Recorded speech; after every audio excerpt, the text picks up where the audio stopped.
Canelo Alvarez. Jaime Munguia.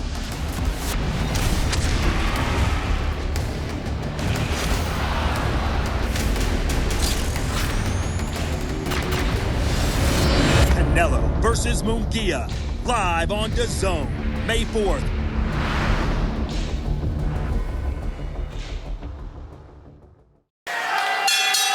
Ladies and gentlemen, from the joint here at the Hard Rock of Las Vegas, International Boxing Hall of Fame World Champion Oscar de la Hoya and his Golden Boy Promotions proudly present, along with Zanfer Promotions and Frank Warren, the main event of the evening. 12 rounds of boxing for the WBO Super Welterweight Championship of the world. Thousands in attendance and the millions watching around the world. Ladies and gentlemen, let's get ready to rumble!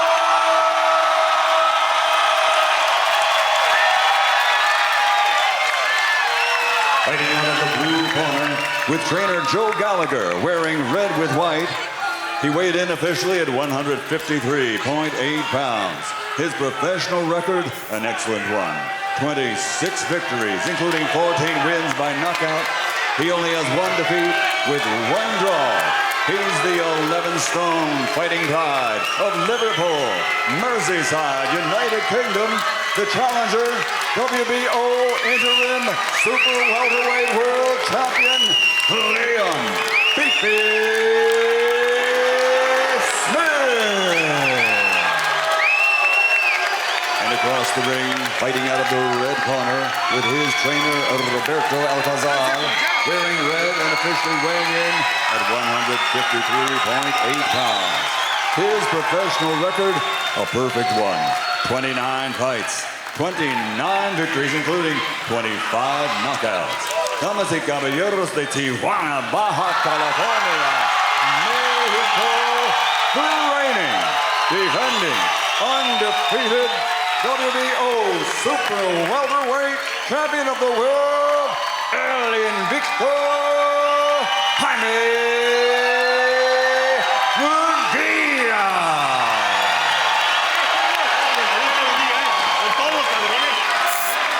Everybody out.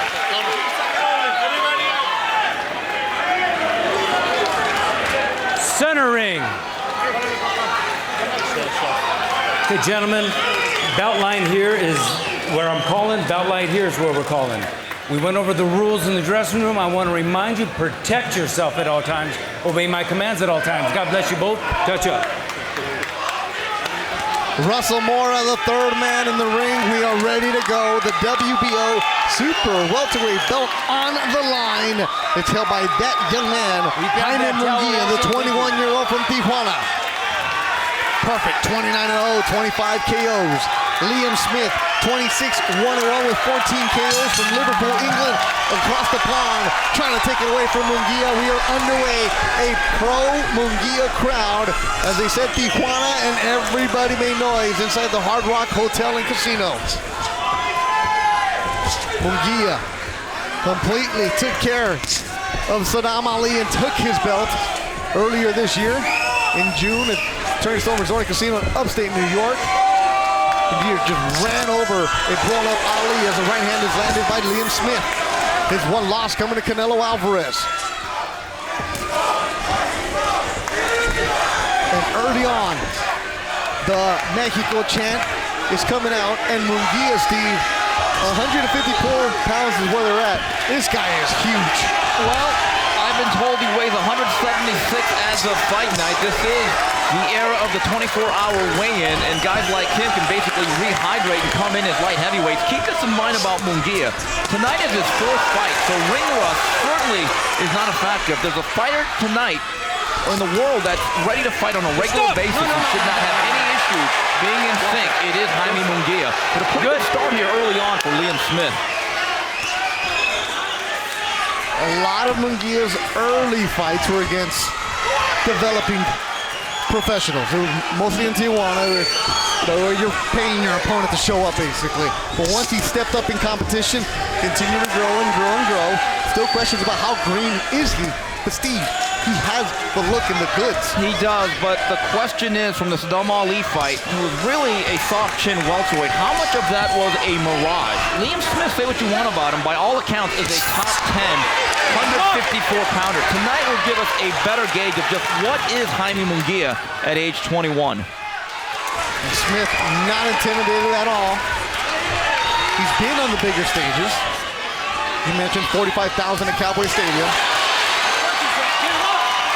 Little smirk from Smith at Munguia. And that's early on, if Liam Smith does that high guard or ear muff and he plays a little bit of catch and counter, I think that's exactly the wrong way to fight a Jaime Munguia. Big and strong, who's going to come at you with two heavy fists at you consistently.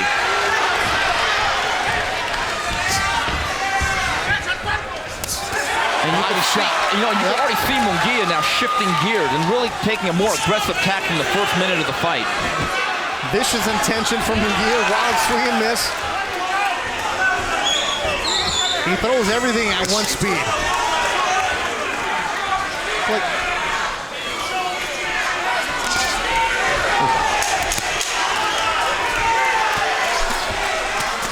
Good opening around between Munguia and Smith. A little bit of a clash. And everything Munguia does, the crowd just gonna react.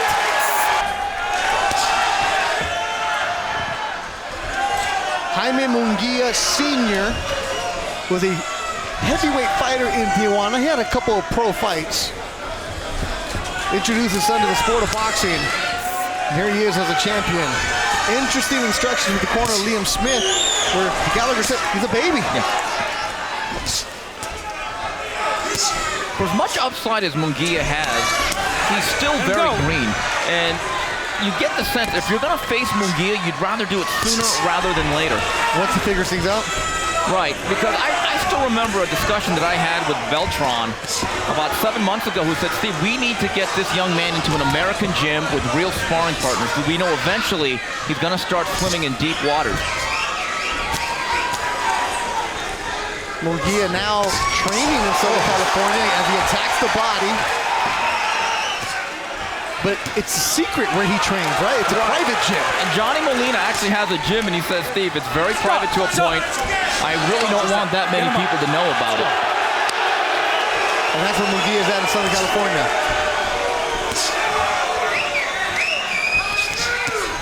Prior to the fight, Johnny Molina said that when I visited that gym, he said, Steve, don't say too much. He said, this right here is the best kept secret in boxing. But already you could see that Smith is a different guy in the sense that he's much more sturdy physically than Saddam Ali. Yeah. He's a natural 154-pounder. Now, the other side is, though, he's not nearly as mobile, but again, you can see physically he is standing up early on to Munguia.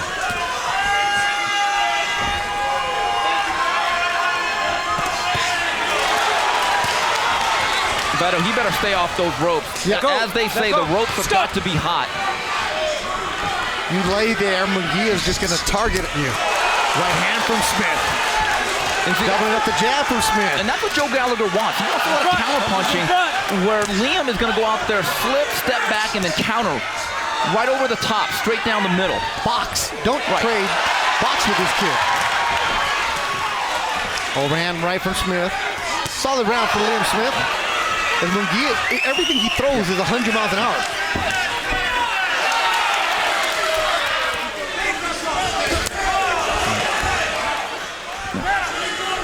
And you know, based on his matchmaking thus far, 29 fights in, I don't think he's ever been hurt. Now, he has been hit. Paul Valenzuela was able to touch him up early on back in December. If there is a critique that I have of Munguia, his chin is not exactly tucked in. He seems to really test or trust his own punch resistance.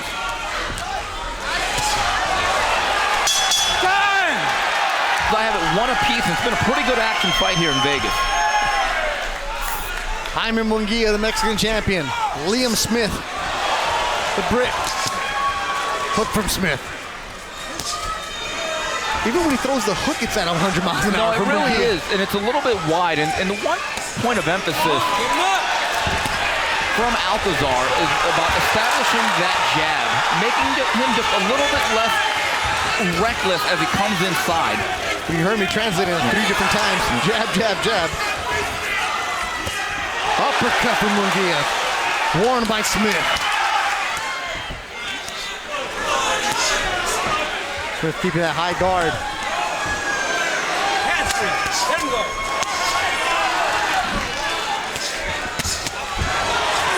Countering Beefy Smith. Swing miss. Smith counters. Lands nicely. Another nice shot from the grip. Get off those ropes, Steve Kim's telling me. Hands free. Stop. Munguia is missing a lot of punches, though, and a lot of fighters will tell you that's probably one of the ways you really get fatigued quickly. Let's see how that affects him if this goes to the middle round. Good body shot there by Munguia. Munguia really has a heavy hook downstairs. He's a heavy everything. He really does. He is a wrecking ball. Another swing and a miss. That's what you were talking about, the green factors. Where Alberto Machado earlier was so precise and effective with his punches. Munguia just throwing and missing.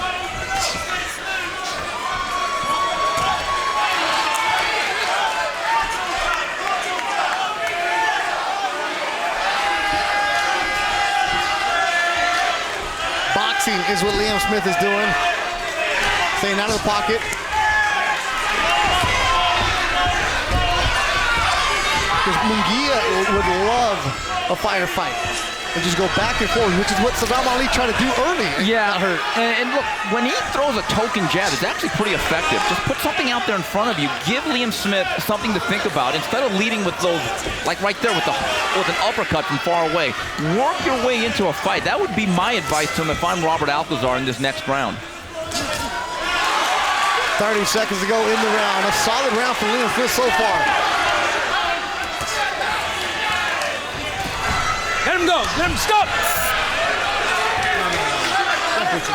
Let's go.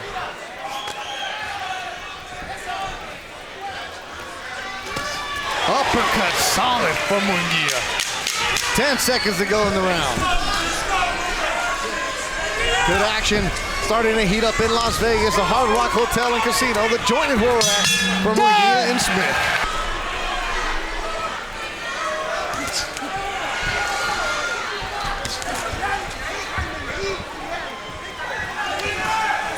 Munguia. Stop! No. Throwing his uppercut. Go turn around. Let's go. Seems to be finding a home for that uppercut.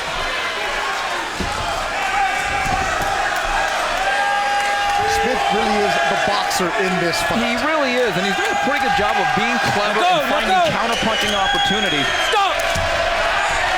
Gentlemen, let's go. Much more difficult fight tonight for Munguia than he had against Saddam Ali.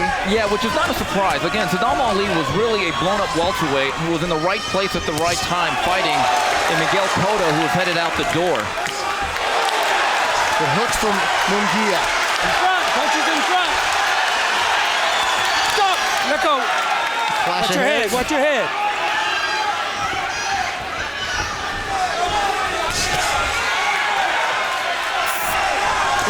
Smith could play him up there. He looked at Russell Mora. Swing and a miss. Yeah. I think we need a statistician to keep track of how many swing and misses he has here.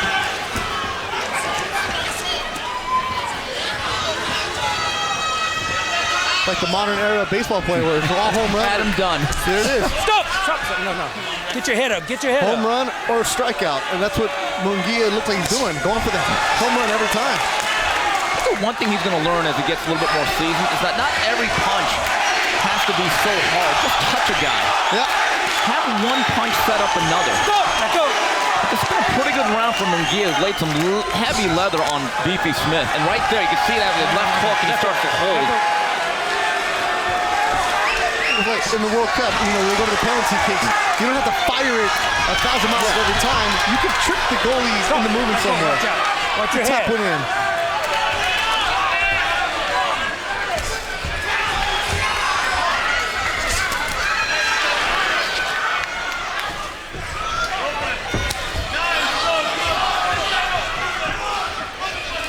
Munguia bouncing around. Good right hand landed by Liam Smith. When Smith stays in that pocket and boxes, he can land.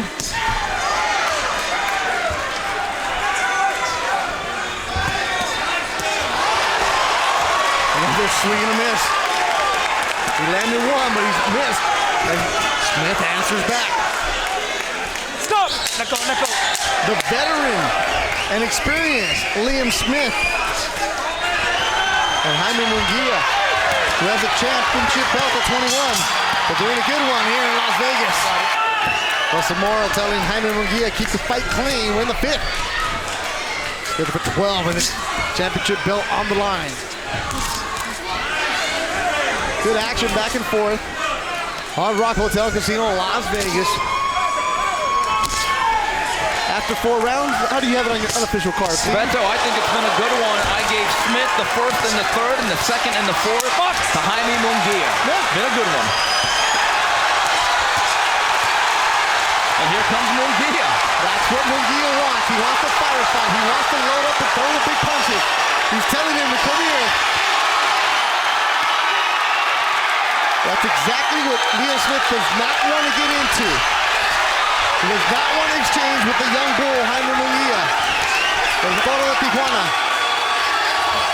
Munguia may want to go to the body. Smith is still very, very aware of what's going on right there again.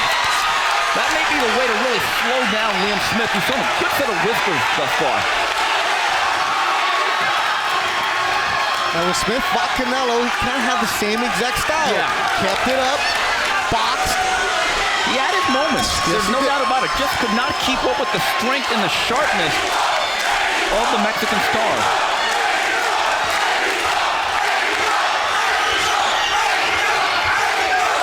Halfway through the 5th round. Munguia just that, he's Newton Lush. They haven't seen my hand. Right? He just wants to throw and show you. When he does become a boxer, as the more he's with Alcazar, you're right, Steve. You want to catch Munguia now. You know, and these are the very same type of punches that were decking Saddam Ali. Liam Smith is showing the difference between Saddam Ali and a full-fledged 154-pounder tonight. Just physically a lot more able to take the pounding.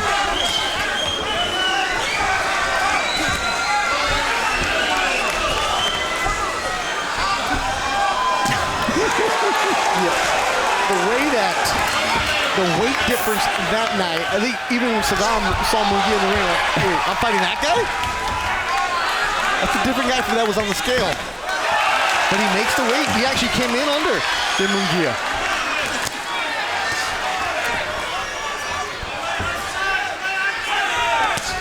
Oh, good shot landed. Everybody in the building heard that one. That's a good one. Excellent round for the 21-year-old Jaime Munguia.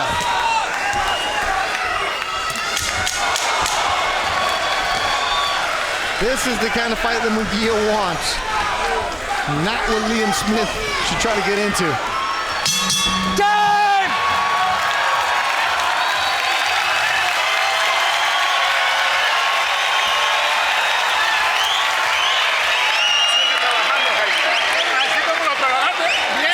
Al chingazo, Así sigue. Igual. No me dejes que salga. Dale la presión trabajando como este. Si no, Don't let him come out. He can't handle the pressure.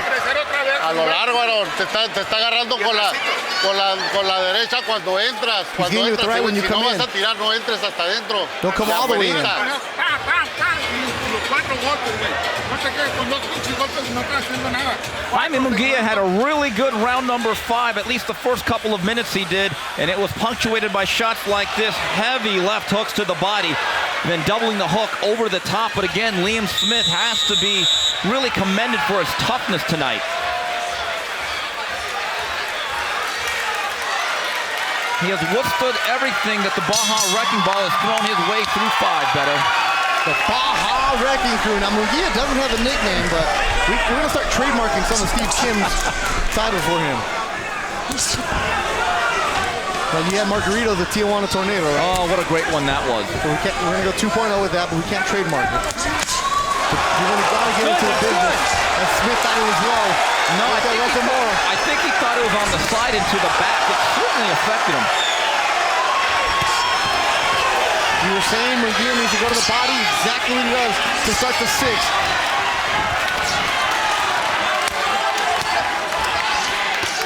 I Another left to the body. haven't seen a guy commit this much to body shots the way Munguia has. He literally comes out of his boxing booth as he throws these shots. He's fun to watch. Green, but fun to watch. He's flawed and he's fun, and there is an upside, and that's going to be the job of Robert Alcazar moving forward. And Alcazar only has Munguia and I think one other fighter, correct? So he's got all the attention, does Munguia. Stop! No, stone tap. Body shot from Smith. Left hook from Munguia. The guard is super tight upstairs by Liam Smith. He's giving nothing for Munguia to try to find somewhere to hit. And he goes to the body. That's what Munguia needs to do, though. Come around the corner with the elbow with the hook. Arriba. Being Más warned arriba. for being right on the belt. Another good left hook by Munguia. That was higher. Those shots will take a toll later on.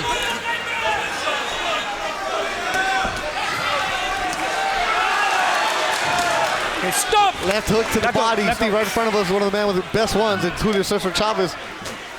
The Mexican tradition, and Smith lands a nice uppercut. But Smith has been very crafty here. He's landing his share of counter punches. Been very, very sharp in certain segments. Hasn't necessarily matched the activity of Munguia, but he's landing some very hard striking shots. That'll make Munguia think twice about coming in. As the Munguia chant gets going inside the Hard Rock. Oh, and he moves. And he got him there.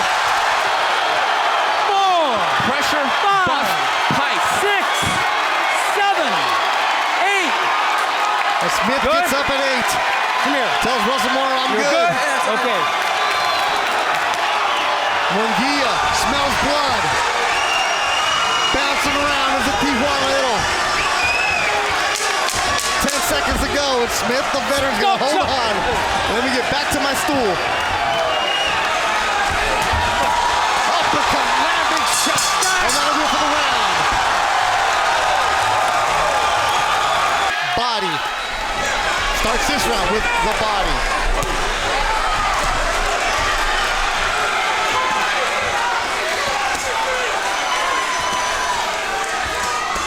Uppercut from Munguia. Moves back Smith. Arriba, go más arriba. Russell Mora telling him to keep him up. 7th round, the world champion is Jaime Munguia from Tijuana. Dropped Smith in the 6th. More body work. The attention to the body work, Steve, is going to have to pay dividends later. Yeah, and if you look back to the fight with Canelo, where Liam Smith suffered his only loss, it was a body shot that eventually ended the fight. It's been a very, very committed body attack for Munguia the last 2-3 rounds.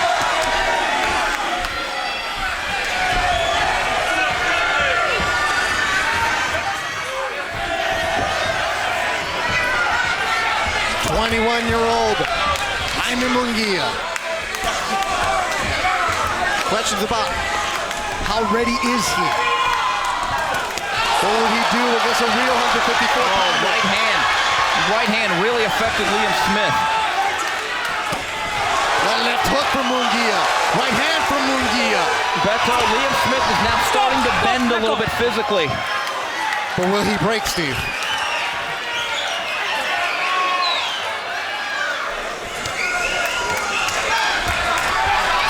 Munguia lock it in. Trying to land a big uppercut. He loves that punch.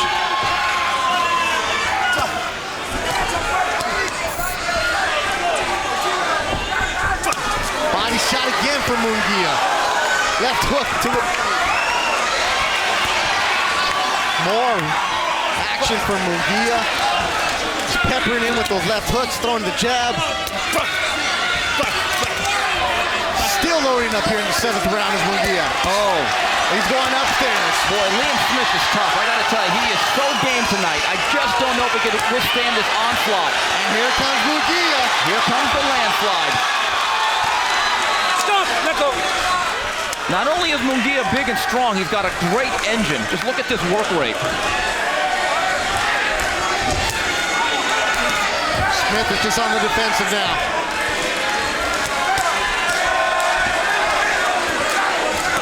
lot of punches thrown by Munguia in this round. Punches up. Still looks Golpes fresh. arriba. Bouncing around. As the seventh round comes to an end, Jaime Munguia is taking over this fight. It was tight early, but it's all Munguia lately. Jaime Munguia, the world champion, coming on strong the last couple of rounds. Will he be able to finish it like he said he would?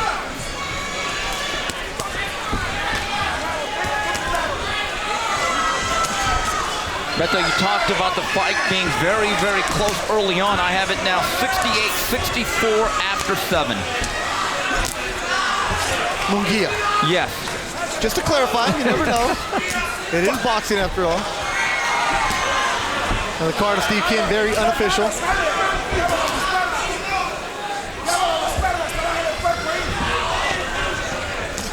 Munguia's corner told him to work the body, take him into the corner. Stop!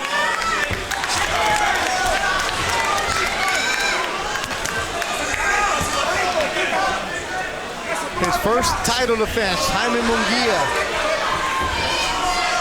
At the Hard Rock, a smaller venue. You can see him going eventually, Steve, to the big ones. The ones in Vegas. You get the sense this will be a fun journey. The question is, how long is it going to be? This is a hell-bent-for-leather style, and if he doesn't learn some of the other aspects of the game, he will be a bit of a shooting star. That's why Robert Alcazar was really brought in to smooth over a lot of the rough edges.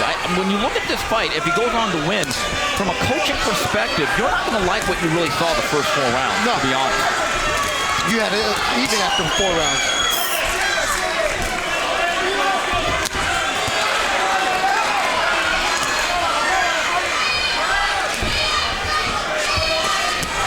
Upstairs, Munguia. Starting to get 2 fighters getting a little bit worn down, a little tired. Less than a minute to go in the 8th. How many shots landed? A good test for Munguia tonight.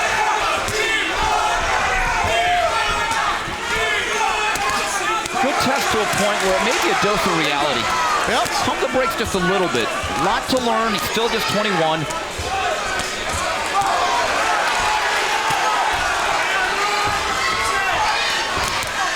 Liam Smith was brought in for this reason. To make Munguia learn that, hey, you're not as good as you might think you are. Don't read the press clippings. And Liam Smith just game, brings it to you, makes you work. Oh, but Munguia pouring it all in Yes, he here. is. And he puts him down. Wow, that looked like a DDT. Yeah, right on the elbow. Oh. Give me your gloves. Give me your gloves. La lucha libre style.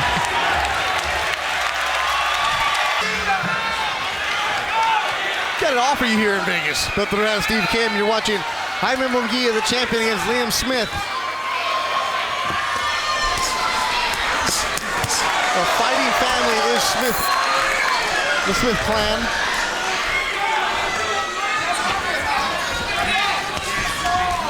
And Munguia comes out. Yeah, let's see if Munguia sticks to the body here. Tucks himself in, gets Watch close, your and heads, just watch keeps your heads. chopping that wood, pounding that rock on the inside. Just like that.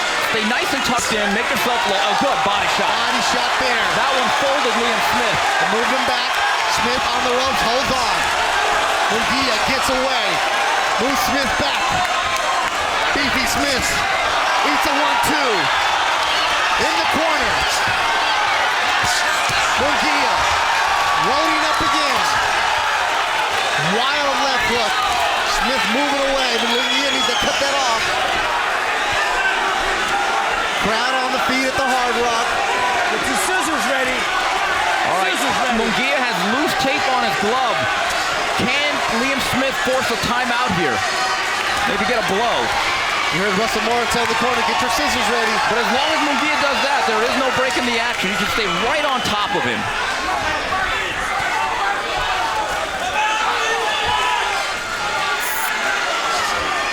Stop. There it is. And there's the timeout. Scissors. That is a well-needed respite for Liam Smith, having a very rocky round number 9. Got it! Truth be told, though, Munguia is breathing pretty heavy himself. Yes, he is. Really, really active round number 9. And you mentioned earlier, those wild swing and misses, they take a toll here later on in the fight. It's the 9th round. The last few have been all Jaime Munguia. 1-2 from Liam Smith, followed by a left hook. Body shot Munguia.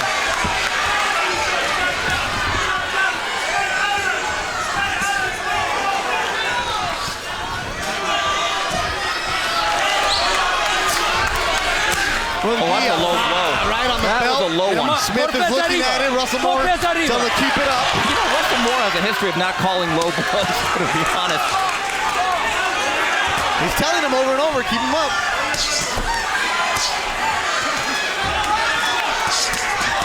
Good little shoe shot from Munguia. He's trying to go for the uppercut. Goes with the left hook. Liam Smith Moving around. reeling now. Yeah. Boy, what a heart on Liam Smith tonight. Huge. 30 seconds to go in the round. Body work. Good combination from the Liverpool lad. Uppercut from Liam Smith. You said hard, Steve. Without a doubt, Liam Smith is showing it. Final seconds of the 9th round.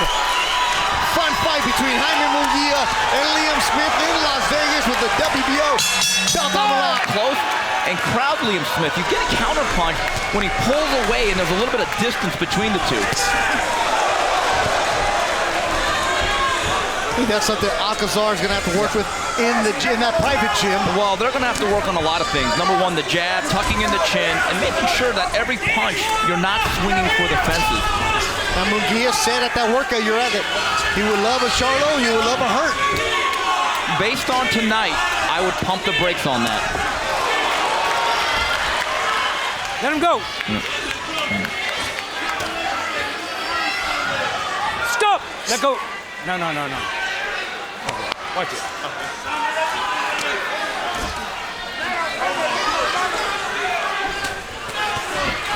Quality work tonight from both fighters. Munguia taking a step up in competition. Stop. Gotta get the punches up. It was right here. Get him up. He's been telling him over and over, in between rounds, he told him, I'm gonna take a point away for that full blow, and then he gives him another warning. There was a fight about 6-7 years ago involving Abner Mares and Joseph Agbeko, where numerous low blows from Mares were overlooked by Russell Mora. He does have a history of this. Stop. So it's like a fake warning, right? Like a parent, I'm gonna take away the keys of the car, but then you still got it. I'm gonna take your phone away, no? Halfway through the 10th. Well, that performance on that particular night was so panned that he was actually suspended, Russell Mora, Really? from big fight for a period of time, yes.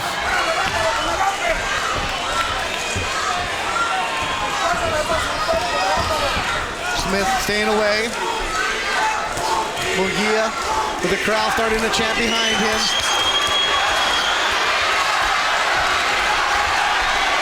Movement from Smith. See, in those particular moments, Munguia should just go everything up and under. Yep. Smith is moving around like he's doing that rope work.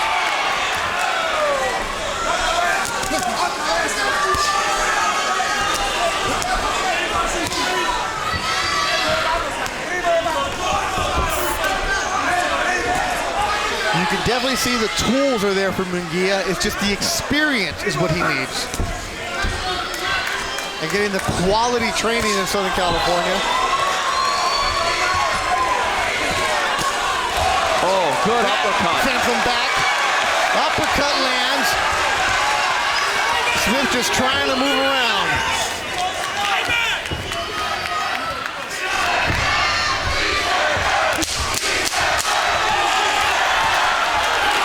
Smith coming in at the end of the round.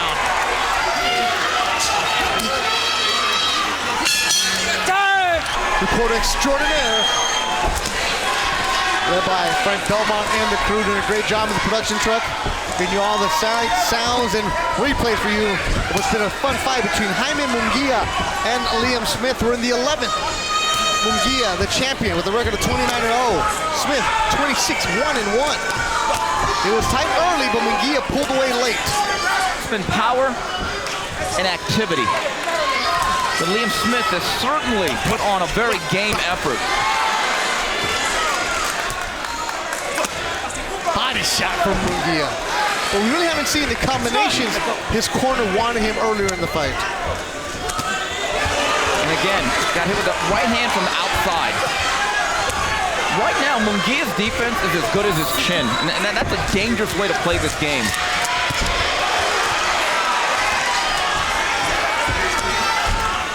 You can have that kind of defense in a bar in Tijuana. Well, when you're young and you have a chin, but eventually chin resistance or punch resistance can be eroded over time.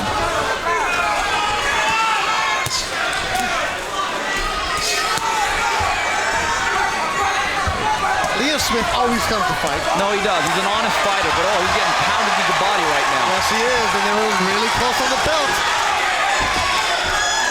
Get your head. Munguia said he would love to finish it. The Mexico chants behind him, the Cisa Puede chants behind him. The crowd is all pro Munguia. If you're watching it for the first time, you want to see this kid again, because this is when you're buying stock in Munguia. Yeah, well, look, this is a great experience for Munguia in a sense that he's never been this deep. This is the 11th round, but they're going to have to really go back and do some coaching here. Really look at the tape and understand, don't look at all the good stuff. Look at all the deficiencies, because there have been a lot of them tonight. Or against a fighter like Hurd or Charlo, they would get exposed.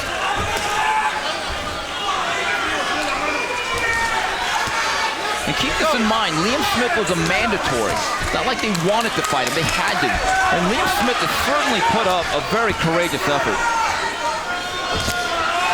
A learning experience tonight for Munguia. And Smith came out early and boxed him early.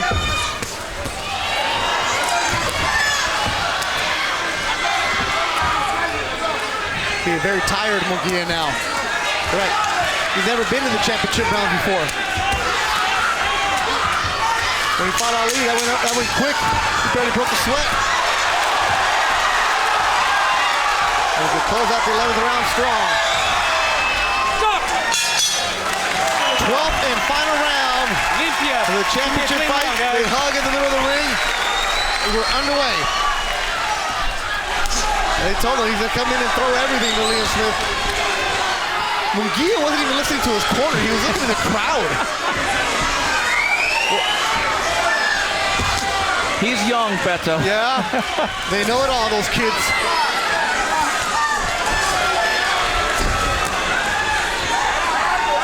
The same fighter that Canelo Alvarez stopped has gone into the 12th with Jaime Munguia. The comparisons obviously are there. Two Mexican fighters where they eventually fight as Munguia's body grows.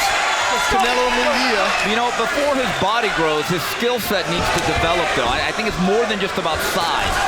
From a technical standpoint tonight, we really see there's a lot to work with. There's also a lot to work on.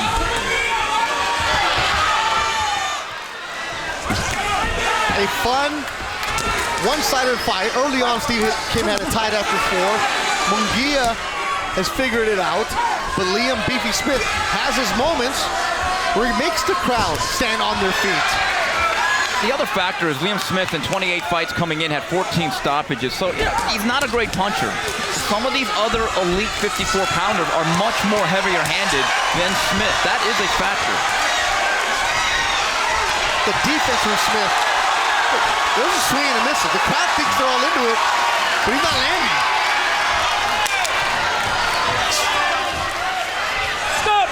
And right in front of us, Julio Cesar Chavez is like urging. I think Julio thinks he's in the ring right now. And he's like urging Munguia to come and throw punches. But it's Smith's defense and that ability to move away.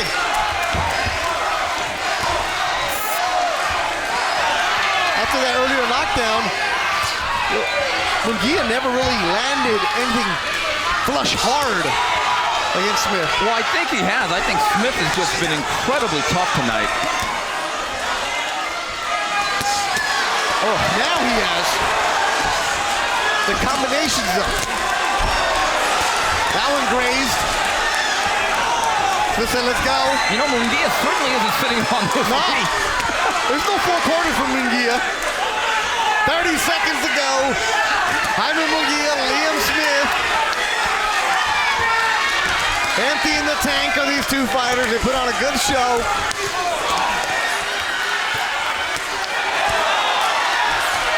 Throwing the punches still. Letting them have it. 10 seconds to go. Liam Smith, Jaime Munguia, and a fight in Las Vegas. And Munguia's first title defense will go the distance. 12 fun rounds between Jaime Munguia and Liam Smith. You see Smith's family, La Abuelita de Jaime Munguia. Here at the Hard Rock, after 12 rounds, we go to the score totals. Tim Cheatham has it 116, 111. Dave Moretti, 119 to 110. Eric Cheek, 119 to 108. All to the winner by unanimous decision. Still undefeated, still the WBO Super Heavyweight Champion of the world, Jaime Munguia.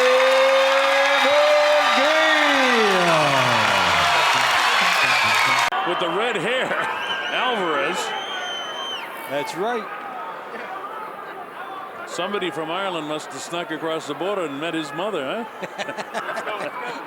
I love his look. He's got that European look to him with a very, very light complexion. Caballeros, ustedes reciben sus instrucciones. Mira, aquí está bien, aquí no. Aquí está bien, aquí no. De la cintura para arriba. Yo quiero una pelea limpia. Escúchame, cuídate. ¿Listos? Vámonos.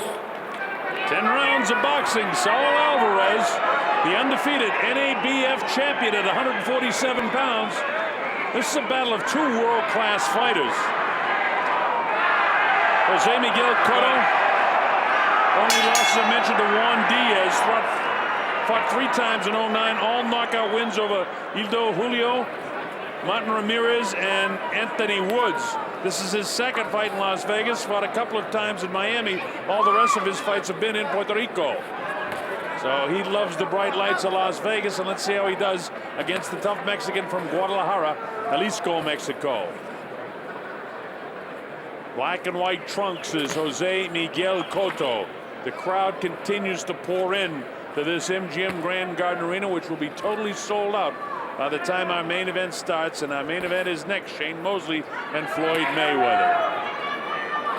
Oh, nice combination by Saul Alvarez. He looks like he throws punches with power too, doesn't he, Dave? Yeah, he really did. Good digging shot here by Cotto. And these guys are trying to move into the hierarchy of a division with guys like Pac-Man, Mosley, Berto. One of the top divisions in boxing, welterweight division's in good shape. Meanwhile, these guys have 62 victories and 46 knockouts between them. Only 1 loss and 62 wins between the 2 of them, and that's Cotto's loss to Diaz. And 46 knockouts, just for good measure. Unbelievable.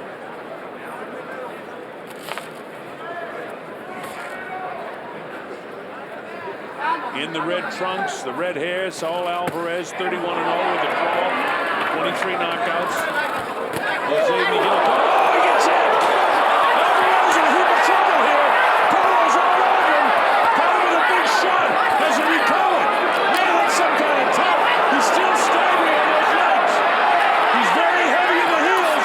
Cotto tries to move in to finish this thing out. He's bearing in on him, trying to catch him in the head one more time. So both of these guys have tremendous power. Alvarez almost caught. He's got the hands up trying to battle off the ropes. He needs to slide down. He needs to tie up. Tie up or slide down, one of the 2. The surprise, Cotto staggered him. Plenty of time left in this round, 45 seconds to go. Cotto moves in again, catches him with a left hook. Cotto all business in that face. Back upstairs with some power shots again. Alvarez backed into that corner. Cotto push him down. Tony Reed says let the head go. No panic by Cotto to try to finish him, but he certainly landed some power shots after the one that staggered him. Yeah, he's not lunging, but he's going after him. And meanwhile, for Alvarez, 10 seconds away from being out of the woods for the moment. Downstairs again, he protected himself. Left hook back. Hey, you want the Alvarez is tough because he was hurt. That was a good round for Cotto. You know, if they use the full 10 rounds, 10 points of the scoring, that would be a 10-8 round. But then, I mean, you got to knock a guy down to get a 10-8 round. But that's not a. You see the occasional 10-8 with no knockdown. This would qualify for it. Ok, hijo, ya relájate, estás relajado. Cometiste un error, hijo, porque querértelo comer, le pegaste y quisiste, te abriste, güey. Es el primer round, son 10. Tú eres mejor boxeador, tranquilito, güey, relájate. Ok, no te me quedes en las cuerdas, hay que pasarlo, güey. Is set up for a brawl, and here it is. Cotto gets there first. They say don't hook with a hooker. Well, Alvarez tried. Cotto got there first with his hook. He turns around, clocks him again. He has him in serious trouble here. And this was with more than a minute to go in the round. You know, how he get out of that without grabbing onto him, and he didn't even really slide down the ropes. He wanted to stay and fight. I mean, this guy Alvarez is a fighter. Of course, you know, when a guy hasn't lost, they don't know how to lose sometimes. Right, a couple more shots, he could have gotten stopped right there. The referee might have jumped in. He certainly could have got knocked down. And Tony Weeks is the type of referee that won't let a guy take too many head blows without stopping the fight. You know, this is as you mentioned, with all the great welterweights, and these guys have extraordinary records. They're both in line for big money fights. So this is an important fight for both men. And at 32 years of age, Jose Miguel Cotto has a little bit more urgency than the 19-year-old Saul Alvarez. And Alvarez at 19, you know, he could be the future in this division. But he's got to get by this guy, Cotto, and it's going to be tough. Not throwing a lot of punches, not real busy as Alvarez. He's got powerful shots, too. Again, he's got 23 KOs in his 31 wins. Well, the speed of this fight, when you take a step up, be different than some other ones. And probably shaking off the cobwebs a little bit still. Yeah, Cotto hasn't fought since last December. Alvarez fought in March, a couple of months ago. But Alvarez is not doing much here in round number 2 at all. He's letting Cotto take the play away from him. As they say that, he lunges out with the left hand blocked in the gloves by Cotto. Cotto ducks underneath the straight right hand. Cotto looks like a very matter-of-fact guy in his face and his eyes, Dave, doesn't he? Yeah, he does, and now he's getting some matter-of-fact left hooks thrown at him. So he'll need to change a little bit as Alvarez starting to come out of his shell a little bit. While you had it there, Cotto landed a decent liver shot, a little bit low of the liver. Liver tucked up underneath the rib cage on the right-hand side.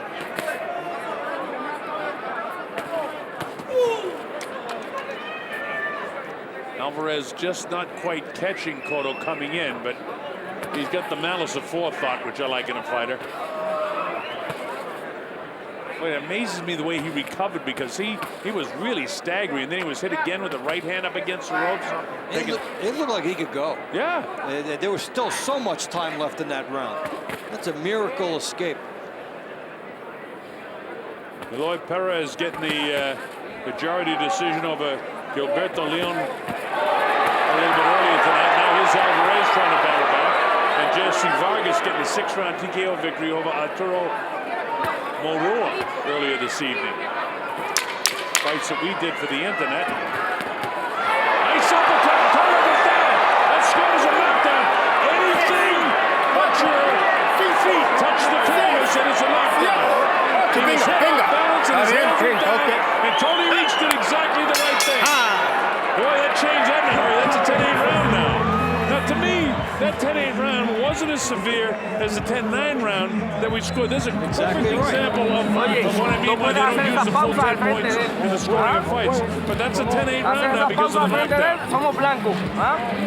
Therefore, Alvarez is in front of the fight. It was just a flash that knocked him off balance. But you can't. The gloves touch the canvas. Even one glove touches. Anything but the bottoms of your feet touch the canvas. Watch this now. Here comes Alvarez after he takes a big shot. Here comes the uppercut. Boom. Cotto staggers after he misses. Gloves touch, referee right on top of it, and that's how the rule book has it.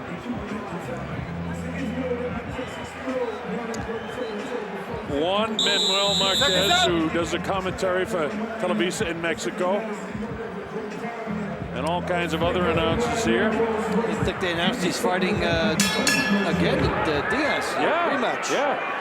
All right, this is round number 3. A shout out to Georgie Calvert and the boys at the Valley Inn down in Christchurch, New Zealand. Glad that you're with us this Sunday afternoon in New Zealand. Hope you're enjoying it there. Throw a few back to me and Dave. Round number 3, Saul Alvarez has knocked down Jose Miguel Cotto, but we showed you the replay. It was kind of similar to what happened in what didn't turn out to be a knockdown, but a staggering blow when Alvarez loaded up the shot and missed and was countered by Cotto. Cotto loaded up a shot and missed and was countered by Alvarez. So they both have been victimized by missing shots that they really had loaded up. Cotto doesn't like the fact that it was scored a knockdown, although he didn't battle and say anything to Tony because he knows the rules. And he was throwing a punch in the process, and the follow through of the punch also helped knock him off balance.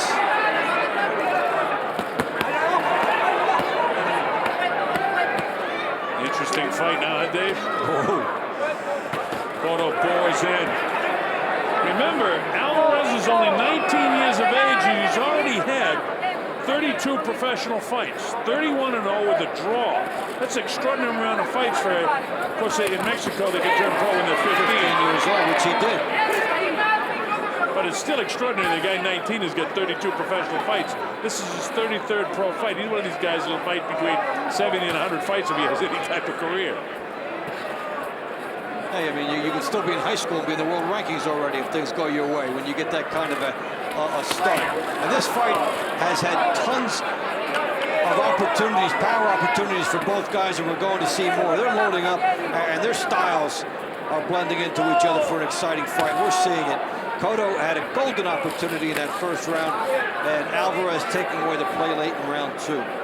This is scheduled for 10 rounds, and personally, the way they're loading up shots, I'd be shocked if somebody doesn't get stopped in this fight. And it could be either guy, because both of them are loading up shots. Both of them have landed shots. Cotto down, a flash and balance sort of knockdown, or lack of balance, I should say, in the second round, close to the end of the round. And Alvarez was actually in a heap of trouble with a couple of minutes gone in the first round, but was able to tough his way out of it. And that shows you that the 19-year-old kid has got some, what they call in England, bottle. Straight right hand that time.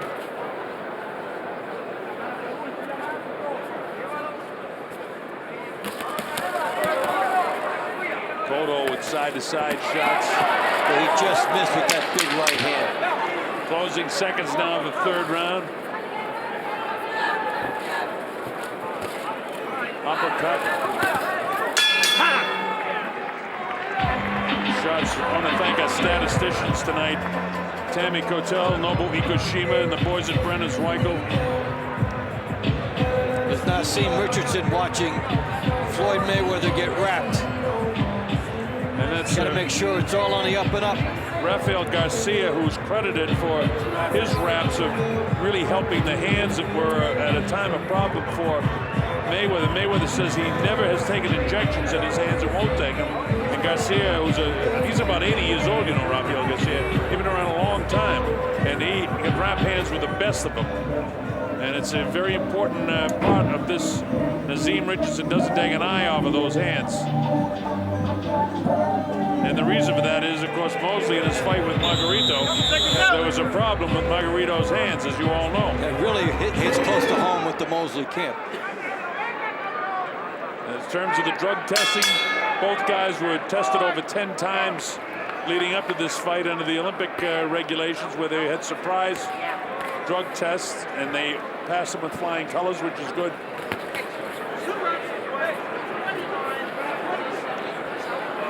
This is round number 3. Alvarez, I said 3, I meant 4. Has his opportunities from outside, and Cotto has his opportunities when he ducks under the jab and they can fire the hook out like that.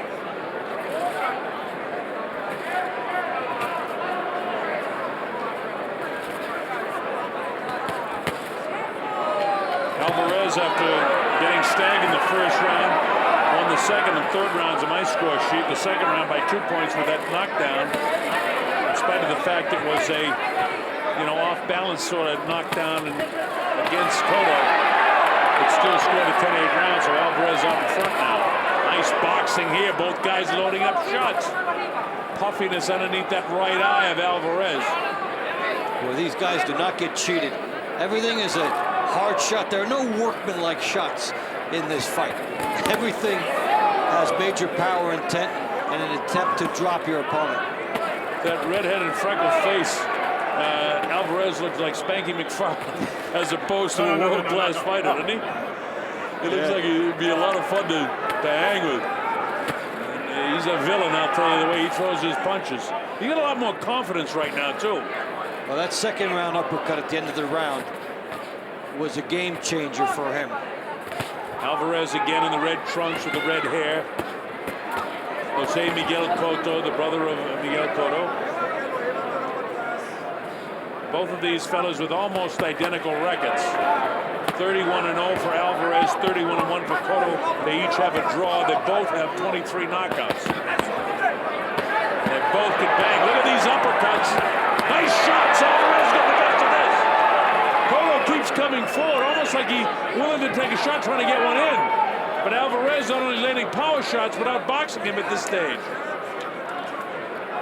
This tremendous percentage of strong power shots by these guys. I don't know how either man can take the amount of power shots they're being hit with. With the exception of Alvarez getting staggered in the first round, both guys have been able to gobble up the power. I mean, Cotto wasn't knocked down because of the heaviness of the punch. He was knocked down because he was off balance after the punch. But these guys have taken some serious shots from each other. Some high quality uppercuts from Alvarez and hooks from Cotto. Look at this. Look at this battle. This is what the people love. They battle to the bell here in round 4. I don't know. I think Alvarez won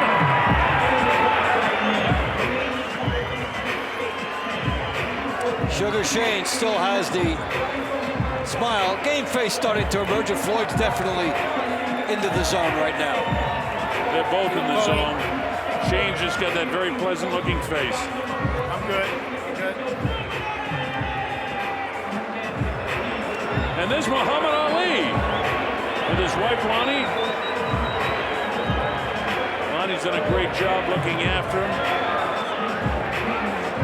Wait till they see Ali come in here, you'll hear the crowd.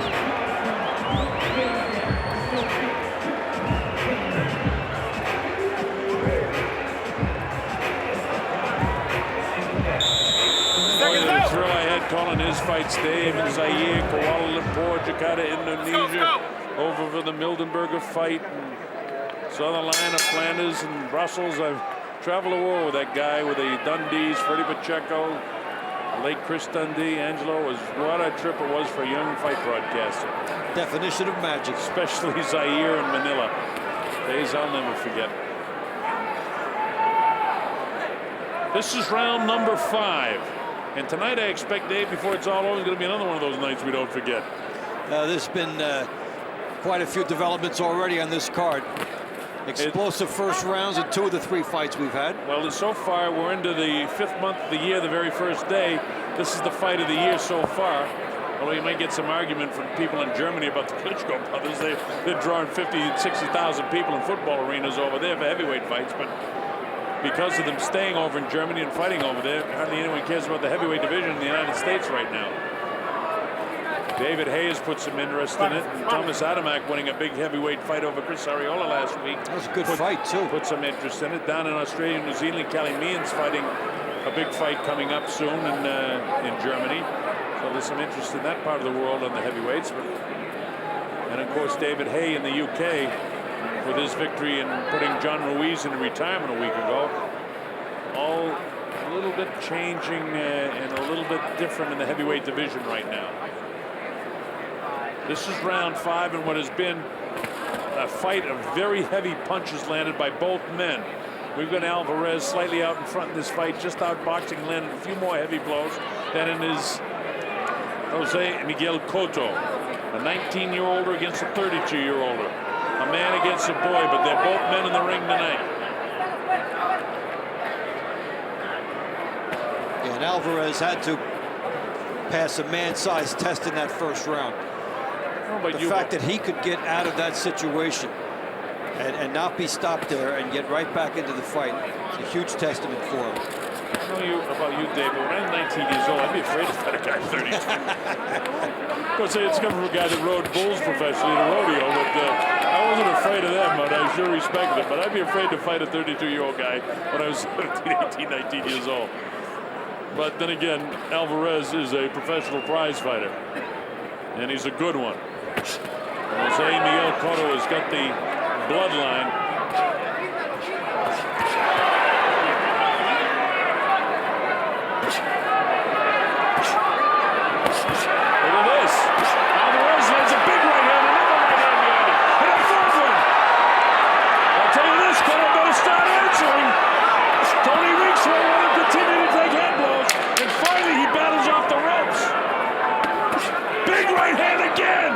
That's about 6 good headshots landed by Saul Alvarez in this round. That's a good round for Alvarez. Man, he made a statement in that round, didn't he? Yeah, he had him in the corner. He took full advantage. Well, the big fights bring out the big stars, and that's what we love. This is the scene live in the MGM Grand Garden Arena here in Las Vegas, Nevada. You wonder why the goosebumps come up? Take a look at this. This will get the heart pumping from the fans any place watching around the world. Vamos. Vamos. Oye, no puede dejar que inicie, ¿ah? Ni que haga esos shows, ¿ah? And she's not even one of the superstars. Oye.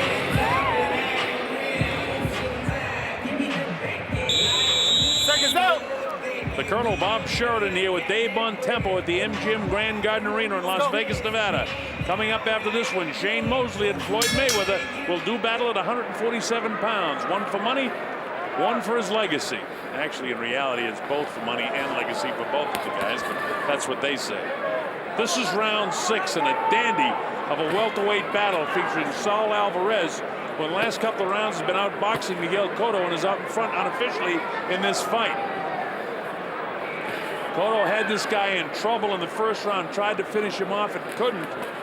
And he's paid the price since, as Alvarez ever so meekly was able to drop Cotto in the second round and late in the second round, and then has outboxed him in 3, 4, and 5.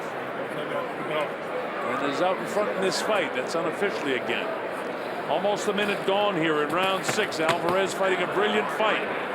And Cotto helping him by becoming the perfect opponent for him, coming straight at him. And he's in range for the big shots as he fires big ones himself. And Alvarez is starting to win the power battle in a big way at the end of the last round, and now here. I don't know if you noticed that along with Eddie Reynoso and Jose Reynoso, is our old pal Oscar Larios working in the corner of Alvarez, too.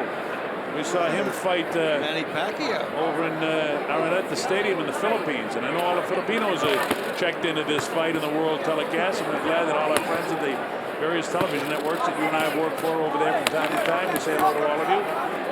Bring us back, will you? That was a memorable trip. Is that the trip that I taught you what wine drinking was about on the flight? Yes, indeed. Round number 6, Saul Alvarez still doing a nice job with Jose Miguel Cotto. Interesting that Alvarez would be comfortable against the ropes here. His corner can't be too happy with that. I know he wants to fire the uppercut as he gets Cotto leaning in. And look at him counter it, Dave, just as you said. That's exactly what he did. When he picked his moment to come out the ropes and he blasted him behind the elbow. Look at these headshots. Cotto walked right into it. Stiff jab. That's about, 7 or 8 unanswered punches from Cotto. There's another one. 2 good right hands again. Body shot a little south of the border that time with no damage done. But look at these power shots upstairs.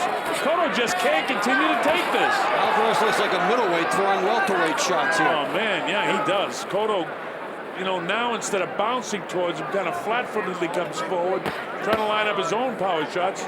And you're right, Alvarez is satisfied to be here. He'll come off here with an uppercut when he gets the opportunity. lets Cotto fire, overhand right, doesn't bother him, dances off, turns his shoulder into the right, back to his right, from left to right. And now he's trying to sucker him in. He's going to the ropes. He feels the ropes. Cotto comes in. Alvarez not taking any punishment here at all. That looked like a nice flurry for Cotto, but it wasn't. Everything landed on the gloves. Alvarez is dictating this fight, believe me. And by the way, Cotto looked good at the end of the round, but Alvarez won the round.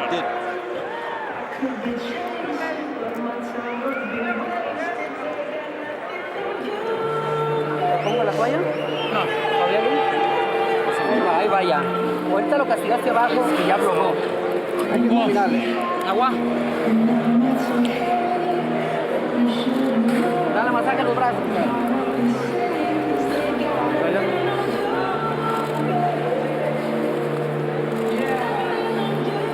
Well, he doesn't look too marked, those Alvarez, does he?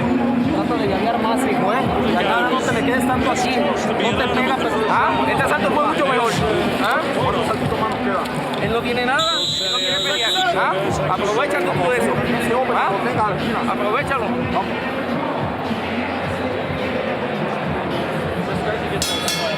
Looking forward to seeing Alfredo Vasquez Jr. fighting down in Puerto Rico in a couple of weeks. Actually 3 weeks, the end of the month of May anyway. Down there for that one. Looking forward to that. This is round 7. Saul, Alvarez, Jose Miguel Cotto, and Alvarez has kind of taken over since the 3rd round, but really definitively in 4, 5, and 6. And of course, he had Cotto down. More of an off-balance situation in the 2nd round for Cotto, but nonetheless scored as a 10-8 round because of the knockdown involved. And let's see if Cotto can turn this around now. It's time. He's got to with 4 rounds to go. He's almost into must-knockout territory here, the way Alvarez has been piling up rounds. And Cotto has been giving it a supreme effort. He's faced a guy who's been able to step up one more notch. Remember, we're talking about a 19-year-older against a 32-year-older. A guy that's undefeated. You know, I don't particularly agree with this, but I understand what Alvarez is trying to do here. He wants to suck him in and come with his own uppercuts. He's not getting hurt by these shots. He's taking most of it on the gloves. One light shot gets through. Now watch him start coming when he decides. Bounces off to his left. He'll plan again and look for some uppercuts in here. There's the digging body shot that's been effective throughout the course of the fight. If he catches him a little bit more towards the elbow on that right side of Cotto's body, he'll drop him with a very good body shot, but he hasn't been able to land it quite there. It's a little bit behind the elbow. Alvarez can set different type of traps. He doesn't always have to be against the ropes because you'll still take unnecessary punches, even if you win the fight over the course of your career. That's the type of thing that could shorten it. He could stay outside, use the jab, move, and lure Cotto into him, but not be along the ropes. He's doing that, Dave, but he knows exactly where he is because as soon as he feels the rope touch his back, he gives a little slide one way or the other, then he sets up in front of Cotto, which seemingly is where he wants to be. And for the life of me, I don't know why, except for, you know, he's an excellent counterpuncher on the inside. And he'll turn and twist the left elbow in. See, that's the reason. See, he likes this in here. He does like it in here. He feels like he can do more damage in here than Cotto can do to him. And there's that body shot again. That one was closer to the front, more on top of the liver. Cotto's landing shots here, but they're pity pad shots. This guy loads up punches. If Alvarez could be outside and making it an easier fight for himself, using his reach and getting Cotto to lunge and make mistakes that way. Maybe he heard Ali was here, so he wanted to give him the rope a dope. Could be, but I have a feeling it's because he's of Mexican heritage, and that's the way Mexican fighters fight. It's the way they're taught, and especially in those gyms in Guadalajara, Mexicali, and Tijuana, that's the way they train down there. This is some kind of tough kid, and there's no shortage of great Puerto Rican fighters either that know exactly how to fight as well. The bell ends. Did Cotto do enough to win that with pity pad punches, or with the heavy punches still Alvarez?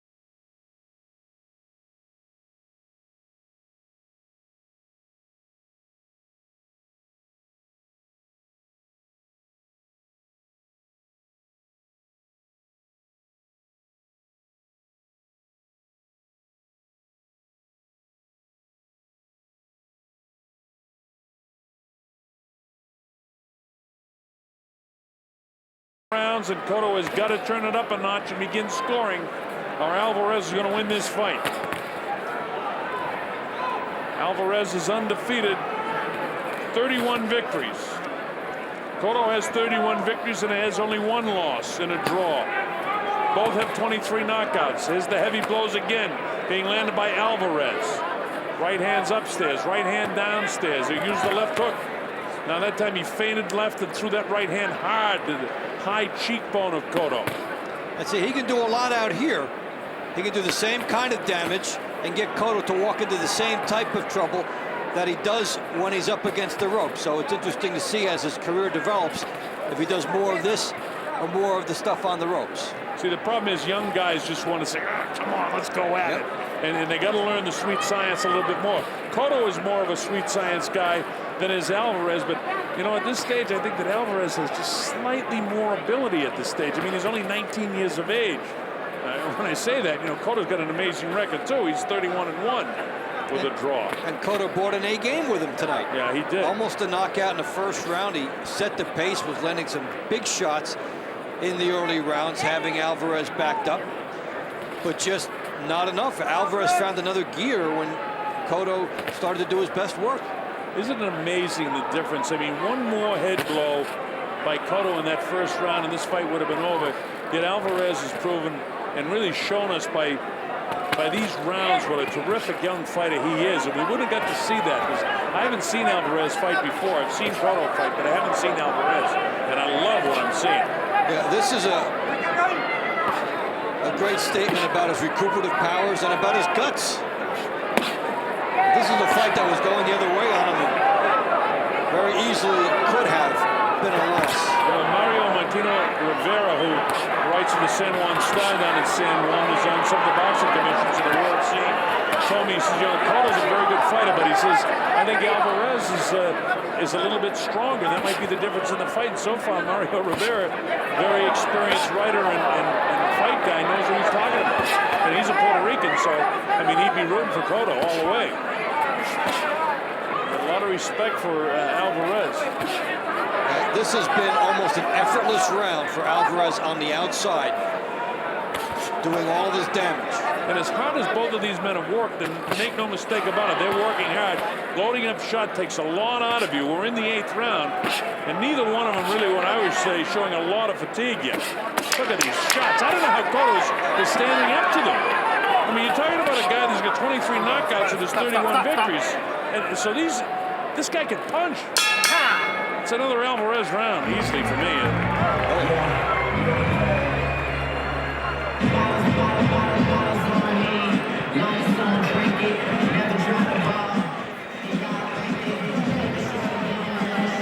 Mayweather and Nassim. Now they're going to do their hand wraps pretty soon under the eyes of the Mayweather camp for sure. A little later on. I'm good. Nassim is just a wonderful settling influence on Shane Mosley, who's had many a trainer. This guy. Leonard Ellerby from Mayweather's camp doing what Richardson did in the other dressing room. Plus the state inspector in the maroon jacket. Let's go. Want to give some credit to our timekeepers tonight. James Cavett and our old pal Steve Esposito doing a great job keeping time. I always know we won't have any 4-minute rounds with these guys, right?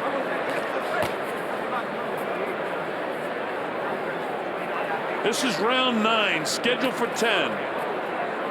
I think Saul Alvarez has really shown me at 19 years of age that he's a world-class fighter, to be sure, no matter what happens in the last couple of rounds of this fight. But this kid is some kind of tough. Well, this has been a coming-out party for him. Big audience here, sold-out arena, big worldwide television audience, and a gratifying type of, a very satisfying type performance to rally from where he was early in the fight to come back to here and then be dominant. With the great welterweights in the world today, they're all about the same age, late 20s, early 30s. This kid is 19 years of age. Remember the name, Saul Alvarez. Won't be hard to recognize, one of the few red-headed fighters from Mexico. Well, middleweight and welterweight clothing. Big man. Yeah, he is. And at 19, he's going to go up to middleweight at some stage for sure. They fight at 156 after 47, but see how he does. He's in great physical shape. 19, very, very crafty fighter. Fighting against a world-class fighter. Showed us his courage and his grit when he got in trouble in the first round and survived it against a lot of odds at the stage. And he's really pounding the body of Cotto.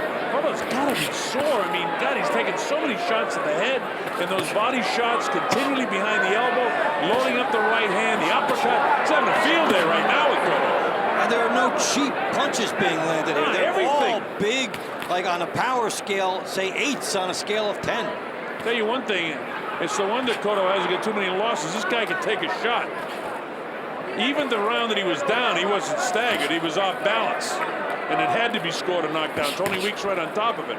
He wasn't really, in reality, knocked down and in any trouble whatsoever. He was off balance at the corner. Look at that shot he got hit with. And this one, and that one. He wants to load up this right hand, and here it comes. Banging him hard. Cotto better fight back. I told him to stop him. He's moving closer. That's 5 right hands in a row, 6 right hands in a row. He missed the last few. Tony wants to stop the fight. Cotto better fight.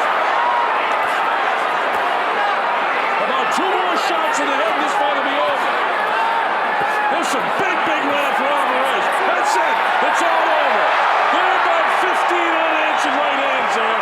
And again, Tony Weeks showing why he's one of the best referees. He watched.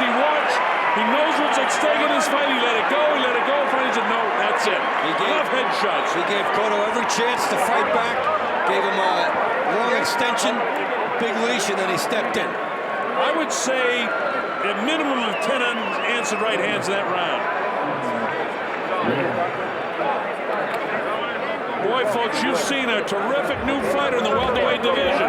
Remember the name, Saul Alvarez, 9th round TKO victory over a very, very good fighter. Remember the guy who just beat Jose Miguel Cotto, came in with 31 victories, only 1 loss. That was to Juan Diaz, a former champ. And now this is his 2nd loss to Saul Alvarez, a 19-year-old star in the making. 251, 251, round number 9. The winner by TKO victory. As referee, Tony Weeks calls a halt to the contest. Saul Canelo Alvarez.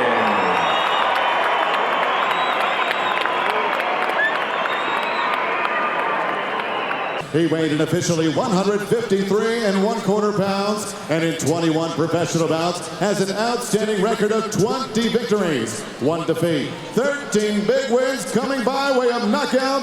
Fighting out of it, representing Ajax, Ontario, Canada, here is Brendan Bad Boy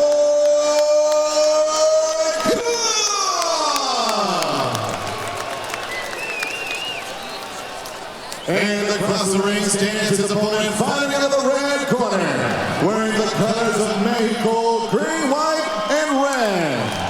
He weighed in officially 154 pounds even, and as a young professional, holds a record of 30 victories, no defeats, 25 big wins coming by way of knockout. Ladies and gentlemen, presenting the reigning, defending, undefeated WBO Junior Middleweight Champion of the World, de Tijuana, Baja California, Mexico. Here is Jaime Munguia.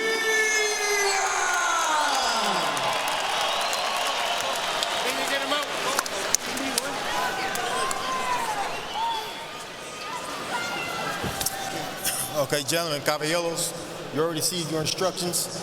Usted recibió instrucciones. Okay, right here is good. Aquí está bien. Aquí no. Right here is good. Aquí está bien. Aquí no. Keep everything above the waist. De la cintura para arriba. I want a good, clean fight. Ya quiero una pelea limpia. Obey my commands at all times. Above all, protect yourself at all times. Escúchame. Cuídate. Ready? Listos? Let's go. Good luck, guys. Tony Weeks dropping the Espanol. Ready to go. Jaime Munguia defends his belt in the WBO. Sanctioning body. Brandon Cook, biggest fight, he said, of his young career. Underway, Jaime Munguia, a big Mexican. It says he's listed at 6 foot. I'm 6'1". He was looking a little bit down at me. This kid is huge. He's got a great frame. He can easily go up to middleweight, maybe even finish out his career at super middleweight. They both made the weight limit as Munguia right at 154, had no problem with it, jumped on the scale. But you can see the huge size difference, the rehydration. Munguia likes to throw bombs. But he's not one of those. He's not one of those flat-footed sluggers. You see, there's some bounce in his step. Yeah, he's light on his feet for a big guy. And that's a good thing because you got to be light on your feet. When you're flat, they call it being flat on your feet. See how he's walking the ball to his feet. That's it's the flexibility that you need. Boxing is about flexibility, not solid. When you go flat-footed, you give it a shot, you can absorb the punch. You go right down. But being opposed to your feet is where it's at. So who is Jaime Munguia? Central fighter, that was a heavyweight. 8 fights total that had as a pro in Mexico, all in Tijuana. And introduced the sport to his son. Munguia was one of the highly touted prospects for the Mexican national team representative. He thought that maybe he could have gone to the Olympics and said, you know what, I'm going to have to wait 2 more years? No, I'm 16, had some backers, had some money. You good? You okay? Okay, here we go. Keep him up. He turned pro at 16. They built him up quickly. And he's just recently started making some noise in the United States. And when Canelo Alvarez and Gennady Golovkin did not fight in May, Gennady was looking for an opponent. One of the names thrown around was Jaime Munguia. Now, the Nevada admission said he wasn't a candidate for Gennady Golovkin. He said, thank you very much. I was fighting Saddam Ali, and he won a belt that night in Canelo, the Boxing Hall of Fame weekend. Well, like I said, you'll take any option that they give you. You're not guaranteed a win or a loss. You're guaranteed to fight. So very, very smart, intelligent move. He became world champion that day. And now, you know, I would groom him a little slower. I would not try to throw him in the ring right away with Gennady. Take time, okay? Let his career prosper. He's still young. Nice shot. To the midsection of Brandon Cook. Stopping Brandon. Dropping a right hand is Munguia. Munguia looking for the left hook to the body and the right hand to the head. Brandon Cook getting hit with some heavy shots. Stop. Watch the back of the head. Don't do that. Okay, let's go. Solid first round for the 21-year-old Jaime Munguia. Digging to the body. Upstairs. Walking strong as Jaime Munguia. And Cook survives the first. Second round of action. Jaime Munguia 30-0, 25 KOs. Brandon Cook 20-1. From Ontario, Canada. Bad boy because he used to fight in the streets as a high schooler. Didn't start boxing until he was 18. He was kicked out of several high schools in Canada for fighting everybody. He's a fearless guy. Yes, he is. Went to Montreal to fight an undefeated Montreal prospect named Stephen Butler. Here we go. Handed Butler his first loss. Things got crazy there with Butler's corner and some of the locals. There was a mini riot there. Right after that, he traveled to Kazakhstan to fight a junior middleweight contender named, undefeated contender named Kanak Islam. That's his only stoppage, but it took Islam 9 rounds to chop him down. Cook used to be... Stop. Watch the hand. Watch the hand. Here you go. And in order to get done with the day fast, he wouldn't put the harness on. He said they would add another hour. So I'm like, wait a minute. He was telling this on Golden Boy Radio Live. He's like, yeah, I would just hang up there, watch the windows, and get in, get out, bro. Like, you're crazy. Yeah, fear is not that's just not part of his psychological makeup. Especially when you're jumping in against Jaime Munguia. That's great. You need it in boxing. Like, he needs it right now tonight. But he's got to utilize the fear to his advantage, not be afraid. He's got to use it to his advantage. So he's got to make Munguia think that he can't do anything to me. And he's not doing that. He's retreating. Going back, getting hit by the 1-2. On the rope, top there, corner tongue. Don't get on there, he's going to find you. Right hand from Cook, answered by 2 from Munguia. listen to his corner and Austin. He attacks Cook. He attacks Cook after Cook throws punches. So you got to counter the counter puncher. That's the rule. So what I mean is when Munguia throws punches, Cook needs to counter those punches. Keep him up, baby. Come on. Hold on. Go to believer. Here we go. So to make Munguia pay attention that Cook's dangerous.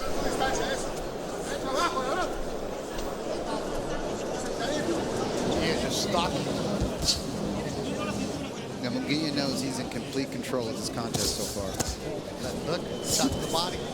And Stop. round, doing everything he can to try to grab and keep Munguia close, not let him extend his hands. Well, that's the rule. You got to smother the Munguia, so Cook's got to get closer so he's more effective. Stay on the outside, he's in trouble. So as you can see that Munguia got his reach advantage. Everything that he lands is going to hurt Cook. Covering up is good. Munguia finishing the round strong. Cook slips away from Munguia. And we're done with 2. Chin backwards. How do you do that? Well, with a jab, hit with information. But let me tell you something. If they didn't train the gym to do it, don't expect it to come out and fight. So we don't know if they trained in the gym to do that. So right now, Munguia is going backwards. So if Cook can keep pressing the action, gets a shot. And he went down. Cook hit with the left, down for the first time in the fight. He pops right back up. 4, 5, 6, 7, 8. Come to me. You good? Yeah, okay, I'm gonna give you a chance. Okay. I gotta give you a chance, Tony Weeks says. Here in the 3rd, Jaime Munguia, smelling blood, toying with Cook now. Don't hold. Stop. Is Cook cooked? Like that. Now we're gonna see how Munguia closes the show. Yeah. He with the body. Stick a fork in him. And that fork is the left hook to the body. Tony Weeks jumps in and Tijuanero. Gana. Jaime Munguia. Stop Brandon Cook in Las Vegas. Hey, did we mention that this is the 5th fight from Munguia of 2018? We didn't have time, Doug. He could come back in 2 months and fight again. Why not? Yeah, he could finish this year with 6 or 7 fights, which is, I mean, that's the schedule of an old school fighter. You talk about me, right? I'm old school. I fought sometimes twice a month. Sometimes I fought twice in the same week. Wait, what? I was like, when I was coming up, Twice in the same week. I fought Monday and I fought Friday. Ladies and gentlemen, the end comes of the official time. 1 minute, 3 seconds. Round number 3. Referee Tony Weeks stops his bout for your winner by TKO. He is still the undefeated WBO Junior Middleweight Champion of the World, de Tijuana, Baja California, Mexico, Jaime Munguia.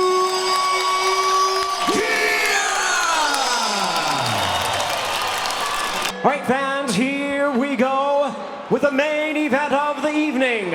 12 rounds of boxing in a super welterweight special attraction. And now, ladies and gentlemen in attendance and boxing fans joining us around the world, live from the MGM Grand in Las Vegas, it's showtime!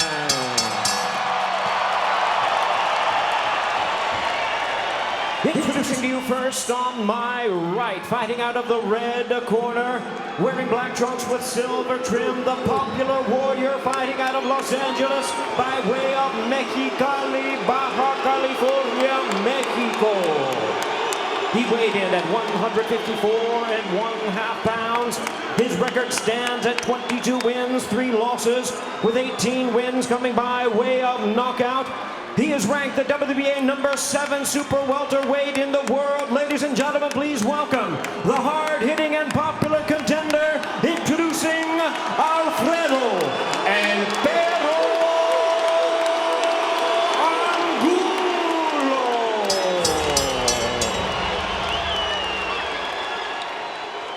And his opponent across the ring on my left, fighting out of the blue corner, wearing yellow trunks with black trim, the pride of Guadalajara, Jalisco, Mexico. He weighed in at 154 155 pounds. His outstanding record stands at 42 wins, 1 loss, 1 draw, with 30 wins coming by way of knockout. Ladies and gentlemen, please welcome one of boxing's exciting young stars, currently ranked number 2 in the world by the WBC, number 3 by the WBA. Here is the former unified super welterweight champion of the world, el joven orgullo de Guadalajara, Saul Canelo Alvarez.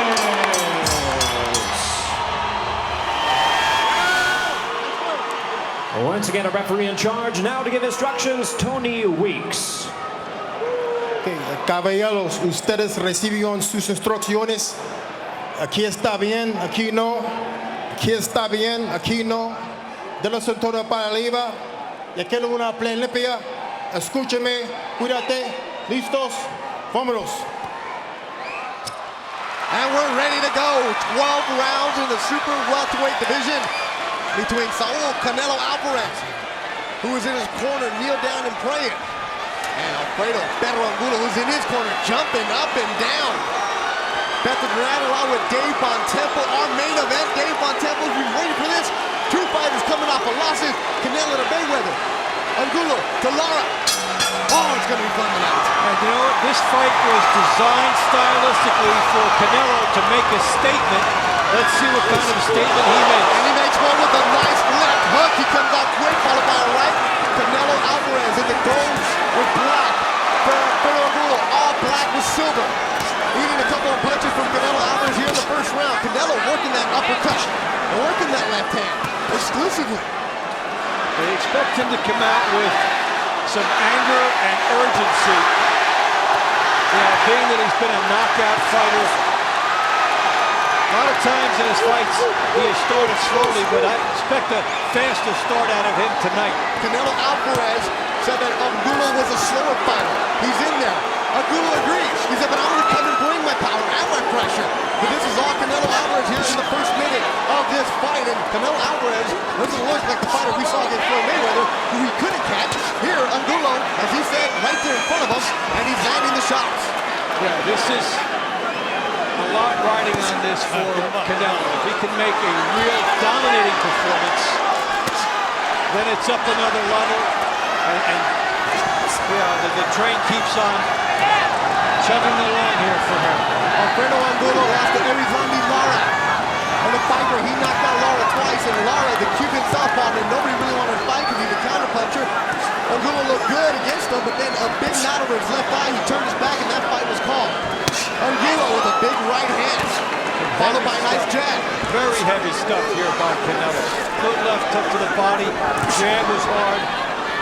There's purpose on all of this, and you could see the relief that fighters get when the bout sets up stylistically more in their favor.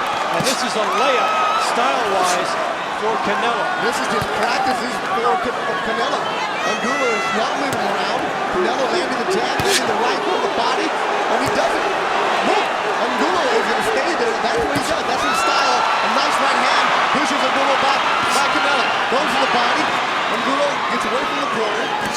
Another stiff jab by Canelo Alvarez.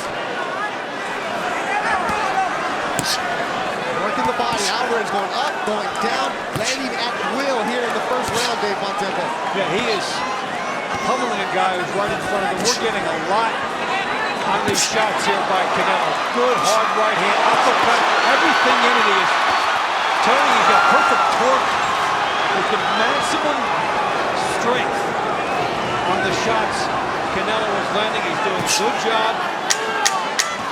And the guy right in front of him, he doesn't even have to cut off everything. Doesn't have to move because his partner's not going anywhere.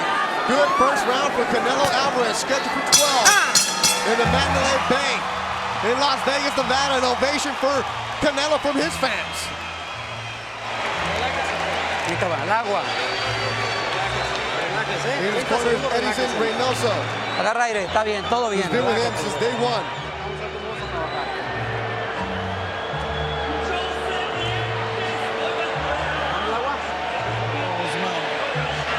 Alfredo, look at me. Is his punches bothering you? A little bit. Okay. Just have to start putting it back. Back him up. Start backing him up, okay? Alfredo, come alive for me. Wake up. Come alive. He cannot beat you. You hear me? He cannot beat you, Alfredo. He tried to shine that first round. He's trying to set. Virgil Hunter asking his fighter Angulo if the punches hurt him, and he answered a little bit. Yes, quite an honest thing. And you know what? The way Canelo was throwing those punches, that's the answer he should give. How much did that have to do with that Canelo just trying to prove a point that Mayweather fight didn't affect him? Or was he even thinking about that? Well, there is some carryover into him, the urgency, the anger, the focus. But what also helped that is that this style, he could not have asked for anything better. And that's why for Angulo, we talked about, can he do something different? Can he move a little bit? And that's what they're saying to him, because to go straight up and match bomb for bomb, he's going to lose. Angulo was asked by his corner to wake up, come alive. It is Canelo Alvarez, who's even more alive here in the second round, landing the heavier shots. Angulo really not going much there. And when a guy starts to overpower you in the first round, the punches bother you a little bit, you're now scrambling. You don't trust anything as much. You're thinking twice about any strategy that you might employ. Angulo throwing punches but nothing behind him. As you said earlier, one of the other fights, pawing. Yep, he's pawing because he doesn't trust it. If he puts it out there, he's going to get countered as he does here. The crowd rising with a Canelo chant. It was clues earlier. There was no barking going on. Canelo Alvarez with all the bite here in the second round. Good combo for Canelo. A nice uppercut. Canelo is having his way. Any punch he wants to throw is landing, and he's landing with force. This is about regaining his swagger, his career swagger. He's fighting to get that back, and he has come out here all business in the first round, even pushing Angulo off defiantly. But this isn't what we're usually seeing with Alfredo Angulo. His nickname, the Dog. He's had that fight. We don't see any of it. Canelo with another uppercut, which he's landing at will. And the impressive part about this statement thus far for Canelo is in the past, we've seen him not be as dynamic as this in the first couple rounds, and then once he hits his stride, he's lethal. But he came out in these first two rounds with power. Why would you pick a fighter like Angulo to stay there and train with you? Well, Angulo's not training. Canelo is having his way. He wanted a fighter to mix it up with him. He's got that. He wanted a fighter right in front of him so that he didn't have to go find him. He's still trying to find Floyd Mayweather. This guy, everybody else. This guy is set up to bring out the real Canelo in terms of his ferocity. This is Canelo a lot of people expected, right? The hype. Canelo with a nice little flurry in the closing seconds of the round. Another impressive round for Saul. Canelo Alvarez as we head to the third. And Alfredo Angulo needs to wake up.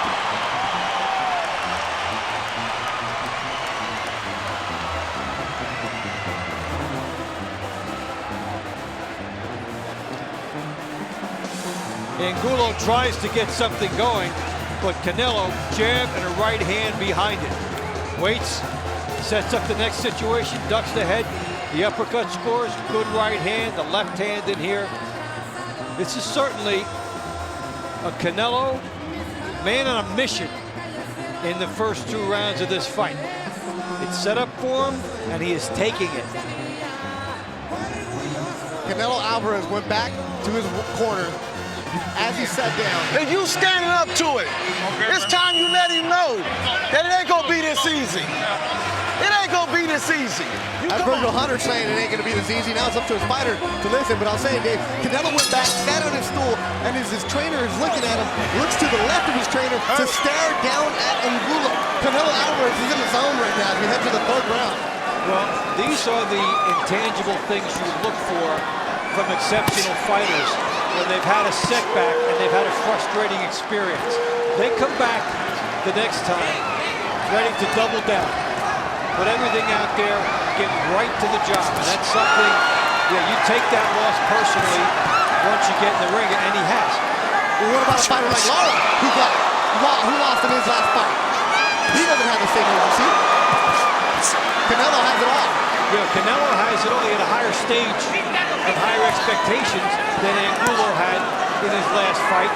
He took a step backward in the Mexican community. He wants to get that back, and he's come out with the kind of anger, focus, cutting off the ring. Well, he hasn't do too much of that, but the guy right in front of him, he's done all those things. And the other side, Angulo's corner saying, come on, you've got to let him know it won't be this easy.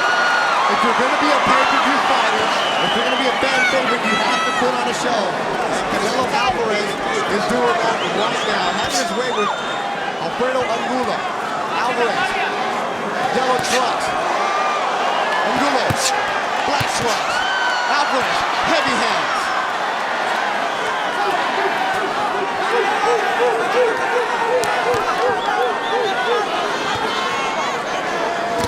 Canelo, you're on a wire-to-wire performance. Come out strong, finish it, never be in danger. And for Angulo, starting to get a little brave now. First time lift things up even more. Sorry, that's the first time Angulo actually lands the combination. We probably get in the third round. And he continues to tag him. Angulo landed right. Canelo answered. Angulo is swollen underneath his right eye. He's taking some heavy punches here in the first couple rounds. But Canelo, a big left, moves Angulo back. Canelo Alvarez just continues to come. He hurt him with those into the two body shots and right back on the head. Nails him again. A big left from Canelo. Now Canelo working the body. Less than 30 seconds to go in the third round. Angulo is taking some big shots here. He's bleeding from his nose. Saul Canelo Alvarez does not look like the fighter we saw against Floyd Mayweather. He looks strong. He looks determined right now. And the crowd is behind him. 10 seconds to go in the round. And Canelo continuing to tee off. The right eye of Alfredo Angulo continues to swell up. And Saul Canelo Alvarez looking strong through three.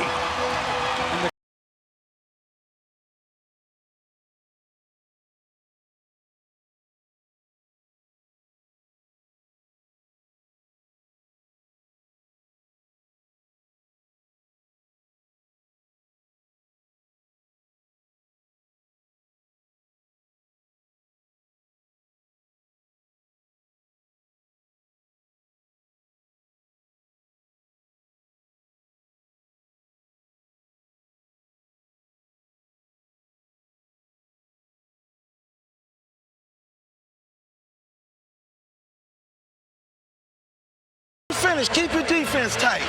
Okay. Okay? He cannot do it. You pull it up. Do it. Come on. You can hurt him. Virgil Hunter in his fourth fight with Alfredo Angulo. He hasn't seen Alfredo Angulo like this as we go to the fourth round. And we saw those in those replays, Dave, on tempo. It was all Canelo. Angulo landed a couple, but it really didn't seem to phase Canelo Alvarez. Now, these were big shots that he got hit with, a series of big shots, and he was rocked. The body shots set up the big shots to the head.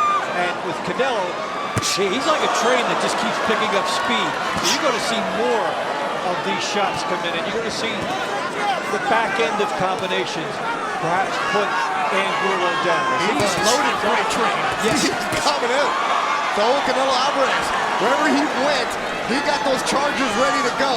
He is full of energy, fully ready to go, and he's looking strong here. That uppercut, Dave, is continuing to land with ease.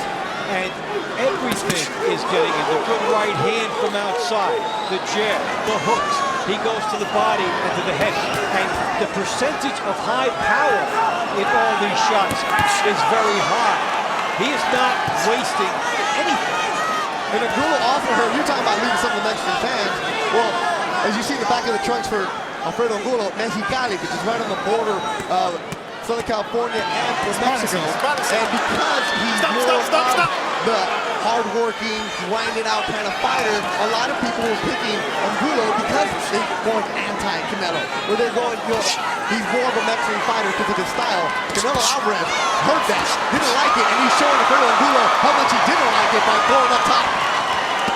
He has a lot of frustration that he is pouring out in this fight, and he's showing his old hunger, his old intensity, and the style is perfect. They set it up for it to be perfect for him. They set up a perfect stage, and he is enjoying that stage and putting on a good show on it.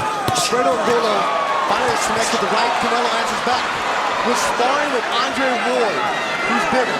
Was sparring with Amir who's faster than Canelo. And it didn't look like it paying off because Canelo Alvarez has the perfect game plan for this fight tonight. No real punching power from Angulo.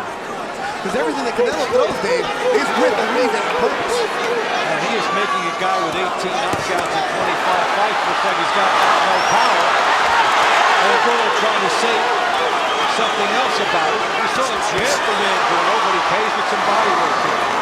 Angulo doesn't look like a fighter who had knocked down Aries Lara twice. He doesn't look like a fighter who has those 18 knockouts. He looks like a fighter who isn't a wedge runner. And his corner continues to yell. We're sitting by them.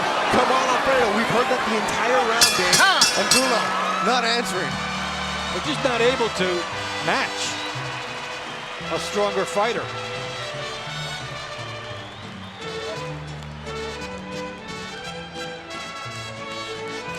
Canelo, good right hand, steps back. And one thing that we've noticed more in this fight is he pours in for the second combination very quickly after the first shot gets thrown. Doesn't pause to admire anything. Land it, good uppercut, fake the uppercut. He didn't like what he saw, so he goes to the hook. Ability to think on the fly and maintain his balance and leverage. He is on fire in this fight. Eavesdropping in the corner, Virgil Hunter, who is telling his fighter, Alfredo Angulo, you can do it. What is wrong with you? You can do it. Use your jab. And Canelo Alvarez, sitting on his stool, nice and smooth, nice and relaxed, comes out with a strong jab. Another jab. Exactly what Virgil Hunter told his fighter to do, his opponent is doing. 3 straight jabs from Alfredo Angulo with a hook. And then Canelo, he's showing a different look here, coming out with the jab first, a little more technical, and then doing things off of there.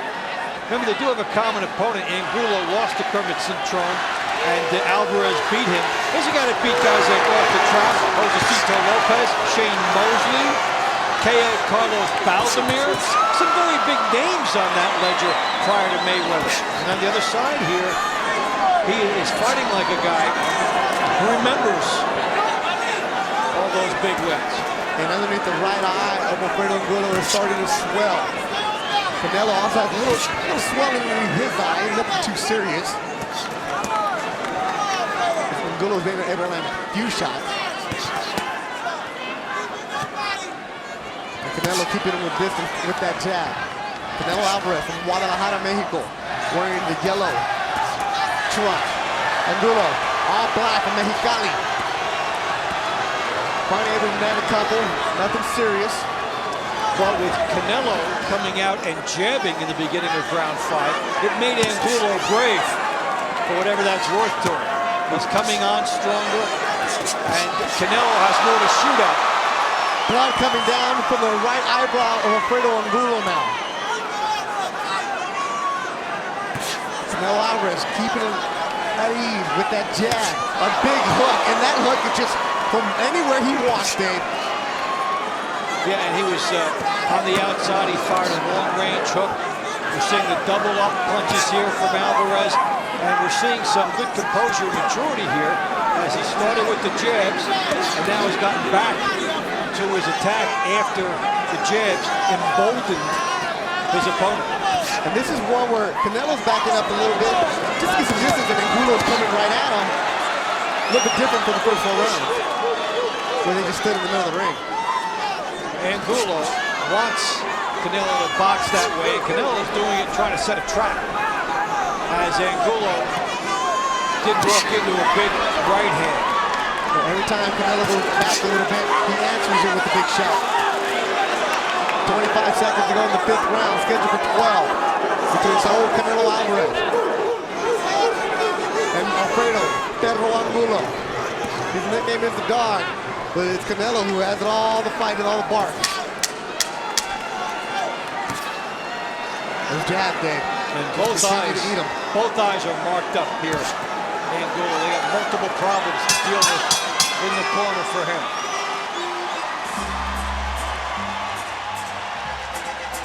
Harris London.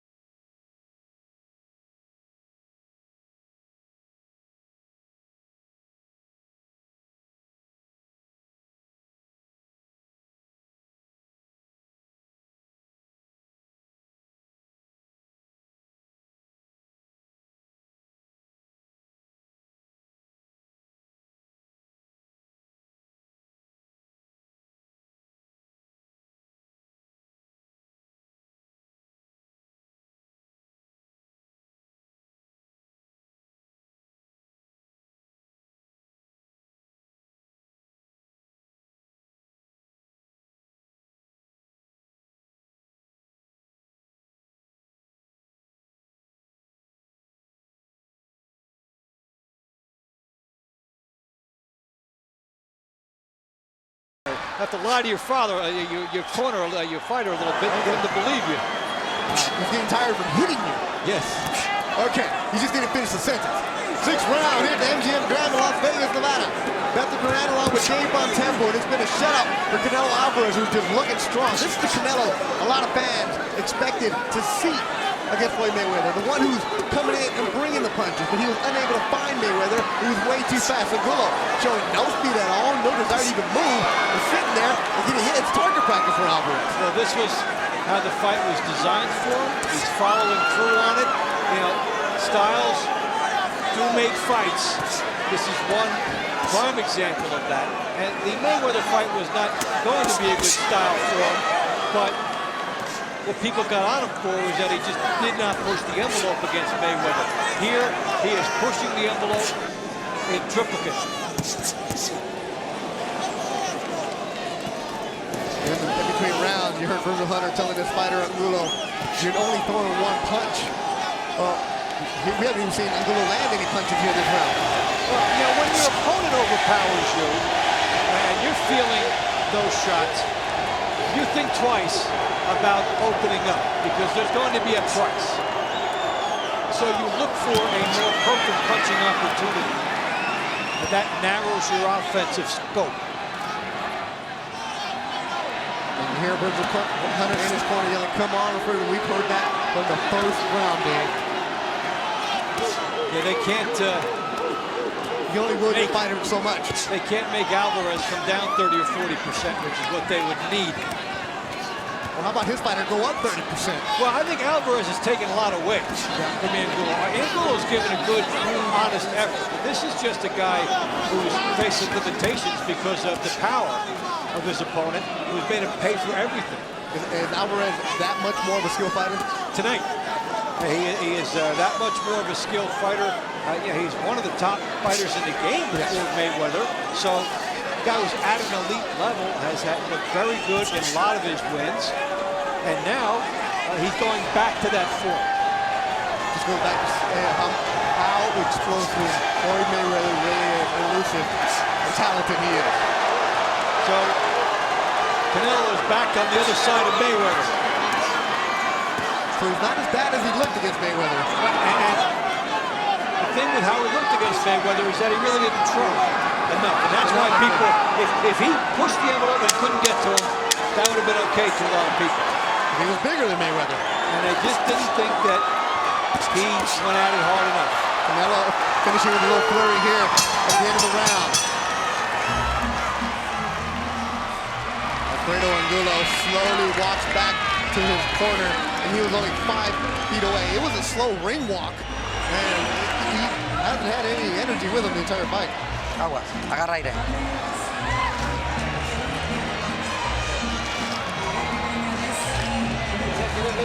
Dentro.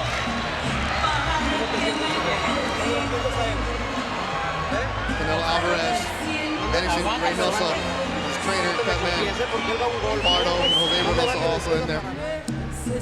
Canelo, the right hand getting through, the jab getting through. Face of Angulo saying, bring more. Canelo says, gladly, since I'm tired. And then Angulo trying to do what he does best on the inside, trying to make it an action-packed fight for him. Good uppercut there. Now, we're sitting next to the ring. We're right in the corner of Alfredo Angulo. We heard Virgil Hunter imploring his fighter, begging his fighter to get going. And right there, as Angulo was getting up off of his stool, Hunter just ripped into him in his ear. Let's go twice. See if that woke him up here. Now he's trying to transfer some strength and some adrenaline into Angulo, but you really can't fault Angulo. He's coming toward Canelo. That's his style. And he's just getting picked off with hard shots.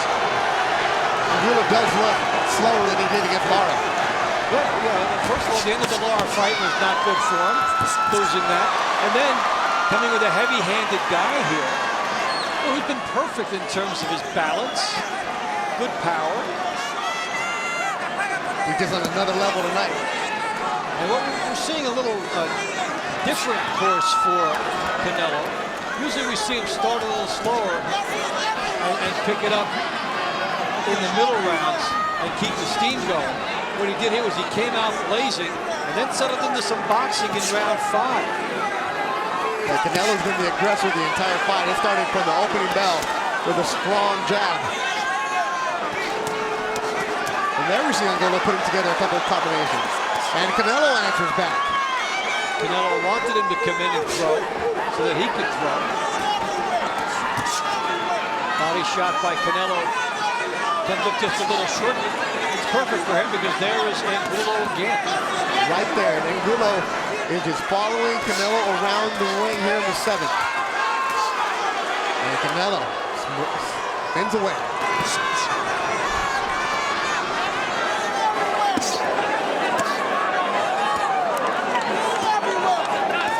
I'm really impressed with the way Canelo is able to just do what he wants, also with his feet. Gets into the position of where he wants to be to throw a punch. And we've seen a lot of that starting in round 5 when he incorporated a little bit more of a jabbing style. And gets off first with the jab, and then there's the right hand. A heavy right hand Canelo's had tonight. Haven't seen that power from him in a while.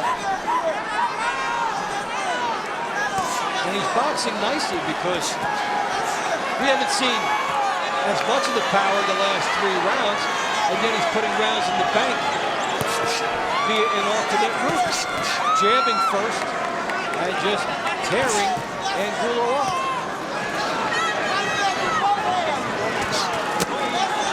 Good job from Angulo. Less than 10 seconds to go in the round. Angulo, a much better round for him. He finally listened to his trainer, so let's go. But Canelo still looking strong.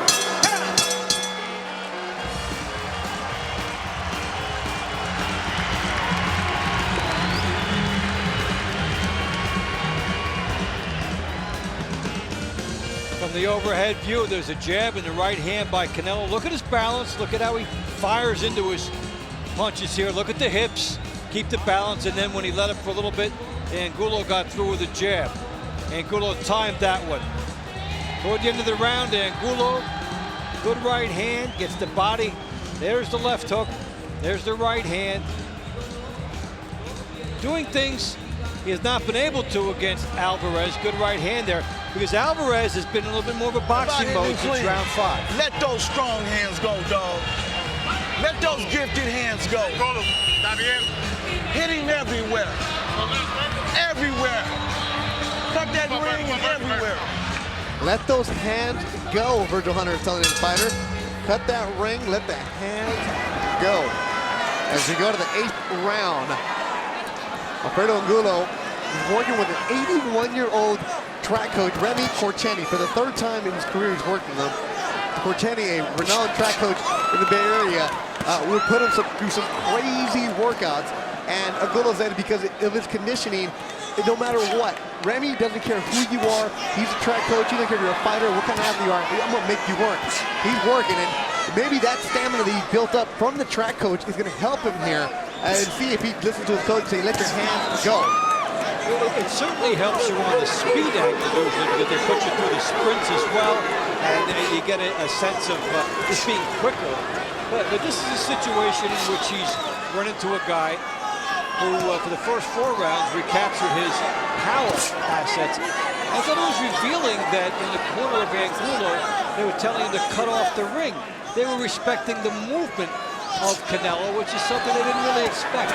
Canelo Alvarez beat Shane Mosley back in 2012 on Cinco de Mayo, and I went in a decision. By that time, Mosley was 40 years old. That was probably his biggest fight after the Cintron. Then he took on Josecito Lopez, who had upset Victor Ortiz. And that was a fight where Josecito Lopez came up in weight, made the payday, but there really wasn't much of a challenge, and he knocked him out in the 5th. Then 2013, Canelo, who put in a flurry on, beat Austin Trout. And that was a decision that was an interesting one in San Antonio. Yeah, Trout got off to a fast start in that fight, and it seemed like he had the style to beat Canelo, but Canelo rallied in the second half of that one. And that was a fight back and forth. People were questioning what Trout did as Canelo slips there. And then he fought Floyd Mayweather last week. So we haven't seen this kind of a fighter take away the Josecito Lopez fight at all in a long time.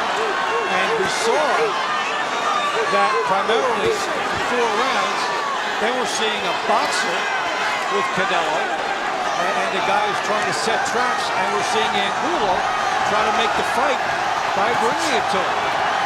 And Canelo Alvarez still picking his spots. Alfredo Angulo saying, come on and bring it. Angulo, this is the kind of fight that Angulo wanted, where he's in there, letting his hands go. Canelo puts his down, saying, come on and take it. Let's go, give me more. And he puts his hand on, he's talking to him.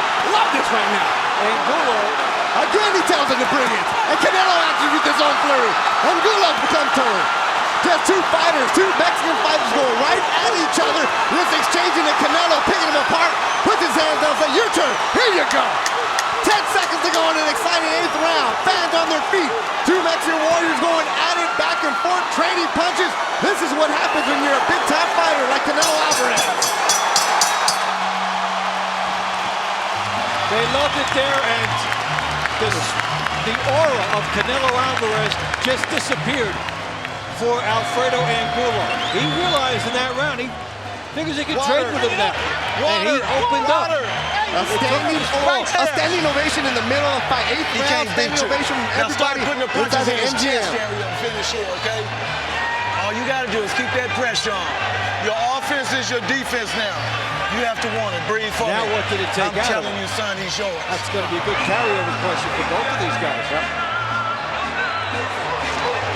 Alfredo Angulo.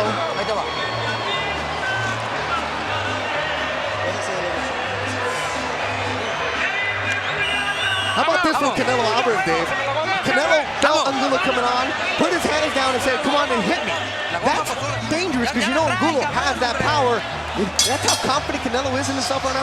Well, that's the mission that he's on tonight, to recapture in the eyes of the fans that indomitable, offensive-minded juggernaut that he was for everything up until the Mayweather fight. So he's come out here, doubling down, and the exceptional fighters always do have a big bounce-back effort right after a disappointment. And he's had that big bounce-back effort. However, that being said, Angulo has taken advantage of Canelo deciding to box in round 5, and he found his confidence. Took him to round 8, but he's got it. We're in the 9th round, and Angulo now is jumping on his toes. Has that spring. Maybe that 45-second flurry woke him up. Crowd still on his feet, and this has been an action-packed fight from the get-go. Crowd getting their money's worth.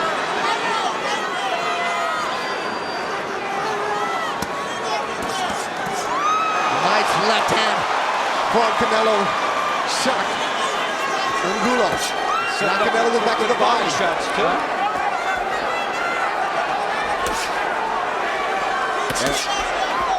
1-2 combo from Canelo. So we asked the question, how much did that 8th round flurry take him out of him?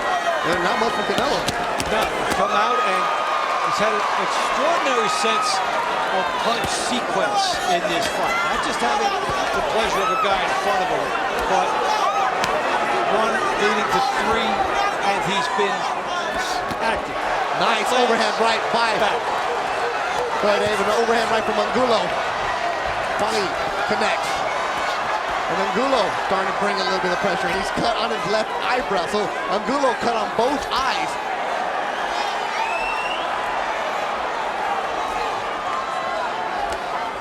Well, Angulo is willing to pay the price for the Trojan of trying to get inside. He gets it there, he didn't punch, so he ate a big left hook and an uppercut. He solved half the battle, he got in front of Canelo, but he didn't do the second half, and because he didn't, he was drilled. Canelo bobbing and weaving, keeping his hands down.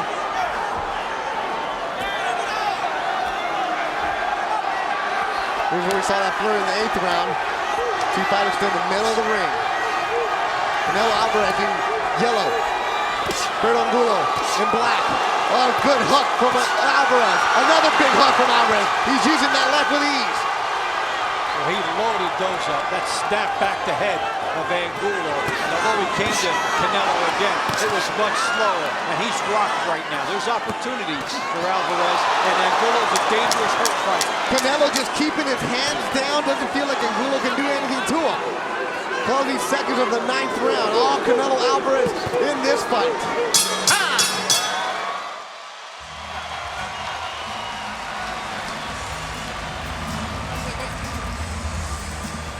Doctor's going to take a real hard look here at Angulo, and then they'll be consulting with the referee.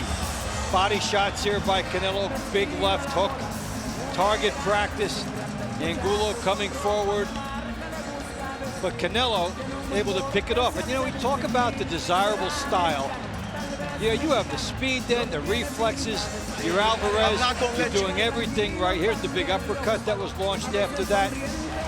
And then the big left hook snapped Angulo's head back. They'll take a serious look, and they will continue to. But I'm not going to let this happen to you, son. And then Virgil Hunter telling him, another round like the last one. I think he's going to stop it maybe in the middle of the round. Come on. Yeah, Virgil telling him, I'm not going to let this happen to you. This is something that the relationship they two have is not fighter and trainer. Alfredo Angulo's father died at the age of 5. He grew up fatherless. He had a bunch of brothers, but he said with Virgil Hunter, it is the first time in his life where he feels like he has a father in his life. And he can yell at him, he can do whatever he wants. He doesn't get offended because Virgil Hunter is his pseudo father. And he's looking out for his fighter here in the 10th round. Canelo Alvarez still looking strong, landing the heavy punches. From the opening bell, Canelo Alvarez has been dominating this fight, landing the big shots. Now he's just toying with Angulo, bobbing and weaving, putting his head down, putting the gloves down, daring Angulo to come and try to knock him out. That's a real big power index, and that's it. They stopped the fight. Referee Tony Weeks has jumped in and stopped the fight. And Angulo is upset about it.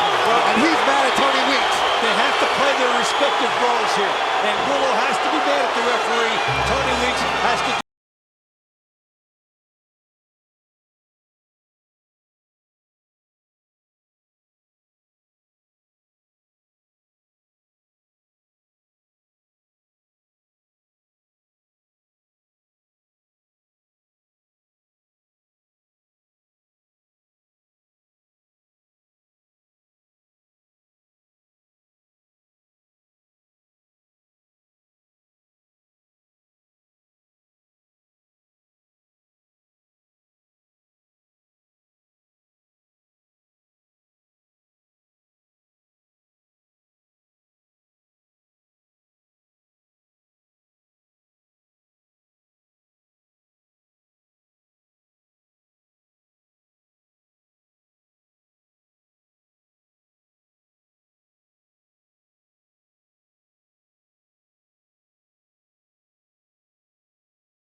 he doesn't know he's been blocked for 9+ rounds.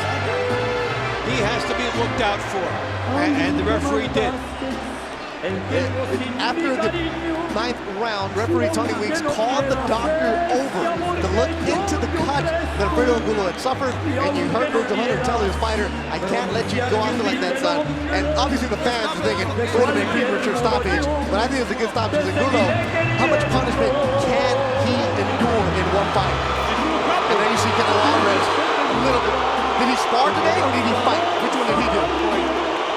He had no trouble. Look at how unmarked he is for a fight that was physical as this. Ladies and gentlemen, we have the time of 47 seconds in round number 10. A referee stops the contest. He is the winner by way of technical knockout, Saul Canelo Alvarez.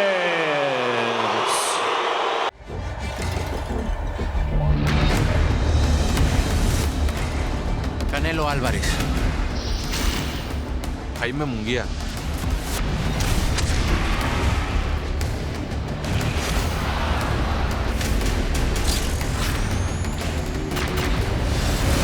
Canelo versus Munguia, live on DAZN, May 4th.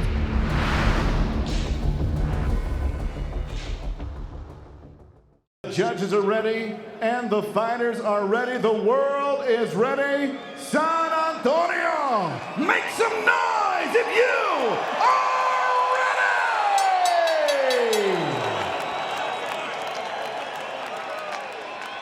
ready! Introducing you first, fighting out of the blue corner with his cornerman, Packy Collins, wearing tonight black trunks trimmed in gold. He weighed in officially 159.5 pounds, and in 33 professional bouts holds a record of 30 victories, including 21 knockouts, just 3 defeats. The Fighting Pride representing all of the Irish around the world from Cork, Ireland. Here is Gary Spike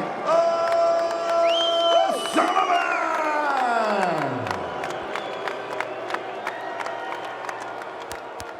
And across the ring stands his opponent, fighting in the red corner. Cornered by former world champion Eric Morales. Tonight he makes his middleweight debut wearing burgundy trunks. He too weighed in officially 159.5 pounds, and in 34 professional fights, he is perfect. 34 victories, no defeats, 27 wins coming by way of knockout. The former WBO super welterweight champion of the world, el hijo invicto, el orgullo de Tijuana, Baja California, México, Jaime Munguia.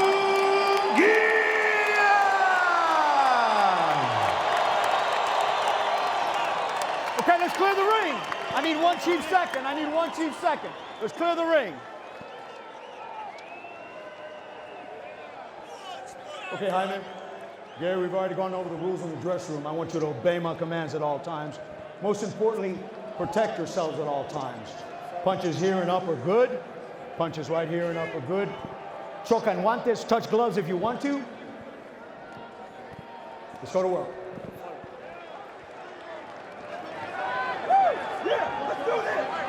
Well, here we go. Jaime Munguia making his debut at 160 pounds up against Gary Spike O'Sullivan. This fight should be fun. Both these guys only know one way, and that's forward. And round one underway. Jaime Munguia in the maroon trunks. Spike O'Sullivan in the black trunks.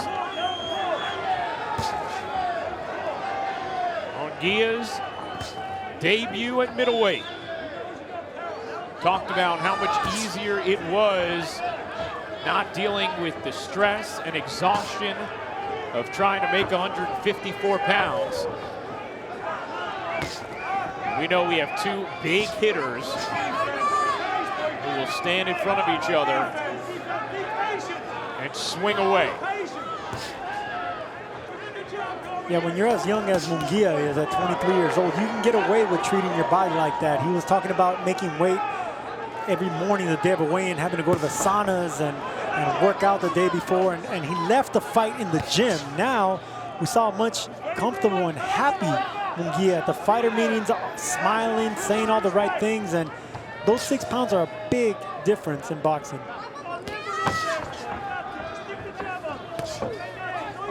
Sullivan has been training since May, waiting for an opportunity, and finally got it in Munguia. Only 3 losses on the resume of Spike Sullivan. World-class fighters and Billy Joe Saunders, David Lemieux, and Chris Eubank Jr. Good body shot by Munguia. That's going to be the key to this fight, the body shots. Sullivan takes a good shot upstairs, but he has been hurt to the body. Chris Eubanks Jr. hurt him to the body. And then he dug up with uppercuts after that. But like you mentioned, Ryan, he's only lost to the best. Nice combination there from Munguia as he again peppered the body.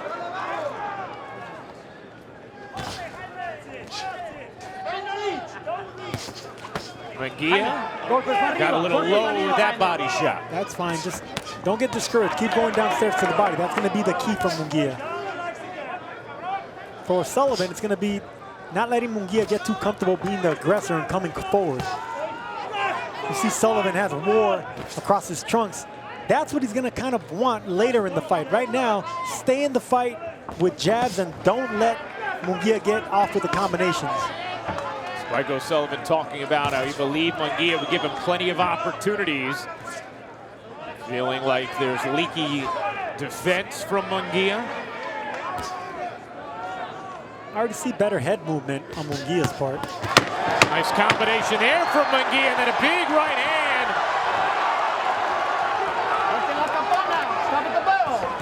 Munguia, huge left hand that lands.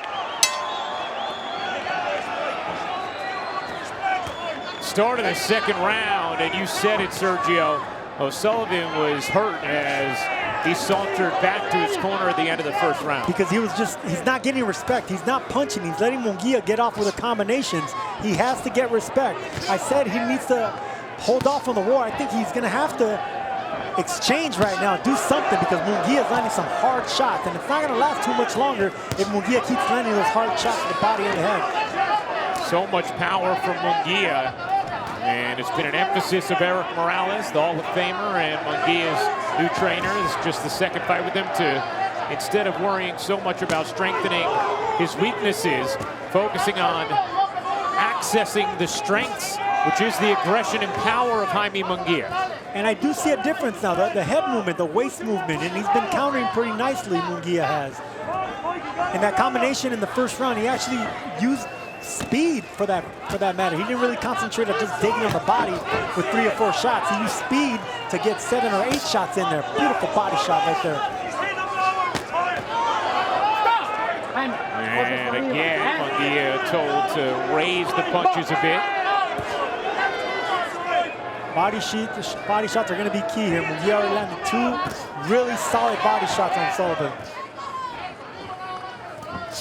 Munguia has the overhand right blocked by Sullivan. And then a right hand to the body from O'Sullivan, and then a left hook.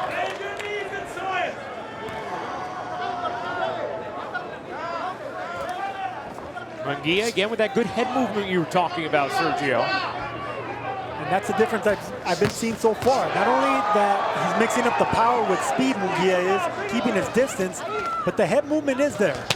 Big left hand to the body there from Munguia.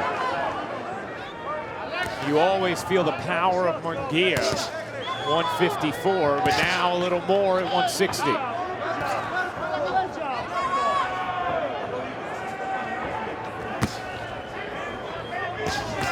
Again to the body.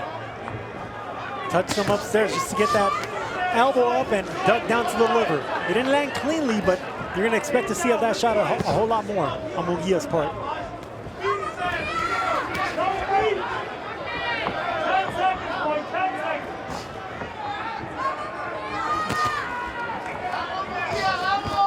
Oh, nice combination there from O'Sullivan with the left to the body and the right up top. And then another combo hitting the body of Munguia. Munguia got caught, pulling back, which is a big no-no in boxing. Don't get lazy. Fight 3 minutes of every round. Do not pull back with your head high. Keep that head movement like he's been doing.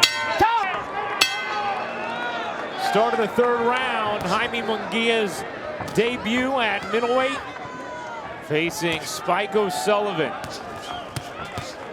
Nice right hand right there by O'Sullivan. Caught Munguia right on the chin. We know Munguia could take a punch, but that was a solid shot O'Sullivan landed.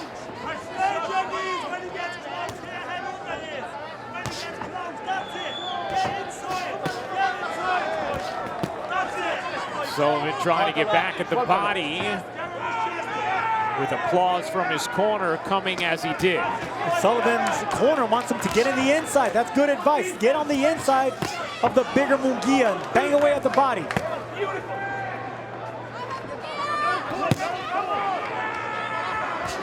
Munguia, hard body shots there with the right-left combo, and again right back to it, Sergio. I want to see him get back on the jab as well. Control the distance, control the pace of the fight, the action of the fight.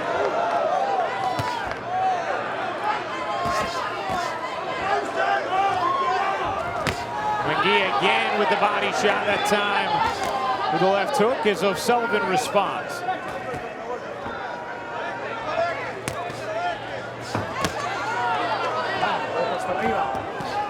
And again, Munguia trying to get at the body of O'Sullivan.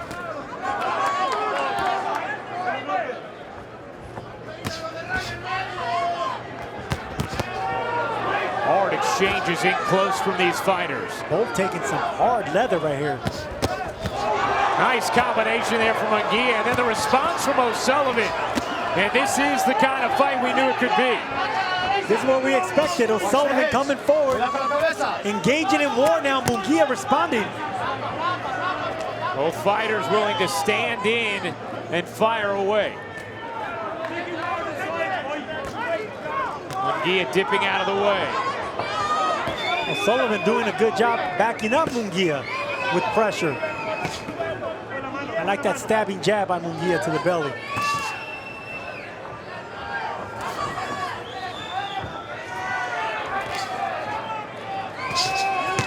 Big left hook there for Munguia.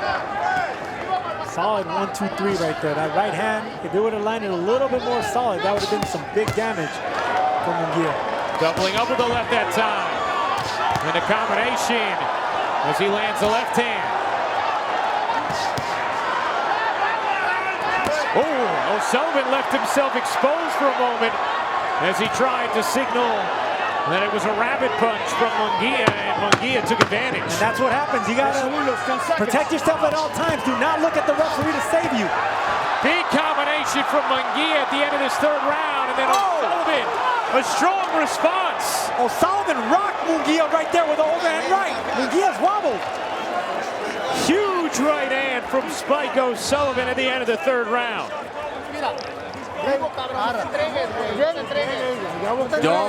Don't leave yourself open. Start of the fourth round. And after Munguia rocked O'Sullivan at the end of round number one, it's Spike O'Sullivan who exchanged the favor at the end of the third round. O'Sullivan talked about how he felt there were big opportunities to be had against the leaky defense of Jaime Munguia. Nice body shot by O'Sullivan right there. Munguia 34-0, 27 knockouts for the 22-year-old fighter. Watch the heads. And according to CompuBox, Munguia has landed 58% of his power punches to O'Sullivan's 33. See, Munguia is going back to his old ways. He started moving his head, moving his waist, and fighting behind the jab with speed. Now, he's just looking for power shots, and that's why he got clipped in between the shots in that last round, because everything is power. He needs to go back to the jab and concentrate on speed and distance. Good body shot by O'Sullivan right there.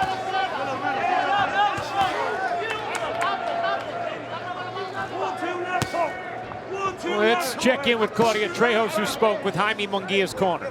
Thank you, Ryan. I had a chance to speak to Eric Morales, and he says that Munguia got hit, but it didn't affect them much. Right now, they just want to make emphasis on defense and walk O'Sullivan down. I disagree with the great Erik Morales. He was shook. Munguia was shook walking back to the corner. His legs weren't under him, but he's responding well right here. Couple of nice body shots landed by Munguia. There you go. That's what I want to see by Munguia. Pop that jab. And he's popped it a few times here. There you go. That's speed right there. Pop the jab. 1-2. Get the distance and the speed. Don't put too much behind the combinations, because O'Sullivan is very good punching in between the shots. That's what veterans do when they can't compete with speed and power and size. They time you in between shots. O'Sullivan backs away. Now gets Munguia up against the ropes.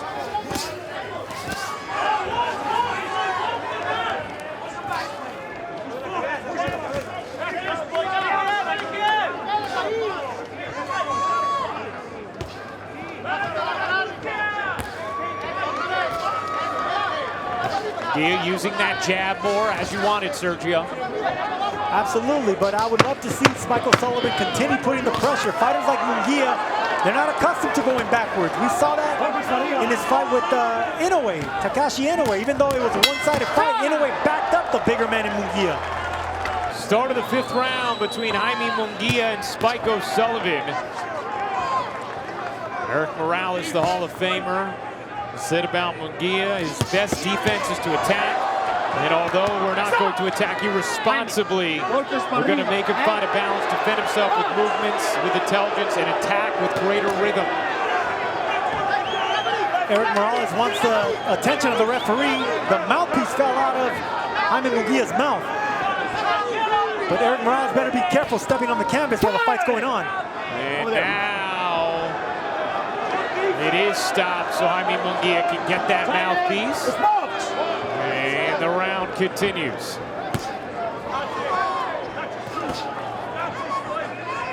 O'Sullivan able to block that body attempt from Munguia. They want Spike O'Sullivan to back up the bigger Munguia. Munguia needs to stop loading up on every shot. He needs to do that right there. He needs to tap, tap, pop, pop. And the reason I like the jab to the belly area, because it breaks the pressure fighter coming forward in half. It's a simple thing, a jab to the belly or the chest, but it cuts your opponent in half, especially when he wants to come forward and pressure you. Spike O'Sullivan again looking to the referee, feeling like that shot was low from Munguia. That's the second time he's left himself exposed as he's gone to the referee complaining. The first time Munguia took advantage with a big shot.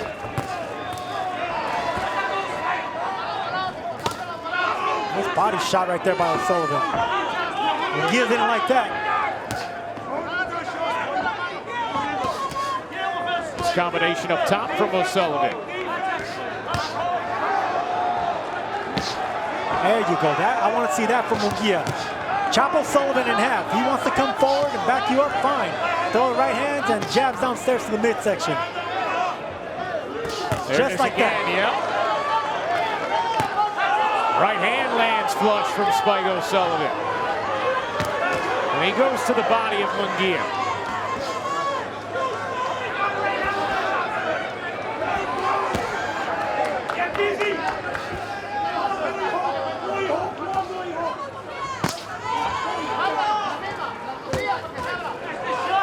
O'Sullivan trying to punch through the midst of Munguia as Munguia lands a right hand.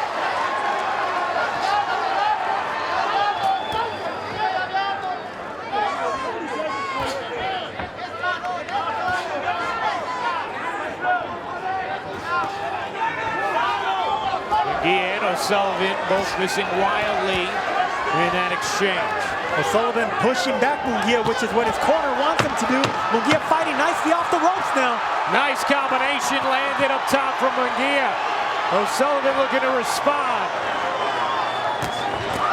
And a good finish to the 5th round from Jaime Munguia. That's the way you finish the round. Start of the 6th round. Sergio, how do you have the fight so far? It's a close fight. I like the way both fighters are implementing their game plan. O'Sullivan backing up Munguia now.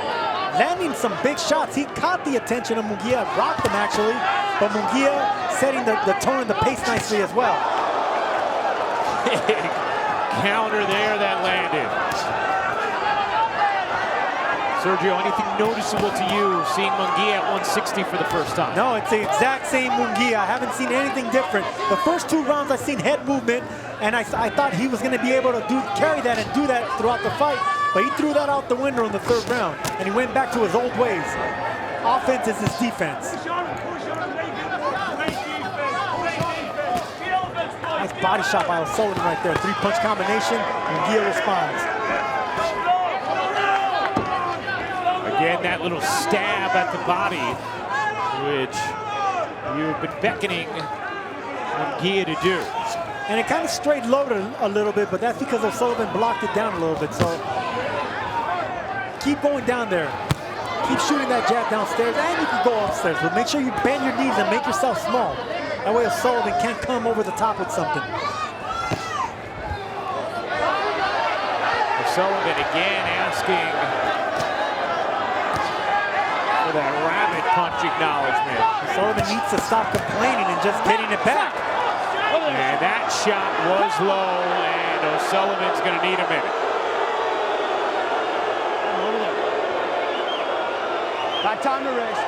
I know. That punch really hurt O'Sullivan. Right in front of us saying that really, he needs some time to recover, and the referee, Mark Calloway, is giving him all the time he wants. He saw that low blow. Oh yeah, that was low right there.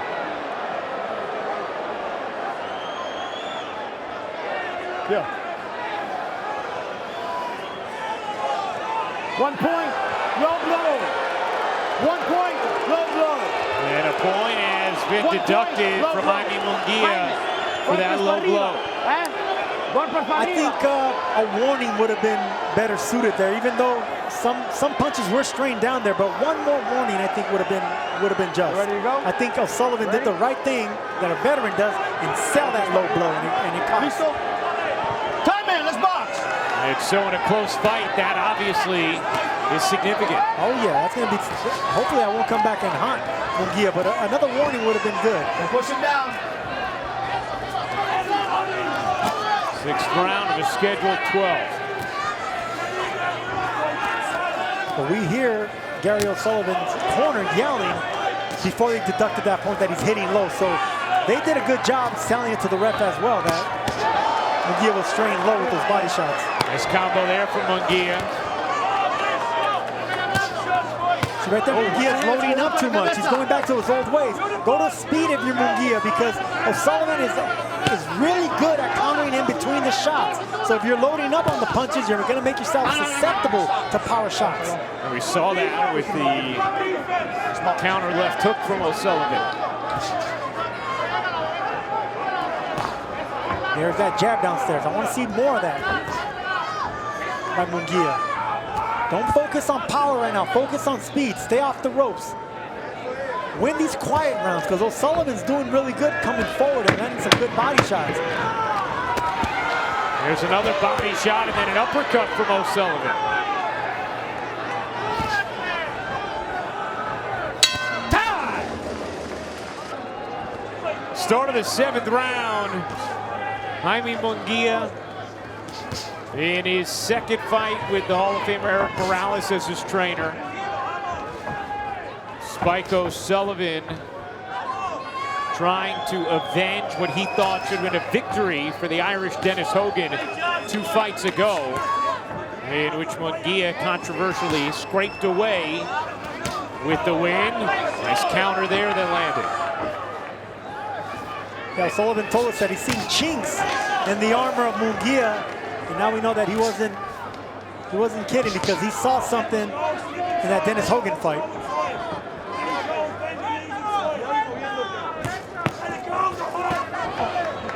He is missing with that left hand again. Spike O'Sullivan complaining. Munguia times it right. He can take advantage when Spike is doing his complaining. See the CompuBox numbers with Munguia landing 37% of his punches compared to O'Sullivan's 24 through 6 rounds. And is almost double the amount of landed punches.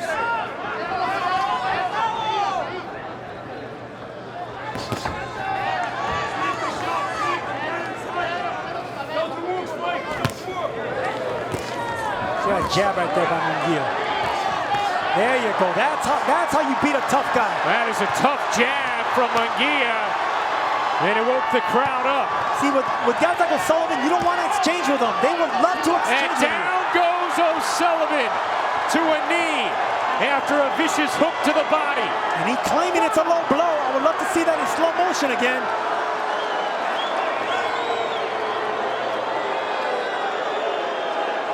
Time, let's go. Ready?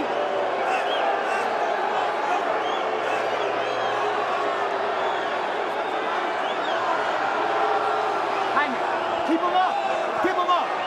The referee looked at us and said that it was a low blow.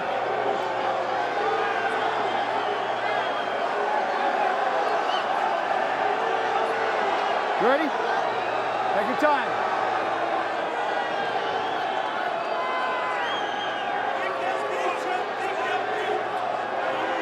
You good? Well, if the referee didn't take a point away in the last fight, he would have taken a point away there, and that would have been valid. So either way, Jaime Munguia needs to be careful not to straight low anymore. And it broke a little momentum that Munguia had, although he's getting it back here with some hard combos up top. Munguia winging away.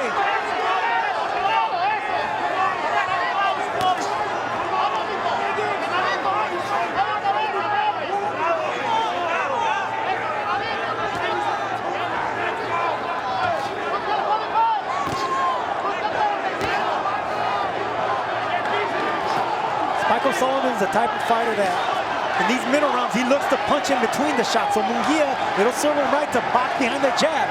He's already winning this round. He had a good combination, but you don't want to give O'Sullivan a chance to crack you in between the shots, because he did that already. He already shook up Munguia just like that. He just missed with the right hand. Nice combination. So Sullivan goes soaring backwards into the ropes, and Munguia tees off. And O'Sullivan a response at the end with his own combination. Even when hurt, O'Sullivan is dangerous. You can see it right there.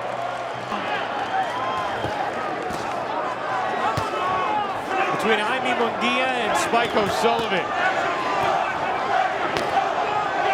A few nice flurries in that 7th round from Munguia that were started with some powerful jabs.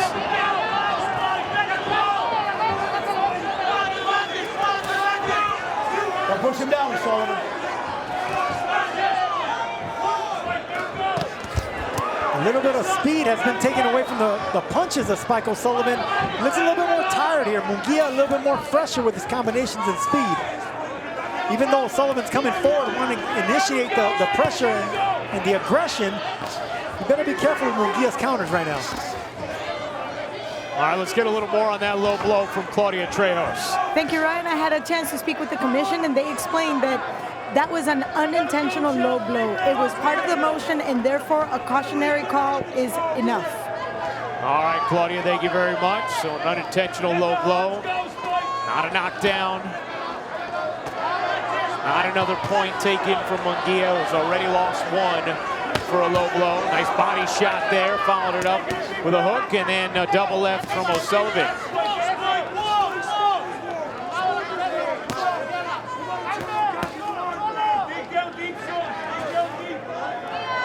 Spike O'Sullivan's corner asking him to dig down deep. As Munguia comes with a jab, it's been effective whenever he's used it tonight. It's been effective, but now we're seeing a more weary O'Sullivan. He's looking like he's a little bit more tired. Fatigue is setting in on O'Sullivan, and that's how those jabs have been landing in that crisp counter right hand right there. What's the move from Munguia after the jab? After the jab, just stay on the jab. Let O'Sullivan, who's in his mid-30s, he's 35 years old. The legs aren't under him as they were earlier in the fight. Let him make the mistake coming forward. So pop that jab. Let O'Sullivan walk into a big shot. There's the jab from Munguia. That's what I want to see. Jab upstairs into the midsection. Let O'Sullivan make the mistake, because right now, O'Sullivan looks fatigued to me.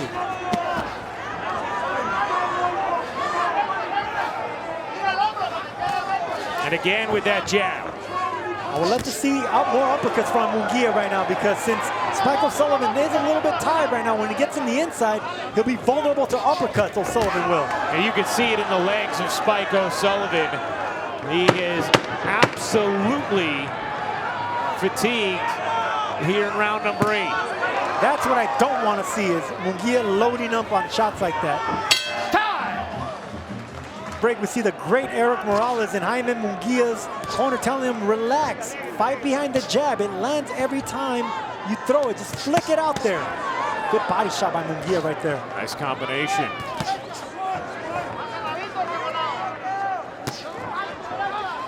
Watch your head. Cuidado la cabeza.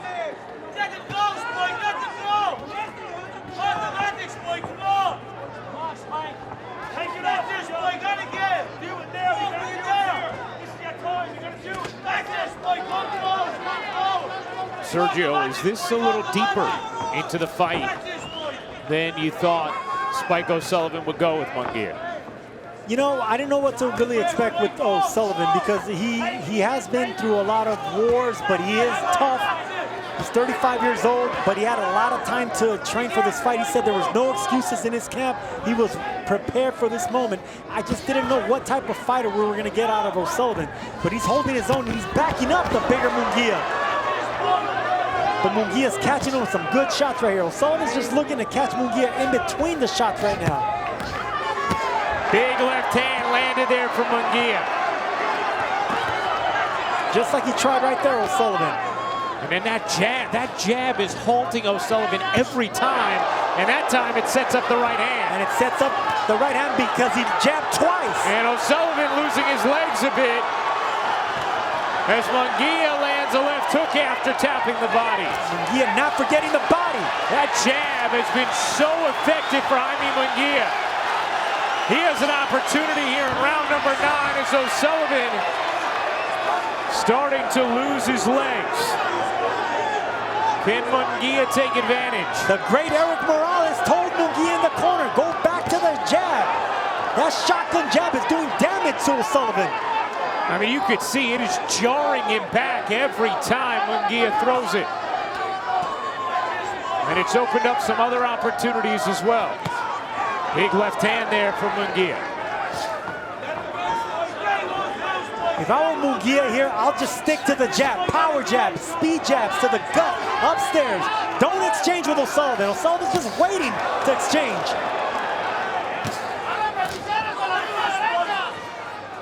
See if Munguia goes back to the jab. Gone away from it these last few combinations after it had been remarkably effective in what looked like it could be some finishing moments. There you go, back to the belly with that jab. Nice hook there for Munguia. Stop. Go push it down. There you go. Let's go. Let's box. Munguia better not get lazy. And that's the end of round number 9.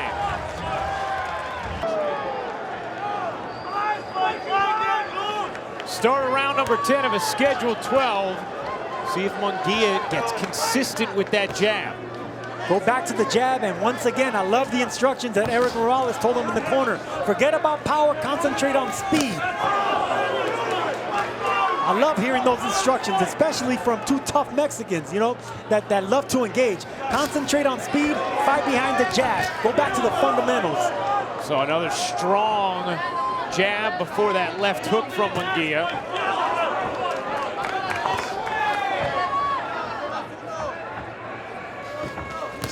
There you go, touching him. Munguia touching him, backing up O'Sullivan.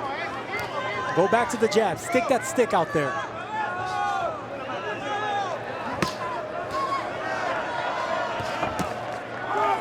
Come on, keep in the game. Let's go.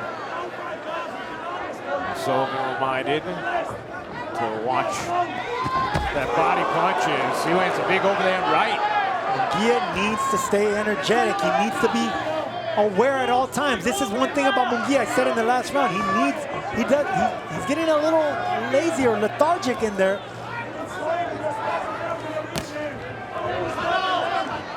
Sergio, you know, people watching, they see the effectiveness of the jab of Munguia as we saw the last 2 rounds, and they wonder, well, why doesn't he just stick with it? Because it's so, O'Sullivan doesn't have the best defense, neither does Munguia. But when you're landing so cleanly, you want the power shots. And right there you see O'Sullivan trying to punch in between the shots of Munguia. That's his game plan. He's gonna try to catch Munguia in between the shots. And he took a big blow as he tried to catch Munguia. When it's so easy to hit your opponent, of course you're gonna keep swinging for the fences, but sometimes that's what your opponent wants you to do. He wants you to swing away because he's trying to time you and catch you in between. Munguia may be trying for home runs when the singles were quite effective.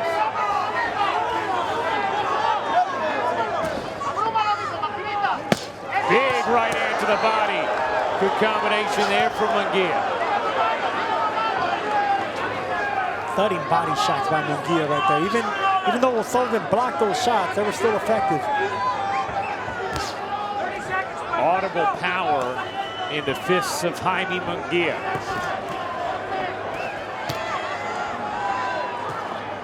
Watch the back of the head, Spike. Watch the back of the head.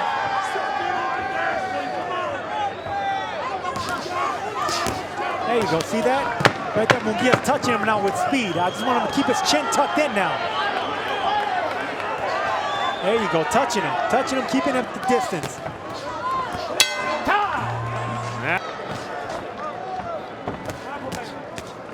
Start of the 11th round, and Packy Collins telling Spike O'Sullivan, hey, pound your chest if you want out. It's okay, there's only 2 rounds left. Spike O'Sullivan going to continue at least for the moment. It was pretty close through the first 5 or 6 rounds, but Sergio, it does feel like Munguia has taken command in these later rounds. Yes, he has. Behind the jab. And it's a power jab. It's been effective. It's a shotgun jab. He just needs to not get lazy and keep that chin down. In the last 2 rounds, Munguia's been keeping that head a little bit too high, and O'Sullivan can wing away a shot and catch him pulling back.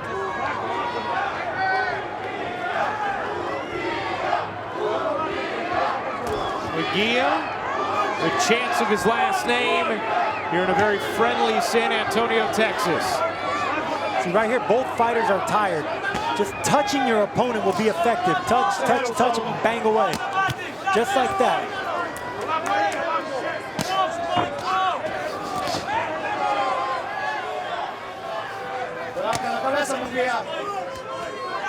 You know, fighting tired, it's a skill in itself. You know, it took me a long time to realize how to fight tired. Before, you just want to hold or move and jab.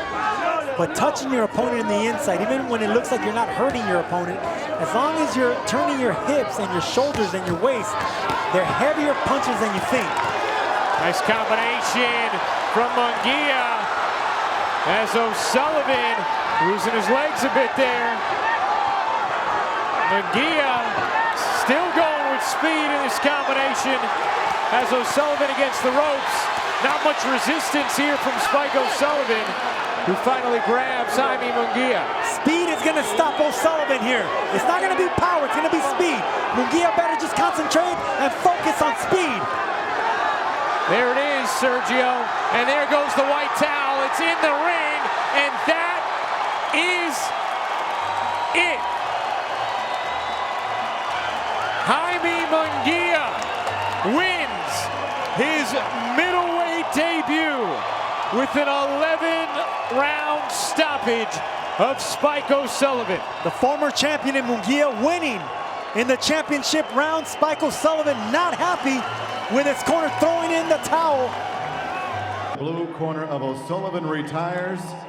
Therefore, we declare your winner by TKO, and now the WBO Intercontinental Middleweight Champion. He is still undefeated, Jaime Munguia.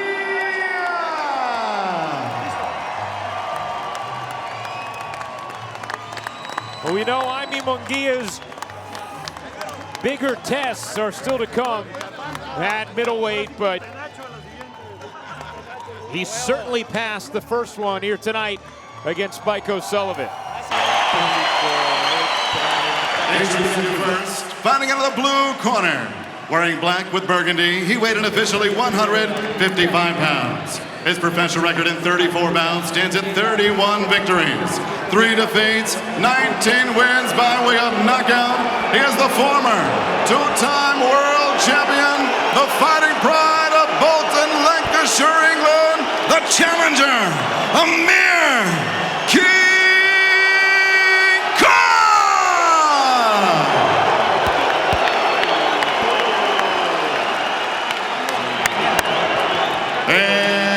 opponent across the ring, fighting out of the red corner. Wearing red with white, he weighed in also 155 pounds. And 48 bouts as a professional, his record, 46 victories, just 1 defeat, 1 draw, 32 wins by way of knockout. He is the current reigning, defending WBC, Ring Magazine, lineal middleweight champion of the world. Presentando el hijo de Guadalajara, Jalisco, el orgullo de México, Saul Canelo Alvarez.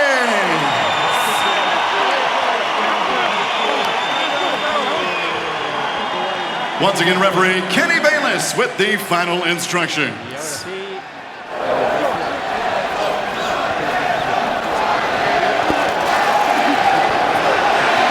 Okay, gentlemen, trunks are okay on both sides.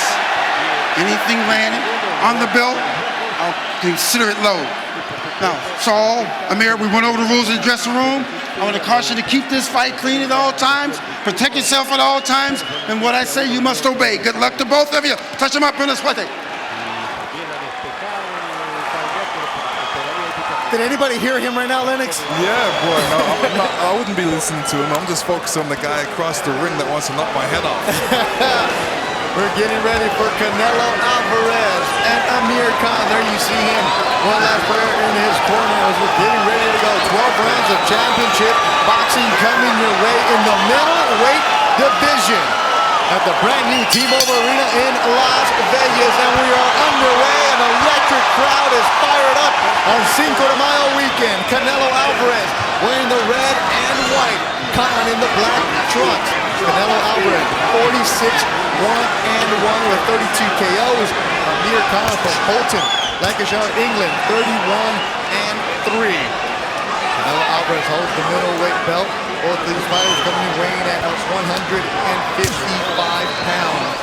They both started their careers in 2005. Amir coming off a silver in the 2004 Athens Olympics.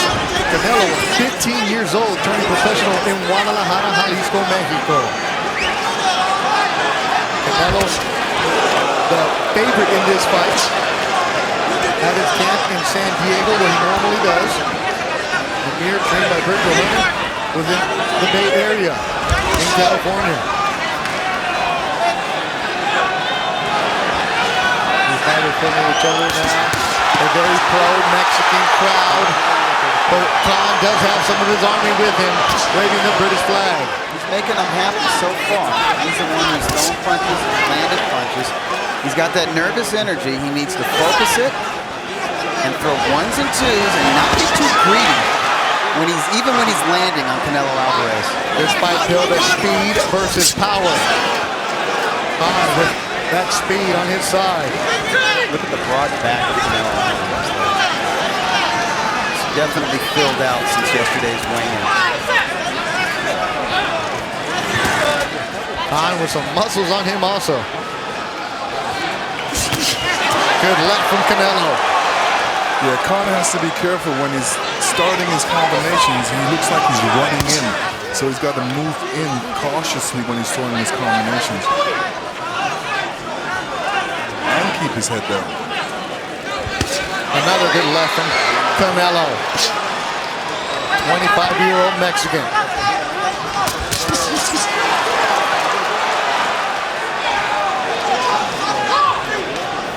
Canelo wearing that KT tape, that athletic tape on his calves. You see that when you're in camp with him, Doug, at all? Yeah, he has it on his shoulders, on his elbows. Most boxers do what they feel they need, what's necessary for them to perform at the highest. So. Yeah, and whatever the commission will allow. I mean, I remember back in the day, actually to our right of us, Lennox, is Michael Spinks, the former light heavyweight and heavyweight champion of the world. He used to go into the ring with knee braces on. He felt comfortable with those. I don't know, not in every state will they allow a fighter to enter the ring with knee braces, but if they allow the tape, then that's just fine.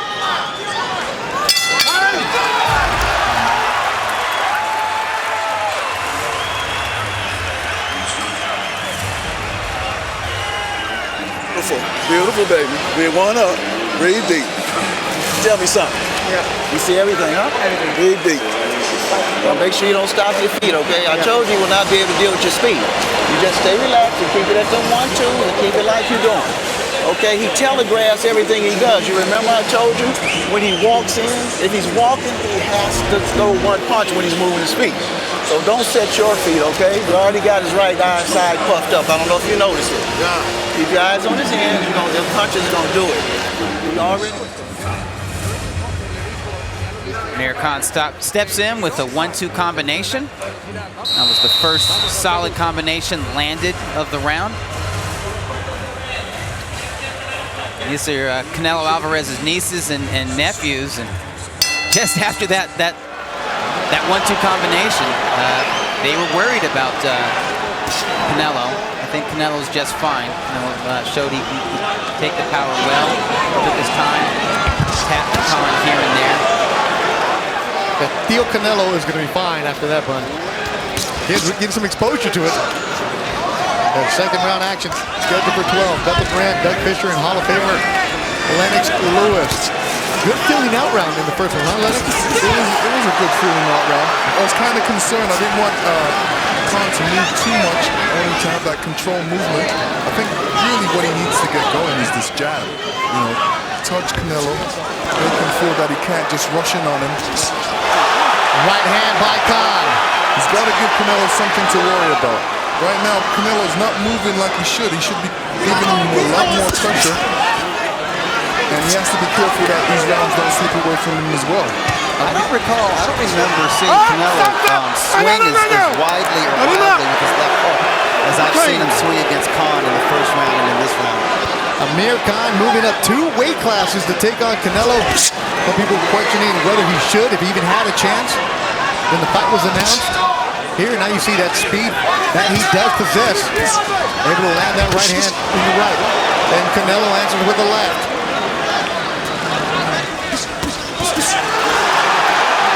Amir Khan, the last few years, we've heard it, he's been calling out people. Went after Floyd, went after Pacquiao. Yeah, we're going to talk about this. He never got that fight, Doug. That chip on that shoulder just keeps getting bigger and bigger for him. He's always had it. He's always been somebody who's looking to challenge himself and take on the kind of challenges where the public, or at least the boxing world, doubts him. And I think he uses that as fuel, as motivation. Lennox, I was reading something from the British papers that he's not as beloved as many people thought he would be in his career. Is that true? No, he's loved over there. I mean, he's got a lot of fans over there. I mean, there's a lot of champions in England right now. Yeah, there are. So the fans have to, kind of spread themselves out. That's a good point, Lennox. Yeah, the British boxing scene is on fire right now, but we're watching Canelo and Amir Khan.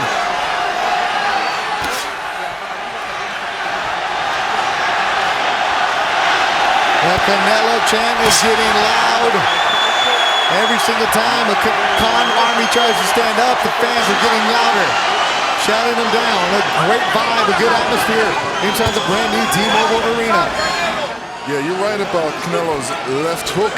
He doesn't have it measured yet. He hasn't caught up to Khan's speed yet. He's trying to, but he's trying not to even make himself look like he's rushing it. But later on, he's going to get a little bit more desperate and try and get Khan. And maybe this is the strategy, just feel him out for like 2 or 3 rounds, acclimate to the speed, then put the pressure on him.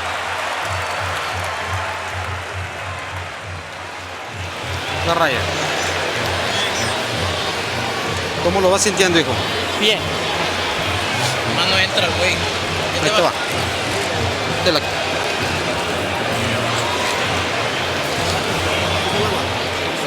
Hay que tener atención, porque él vuelve rápido, con velocidad, y te puede ensartar ahí. Okay. Si vas a entrar, hay que entrar rápido y después de una finta. No entres lento, porque te puede recibir porque trae velocidad ahorita. Hay que ir moviendo la cintura y atacándolo, por favor. Sin perder la calma. Bloquea, te queda. Canelo Alvarez loading up with a big left hook that connects. Amir Khan taps him with a return hook. But Khan showed that he could take a solid punch. And there's Andre Ward, former super middleweight champion of the world. He is a stablemate of Amir Khan. With Virgil Hunter. Third round of action. Middleweight belt on the line. Another wild swing and a miss from Canelo Alvarez. Canelo's jab. Haven't seen it yet. I am seeing some pressure from Canelo Alvarez now. Stepping forward to the naturally small man. Khan, an inch taller than Canelo. So Canelo's been fighting at this weight for a while.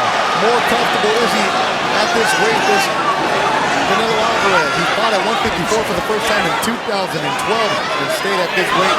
Most recently against Miguel Cotto, he's at 155. So technically a middleweight with the middleweight title on the line, but just 1 pound over the junior middleweight limit, which is where he says he just done. A lot of people wondering how come Canelo wouldn't take on Triple G, or why was he fighting Khan? And right now he's in a good one with Khan, as Khan is bringing him, looks like some fits. I scored the first 2 rounds for Amir Khan. You did? Yeah, Canelo's he's just not being active enough to take those rounds. Khan with that hook. Everything that Khan does on a positive side, his legion of fans are getting louder and louder with it. There's the jab from Canelo. Khan's a very confident fellow, isn't he, Lennox? Yeah, he is. He's moving around. He's doing what he wants. He doesn't have that much pressure. I'm concerned about the middle rounds right now. I don't want him to use up too much pressure, because in this type of fight, you can use it up early. Yeah, you can use it up early because it's just a lot of nervous energy that you're going to be using up, and you got to make sure you still stay relaxed and you breathe. Khan, his last fight was in May of last year against Chris Algieri. That went the distance, 12 rounds. Before that, Devin Alexander. And then Luis Collazo. What do you think any of the boxers right now have settled into boxing? Still kind of figuring each out. Body speed, body vibe of everybody is kind of messing Canelo up a little bit. Still hasn't figured out Khan's movement. Khan brought in a couple of smaller fighters to emulate like Kaiser's best with their speed to go against him in sparring. One of them being Speedy Rashidi Ellis, who was on the card earlier this afternoon. The other, a tall, rangy welterweight super middleweight man, Dusty Hernandez Harrison, who's 29-0. Buried camp for Canelo. Speed guys, Curtis Stevens in there. Going to knock out a Patrick Teixeira to open up the night. But right now, Amir Khan is landing his punches. He's the busier guy. Busier with his feet and with his hands.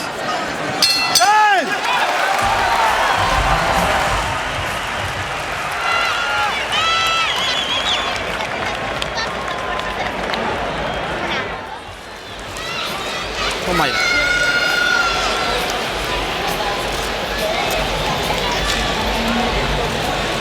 Sin desesperarse, no te tenses a la hora de tirar los golpes, no quieres sacarlo de un solo golpe. Mueve la cintura, córtale las salidas, pícale abajo, pícale arriba y ahorita lo ensartas.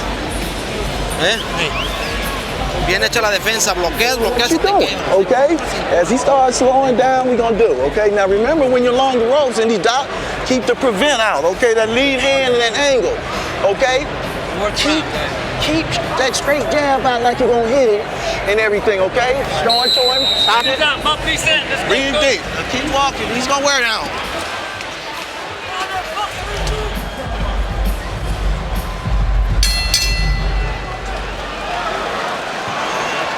Fourth round underway. How do you see it after 3, Lennox? I think Khan's definitely leading the way right now. Alvarez really hasn't done anything to really bridge the gap between both of them. I think he's just, concentrating on his powers. I've always said, you can't concentrate on the power against a fast guy. When a fast guy's moving Watch your around, heads, fellas. it's hard to Keep hit them him. up. So the power doesn't really exist. You should really concentrate more on speed. You can't hit what you can't catch. You can't hit what you can't catch.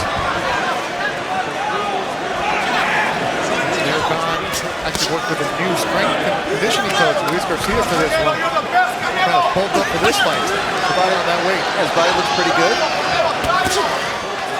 See the speed, we see the mobility that we saw from Khan in the lighter weight class. Amir Khan, an Olympian at the age of 17. Shot landed. Canelo with a jab. And the fighter that he lost to in the Olympic finals was a great Cuban amateur. A man.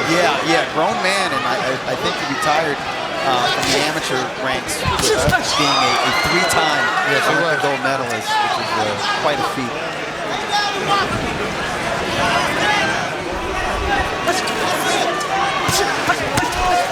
Another double jab from Khan. The corner arm getting louder. Yeah, and it's significant that he got Canelo to take a few back steps. Tells us that Canelo can feel the sting of these shots a little bit. This is something that promoter Oscar was talking about. His own fight when he had against Manny Pacquiao, who was the smaller fighter and was able to pick up Oscar. Or when De La Hoya fought Shane Mosley, also. Come up from lightweight to welterweight and was viewed going into the fight as a small man. That's not how it played out when the two Southern California fighters stepped into the ring. Yeah, you got to give Canelo a little bit of credit here because, you know, most guys would have got frustrated and start throwing some more, a lot more bombs, but he's still composed. Maybe a little bit too composed. Maybe so, because Khan already has confidence. You don't want Khan to get more confident. Maybe you want him to be overconfident, but you don't want him to be so confident that he's effective and he's comfortable and just letting those hands go. Right now, Canelo's allowing Khan to do what he wants, and this is a mistake. Khan's controlling this fight. Well, this is why it was an interesting style matchup, even though people looked at the size and say, well, it's a mismatch in terms of their size. In terms of style, it was interesting because Canelo has never shown the ability to really effectively cut the ring off. Bring him up. Oh! Fast fighter like Amir Khan cutting the ring off is very important. We're done with 4. Khan coming back to his corner with a little smile on that face. Yeah, he's gaining a lot more confidence as the rounds go on. He's starting to get tired. Way to take that round off and still winning. Breathe deep. Feeling good? Huh? Yeah. You got a lot of energy, huh? Keep showing him those jabs, those faint jabs, you know, that sleight of hand, making him think he's going to get hit, and you can bring your other shots off of it, okay? You see he's pulling away from you now? Why? Because he feels your thing. That's what he feels. Okay, he's puffing up now. You see that? Khan misses with a 1-2 combination and catches a right to the body from Canelo Alvarez. Canelo slips a jab, but misses with his right cross. Amir Khan does not miss with his right cross. I'm sorry, that was a left.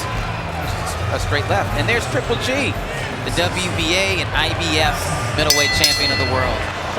Said he was coming to the fight, wasn't going to call out anybody afterwards, not his style. But he's Mexican style boxing on Cinco de Mayo weekend. You got to show up. And his presence here means something. Oh, yes.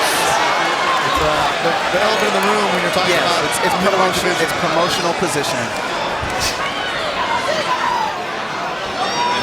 Neither of these fighters can think about Triple G. They need to think about what's in front of them. We are 1/3 into this prize fight.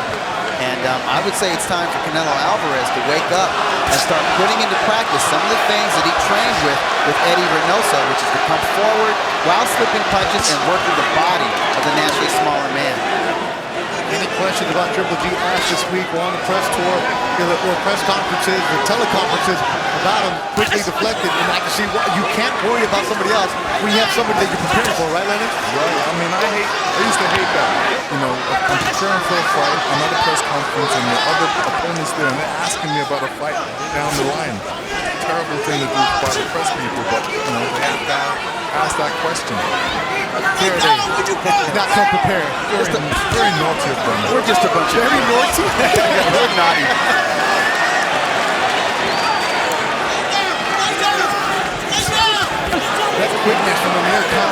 ripping punches.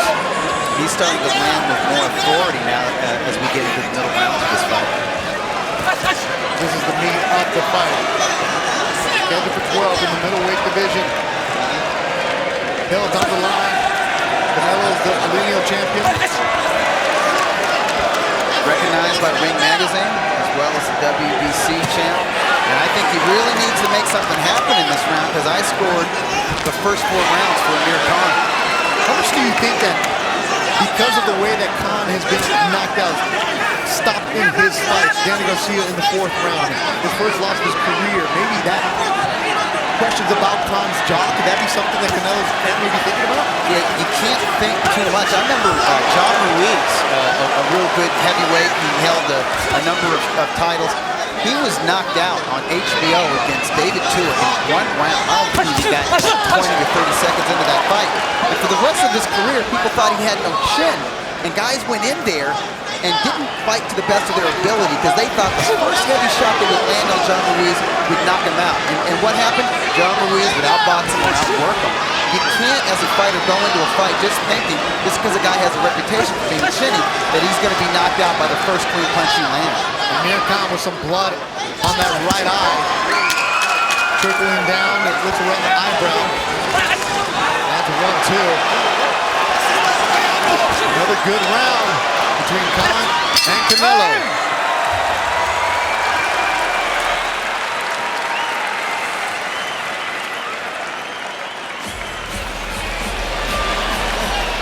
¿Qué pasó? ¿Quieres agüita en la Toma, cabeza? no. ¿Todavía estás bien?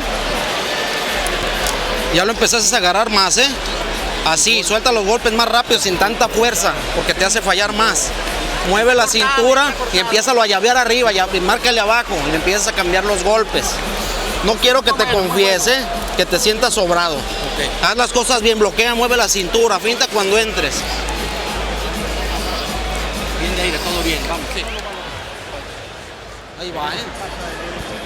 Wide left hook, nails Khan close to the temple, causes the legs to jimmy a little bit, giving him the jimmy leg.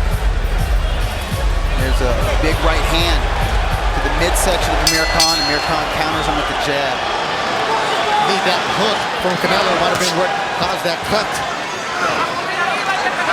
Close rounds. Interesting to see how the judges have the score. We're in the 6th round. Canelo Alvarez in the red and white. Amir Khan in the black and burgundy. Canelo's corner told him the right thing to do, to relax a little bit and not really focus on the power, because, every time he focused on the power, he came wide, and, Amir Khan was out of the way when that punch got there. Canelo Alvarez, a fighting family. He's the youngest of the kids. Bring him up. His brothers fight, but he has his own promotion company. Right now, he's in tough with Amir Khan. I think he's got a bit of a hole to climb out of. Just needs to be a little bit more active. Well, the good thing about boxing, that can all change with one punch. That's true. Like left from Canelo Alvarez. That's the power we've expected. But beyond the power, it was nice punch selection. It was a combination. It wasn't just one big sweeping left hook.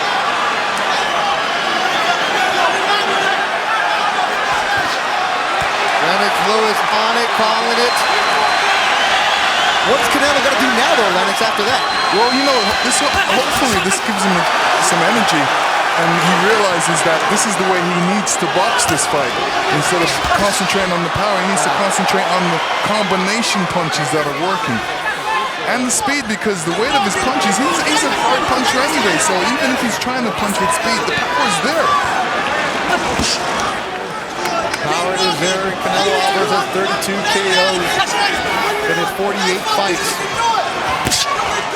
Especially about a year ago, an impressive knockout of James Kirkland in the 3rd. Doug, you were there for that. James Kirkland with the perfect style and mentality to bring out the best offense in Canelo Alvarez. Amir Khan with a different ring mentality, higher ring IQ, and a tricky style.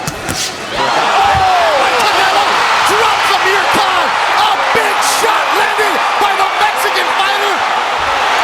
And it is over. A one shot from Canelo Alvarez dropped Amir Khan and knocked him out. Wow.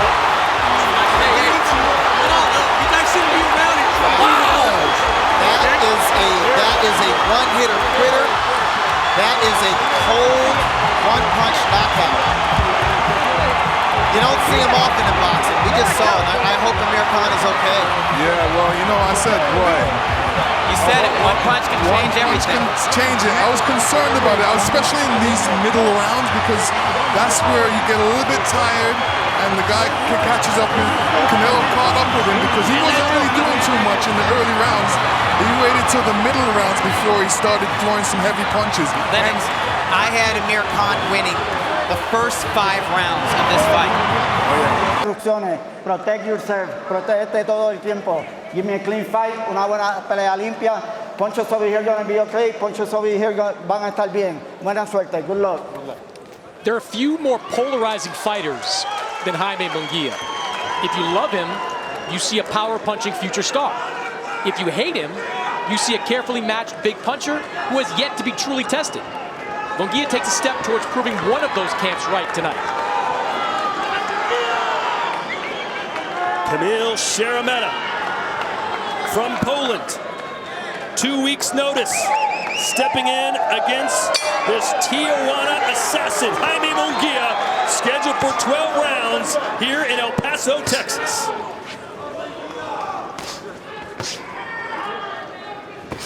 Munguia promised to come out a little quicker than he did in his last fight. Said the lack of a crowd against Johnson confused him a little bit. Said he felt like it was a sparring session. Yeah, he said he woke up when he first got hit, and that happens with a lot of fighters. You know, once they get hit, that's when they realize they're in a fight.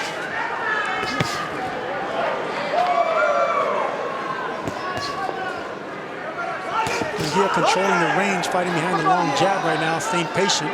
Nice jabs there from Szeremeta.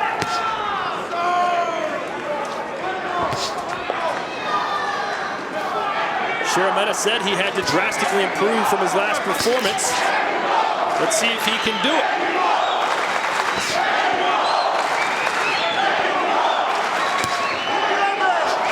Not only does he think he can win this fight, he thinks he can knock Munguia out because he makes so many mistakes and leaves himself vulnerable, at least according to Szeremeta. Szeremeta's not a big puncher. He only has 5 knockouts in 21 fights, so I don't think power is his strong suit. But Gabe Rosado's not a big power puncher either, is he? That's exactly right, Todd. All you need to know is have the confidence that you could hurt the opponent, and Rosado and, of course, Szeremeta have the confidence. Hey, you dropped Danny Jacobs, too, didn't you, Sergio? Yes, I did, but he got up.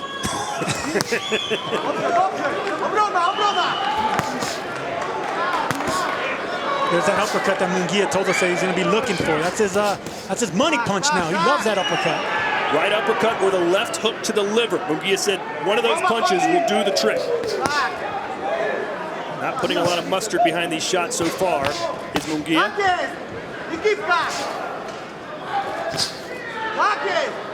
Szeremeta's a very active volume puncher. He comes forward. He's on that front foot. And right now he's doing a good job holding his ground, not getting backed up by the bigger Munguia.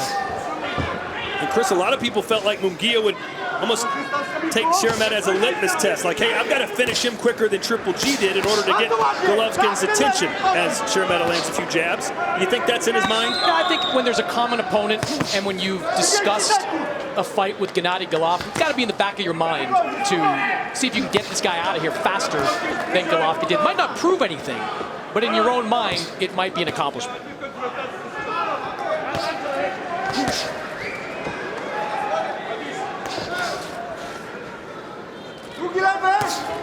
Munguia keeping that range, fighting behind that long jab. See Szeremeta trying to break that distance. Munguia step back. That's something you're not accustomed to seeing by the aggressive Mexican.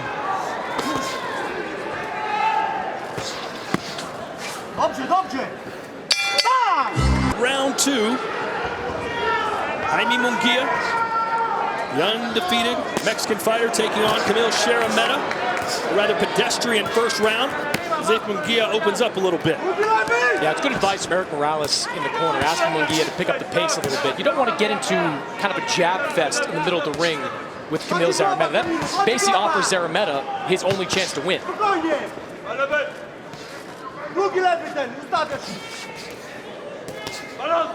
Strategy would think for Szeremeta would be to frustrate Munguia, force him into making mistakes, and then capitalize.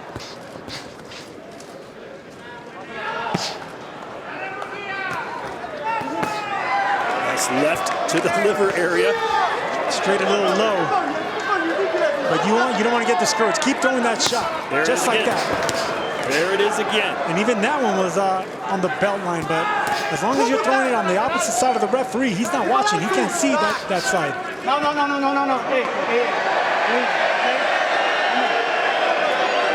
Little cute uppercut while I was holding Munguia. Maybe not so cute to these fans. Come on.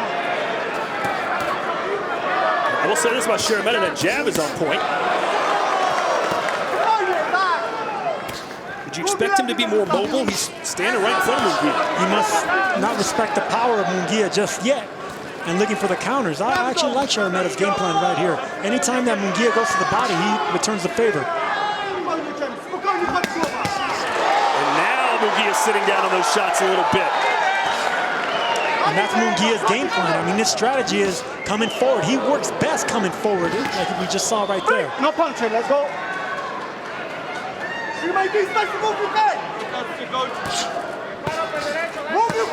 And not for nothing, Szeremeta fights best coming forward. He's a volume puncher. He's not a power puncher, but he fights back best on the front foot.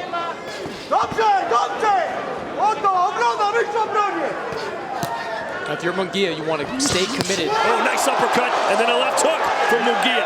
There's the money punch he likes now. Right uppercut, left hook.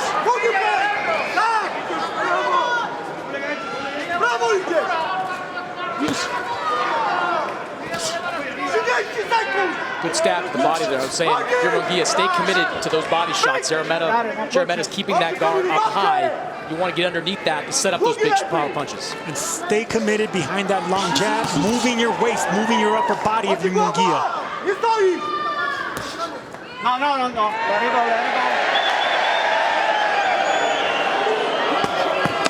Szeremeta digging into the belt line. Don't hold your head.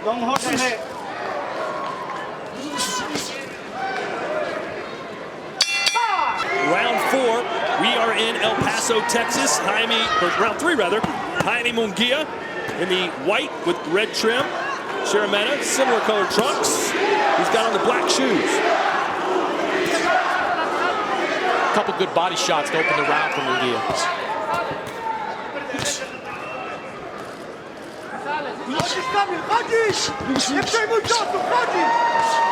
Just missing the uppercut was Munguia. Nice variety of punches right there by Jaime Munguia. Upstairs and downstairs, jabs and hooks.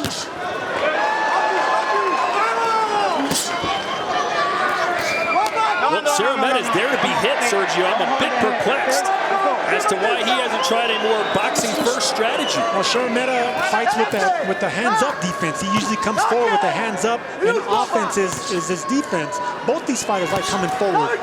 And it's a fight for who's going to be more offensive. As you can see, Munguia is not throwing as many jabs as he was the first 2 rounds. But don't you want to be a moving target for Munguia? No, you do. I mean, that's what I would do. That's what Dennis Hogan did against Jaime Munguia. That's what Alote tried to do against Munguia. Inoue tried to do, and they had success doing that. But it goes to show that Szeremeta's comfortable with the power and the strength of Munguia.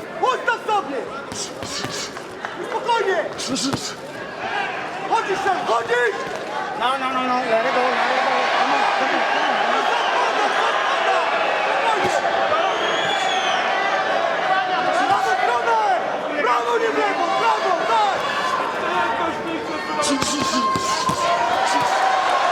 Most Most of those were blocked by the Polish fighter. So was that one, but the crowd roars their approval anyway. You know, all the attention paid to the defense of Jaime Munguia. He continues to insist that both he and Erik Morales believe offense is his best defense. Specifically, when he's coming forward, they believe that waist movement makes him a more difficult target to hit. It is, but when you're fighting the elite at middleweight, they're going to take advantage of that. I mean, anytime you have a fighter who's not going to move his head, you're bound to get countered and countered big.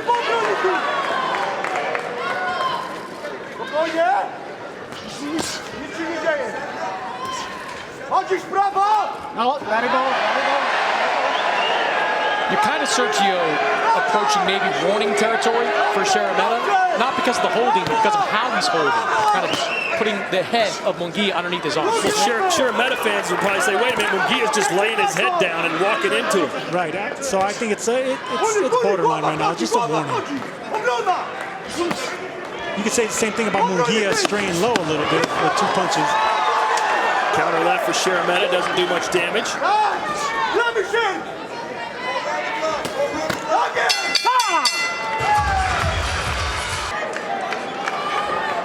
All right, Chris Mannix, how do you have it through 3 full rounds? I've got 29-28 in favor of Jaime Munguia. I gave the first round to Sharameta. There you see again, Munguia, before the referee could step in, lands a nice quick body shot. I gave Sharameta the first round based on lack of activity from Munguia, but since then, Munguia has been in control over these last 2. He's flirting right with that belt line. Sharameta appealing to the referee, who's having none of it.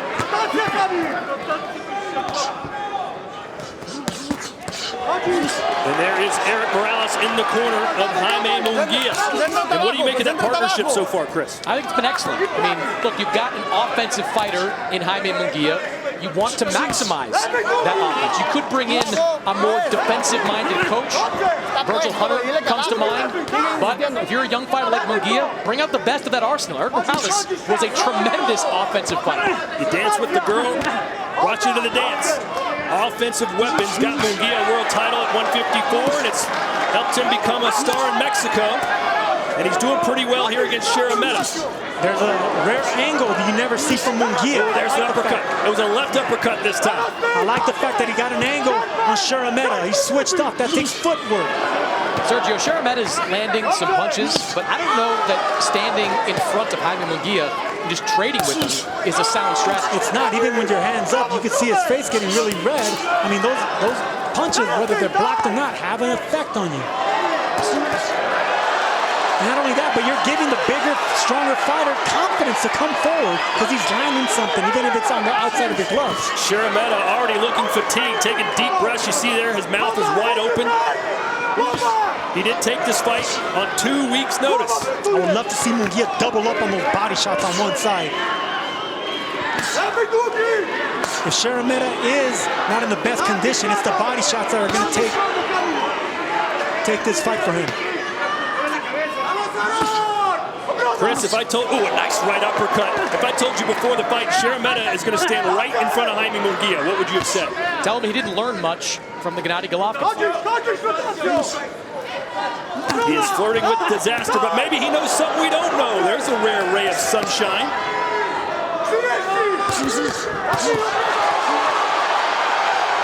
He says no, that usually means yes. Munguia bouncing on his toes, coming forward, being offensive. And there's the head movement they want more of.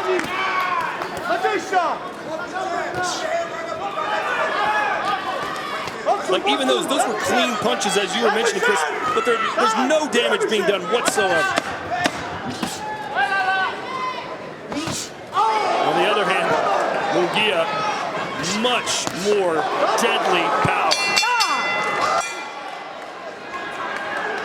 Round 5 is the end near for Kamil Sharameta. He's got to do something different, but appears to be content standing and trading with Munguia.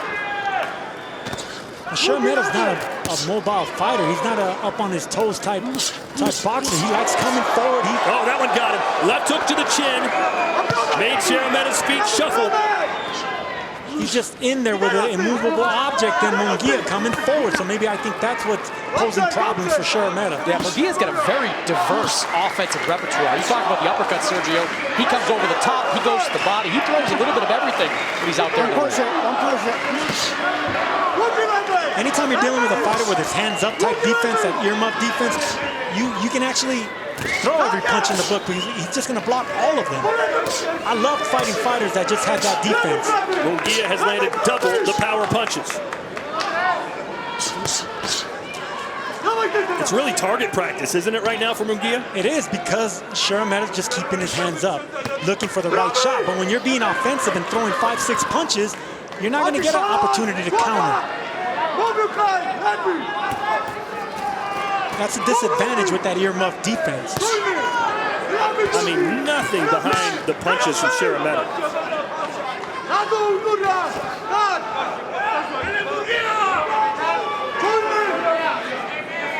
See, if you're going to have that peekaboo defense, you need some waist movement at least. That way you could explode on your opponent. But if you're just upright with your hands up, you're an easy target.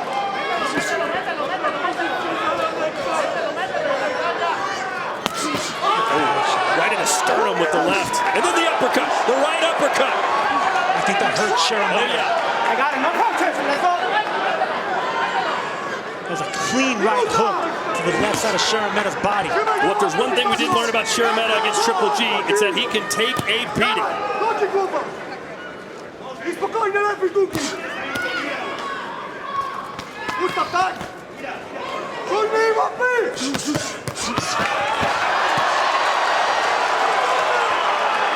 Against Triple G, Sharameta only landed 59 punches compared to Golovkin's 228.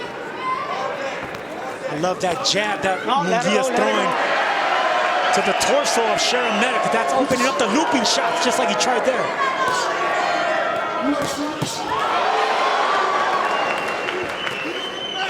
The longer this fight goes, that peekaboo defense is not going to work for Sharameta, because he's not going to be able to withstand the force that's coming with those shots from Munguia. Oh, counter left.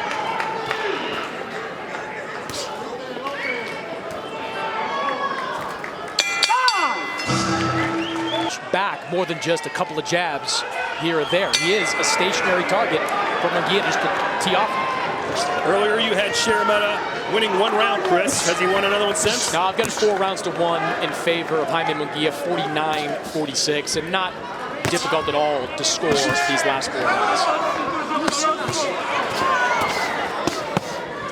Correct me if I'm wrong here, but I don't see any path to victory for Sharameta. It doesn't seem like he's got knockout power, and he's not winning rounds. Yeah, and he's not fighting the fight of a boxer who doesn't have power in his fist. But like he said, he feels he can knock out Munguia. So, I mean, ignorance is bliss sometimes. Good line. I'm also reluctant to make any kind of sweeping declaration after we watch Gabe Rosado flatten Bektemir Melikuzyan. Excellent point, Chris. If you're just joining us, knockout of the year contender in our co-main event. Gabe Rosado only landed 10 punches through 4 rounds. One of them was a home run bomb to beat Bektemir Melikuzyan. And when you're facing defensively challenged fighters, all it takes sometimes is one punch. And it doesn't necessarily have to be the biggest punch. The toughest punch they recover from are the ones you don't see. Sharameta's seeing a lot of them, and they're all hitting him right in the face.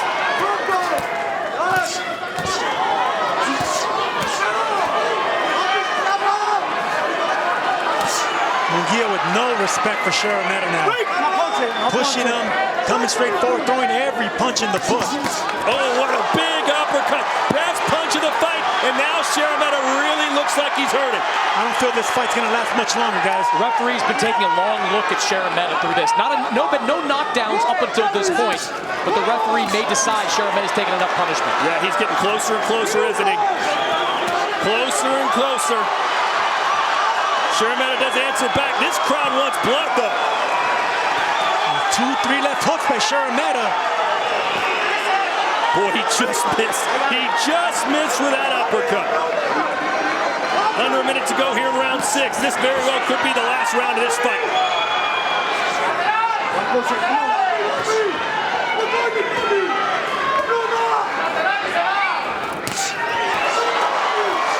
See, that shot was blocked right there, but that had a major effect on Sharameta right there. Whenever you're tired and whenever you're rocked, even those block shots hurt. There it was, and then a straight. Sharameta fighting back, give him credit, refusing to give in.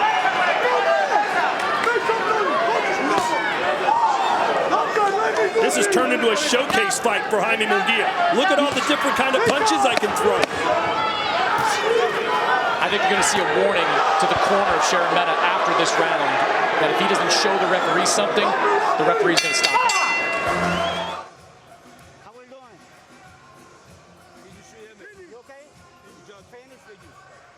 There it is. It's over. And that is it. On his stool. Jaime Munguia doesn't know yet. Now he does. It's over. That'll go down as a knockout. Jaime Munguia, 37-0 with 30 KOs. Rafael Ramos puts a halt to this contest with a wave. The official time comes to you. 10 seconds into round number 5. Your winner by TKO, ladies and gentlemen, and still undefeated, the WBO Intercontinental Middleweight Champion from Tijuana, Baja California, Mexico, Jaime Munguia.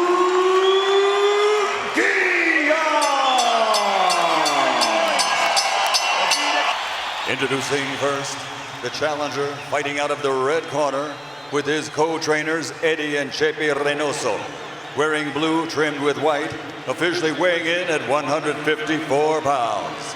His professional record, an excellent one.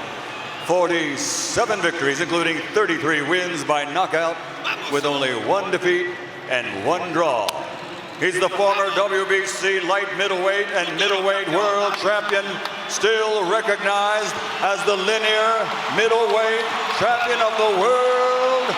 Damas y caballeros de Guadalajara, Jalisco, Mexico, Santos Saul Alvarez Barragan, a.k.a. Canelo Alvarez.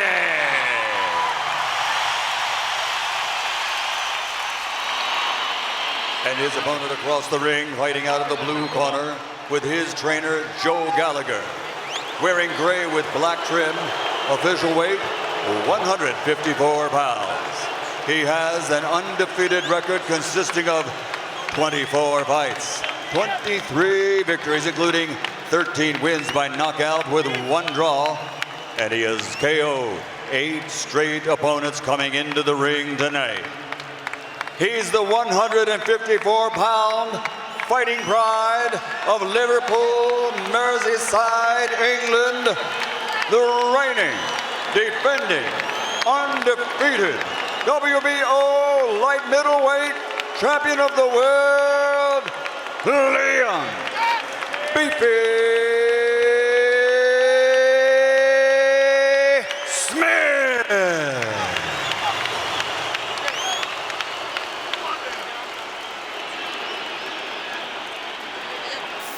A middleweight champion. He's also the Ring Magazine middleweight champ.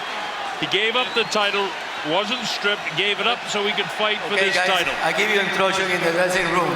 They're having a clean match, okay? Good luck, God bless you. One thing I know is, in this big crowd, a lot of women. And that's why Oscar De La Hoya, who had a lot of women fans, went after Canelo to sign him up because he thought this kid's going to be a big draw. Well, he's a handsome devil, and you're exactly right. Again, 10-point must-scoring system, no standing 8 count, no 3 knockdown rule. But it cannot be saved by the bell in any round. Only the referee can stop the fight. We get into any accidental fouls, Larry and I'll explain to you as it becomes pertinent. Both of these guys are similar fighters. And the gray trunks with autism on it is this man, Liam Smith. He's the champ. Here we go, round 1, scheduled for 12. It's Smith that holds the belt right now. Blue gloves, red hair, Canelo Alvarez. Alvarez landed 3 jabs in the first seconds of this fight. 2 to the head, 1 to the body. Jab gets through again. So far, Liam hasn't been able to do much. Now he Gets a looping right hand through. Alvarez is not tentative at all. He seems to be bringing the fight to Liam a little bit more than Liam is bringing it to Alvarez. Alvarez got him with a right hand already. He lands the hard body shot. Difficult to tell with just a minute gone by, but it looks like Alvarez is very much stronger than this guy.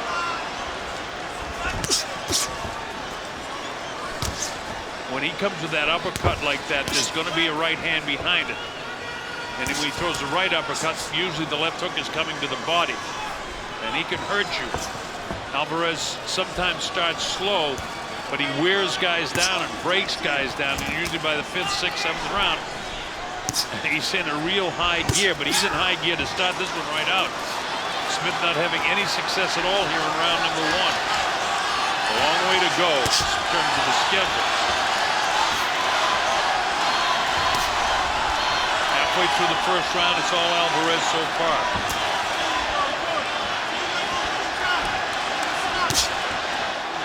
Block of nose, nice job by Liam. Downstairs, back upstairs by Alvarez. Feints, but Alvarez still hits. This looks a little, maybe surprised if not shocked by Canelo coming right at him and beating him to the punch, consistently landing the jab. Well, this is what Liam said that he thought that he could do, and he certainly hasn't been able to do it thus far. Which is why I mentioned that.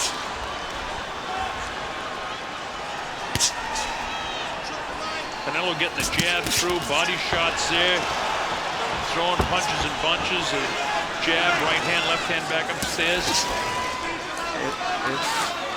If Smith's plan was to make Canelo fight more than he normally does instead of boxing and moving and so on, well, he's been too successful so far. That's for sure, because Alvarez is really, I mean, we don't have the punch stat numbers right here, but I can assure you that everything is 12-15 to 1. And all punches thrown by Alvarez over Beefy. All right, that's it. That's an Alvarez round in the book. I want to see Smith do well because I want to see, and I want you folks to see, a really good fight. But this kid is something extraordinary.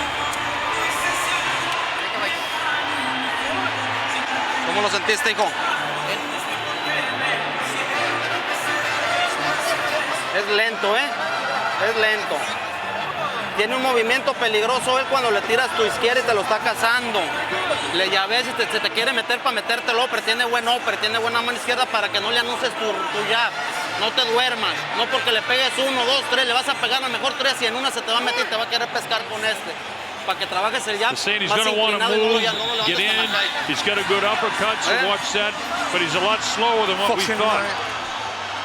And that's the biggest thing that I noticed, that Alvarez able to get through, Smith not able to hold him off, and Smith not able to get in. Well, they told him to beware of the uppercut of Smith. Well, here we go, round 2, scheduled for 12. Colonel Bob Sheridan here, Larry Merchant, AT&T Stadium, Liam Smith, and the gray with the yellow trim.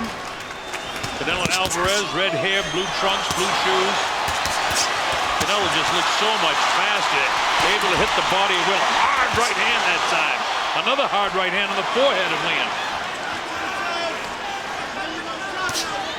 The difference in quickness is obvious, and that's usually determinative in a fight.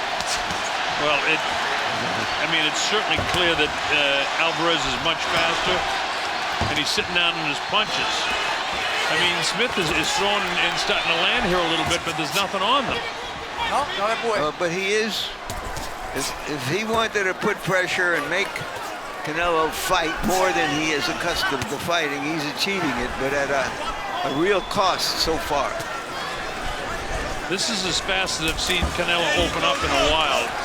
And like I said, he started fairly fast, but he clipped Kirkland in that fight early and was able to get to him. But this fight, he started from the get-go, putting pressure on Liam Smith. Well, that's because Smith is standing right in front of him. Face a bit of a low blow that time. And right back answers Canelo Alvarez. Downstairs, upstairs. Also, another thing that Liam is making a mistake, he's pulling straight out too, Larry. You mentioned he's right in front of him, but he pulls straight back, and it allows Canelo in a combination to finish his combination. That left hand can be used as a hook, that time the right hand underneath the elbow. And we haven't seen Smith able to land much in the body of Alvarez at all. And, you know, that's what he's known for, too. He hasn't been able to do it. He's taking some vicious shots from Canelo Alvarez. There's a good body shot by Liam. Chops him on the inside. Watch for the uppercut now of Alvarez. Liam getting a little bit more confident right now. That can be dangerous too. But he's got to try and pressure this guy. Comes from a boxing family. His 3 brothers, all fighters. Of course, Canelo once famously fought in a show with his 6 brothers fighting. 3 of them lost and never fought again. And only one is an active pro right now.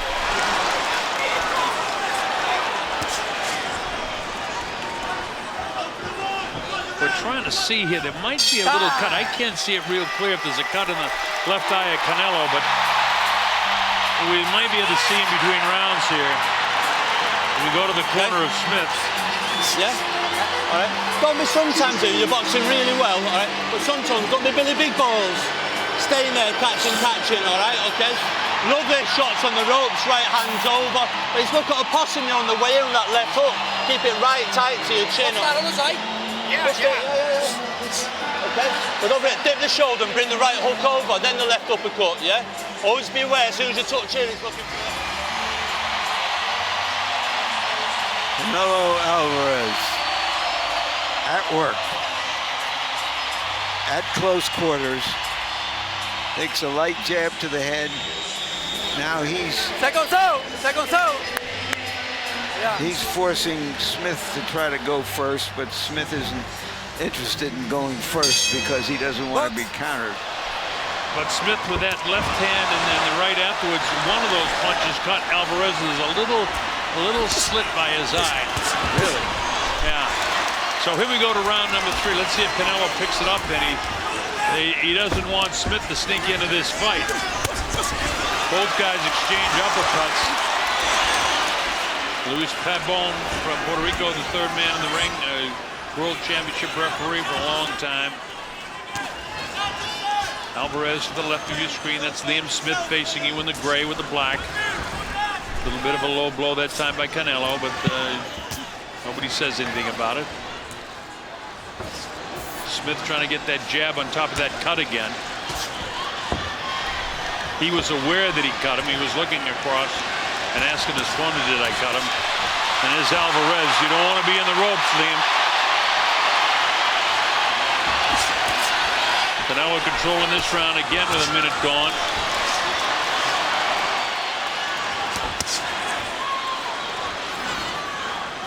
Well, Liam's got to get busy, Larry.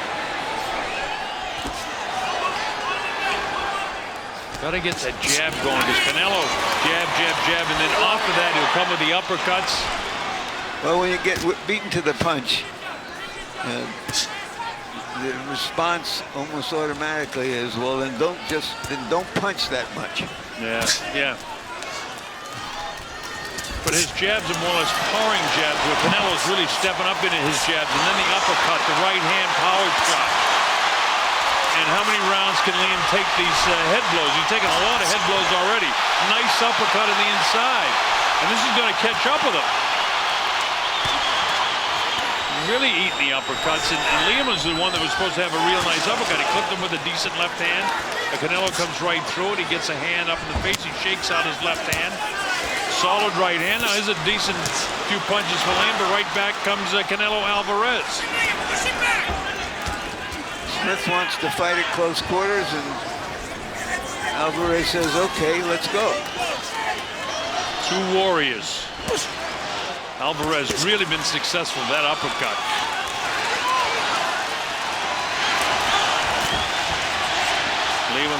Looping right hand, no damage done there at all. To the head-to-head. Nice jab. Nice jab again. Right hand by Liam. Liam slowed down Alvarez for the moment. Oh, Alvarez loaded up the uppercut. Caught him with the second one. And then the right hand.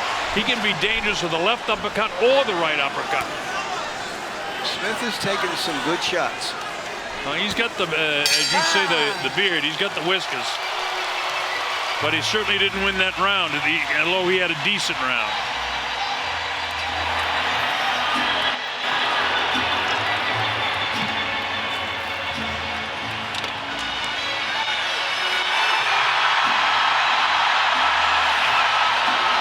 Ya está más lento, ya le estás metiendo más golpes más fácil, hijo, ¿eh? Ten cuidado porque ahorita te quiso recibir con el upper, ¿eh? ¿Sí lo sentiste? Si te está doliendo, trata de tirarle estira. Al recto, no tira. Canelo's landed 46 power punches to Smith's 18 so far. And that's the difference. Look at the body shots. Well, Canelo, as we've been saying, he can box as well as bang, but this is a good series of comeback punches by Smith. Maybe it encourages him. Well, he certainly caught him with the uppercut, and the corner of Canelo is concerned about the uppercut of Liam Smith. He's got a good uppercut, but what I haven't seen is really definitive body shots by Liam, and I know he's got terrific body shots. I've seen him in many of the films of his fights that I've watched. Well, but he hasn't been, sorry Larry, but he just hasn't been able to land him. Go ahead. Well, that's in part, that's because Canelo's been watching those films too. That's right. That's right. He's got his elbows tucked in pretty good. Fourth round here in the AT&T Stadium in Dallas, Texas. Canelo Alvarez in blue. That's the champion, Liam Smith, who I've got behind in the first 3 rounds of the fight. But he's game enough. But Canelo just looks so much stronger to me, and he's landing such heavy blows. Liam lands a straight right hand, but for every one he lands, Canelo seems to land 2 or 3. This is a decent body shot again. There's the uppercut, straight left hand, the right hand by Liam. So a nice combination of punches. We give us a fight here, Larry. Oh boy, that's the solar plexus. Now Pavano's going to tell him, keep him up, Canelo. Okay? Not intentional, but it's still a foul.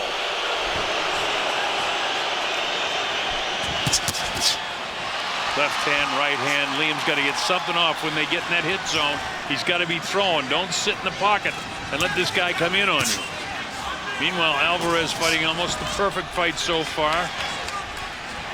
He's puffy around below the right eye. Nice body shot there. But Liam can't continue to take these kind of heavy blows like that. Right hand behind the ear. I mean, this kid is tough as Liam Smith. Ties him up.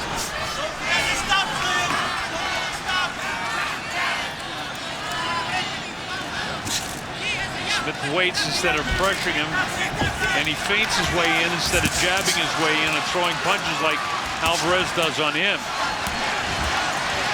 Now he throws 1 punch at a time, taps him with a, there's a nice hard right hand by Smith. And he pays by taking 3 shots off the hands of Alvarez.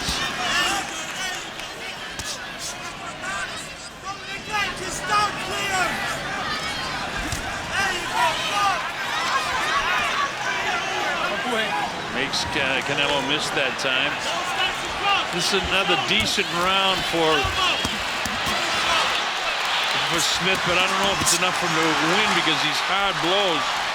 There's blood on the forehead of Liam. He feints, and he saw that left hand coming, but he couldn't get out of the way of it. Whether that's a cut over his right eye, I don't know just yet. It's very hard to see. Hard right hand. Oh, Liam wound up. Whoa, that one just whistled past the chin of Canelo Alvarez. Why is Alvarez laying on the ropes? Has he been fighting too many minutes of each round? The way Smith hoped to make him fight. He could have gotten that round. Smith may very well have won that round. I don't know if he did quite enough to win it, but if any rounds, he may have won that round. ¿Cómo lo But you know, you mentioned an important thing. He's making him fight 3 minutes of every round. No me descuides con tu guardia, güey. No me descuides porque sí trabajan mucho el jab fuerte, güey. Abajo, arriba y búscale esta. Búscale esta, güey. Si te vas a quedar en la escuela, trata de estar bloqueando y moviendo la cintura y levantando con uppers y ganchos abajo. Ya está cortado, Es cuestión de tiempo, hijo. No te me descuiden, pues. How can you work that hard, Larry, and breathe so little as he did? I mean, these guys are unbelievable warriors. We go to the 5th round in Arlington, Texas, in the USA. Canelo Alvarez in blue knows he's in there with a warrior. And Liam Smith, the reigning champ. Smith has made this guy work full 3 minutes of every round. It's not the 40 seconds or so that Alvarez, some say he works in a round, but really punishes you when he does. Smith is making him work. But to this point, Smith has taken more of the punishment. We had that punch stat for you where 40% and 40 heavy blows landed as opposed to 18, but that was 2 rounds ago. Smith had a better 4th round. His best round of the fight. We're in the 5th.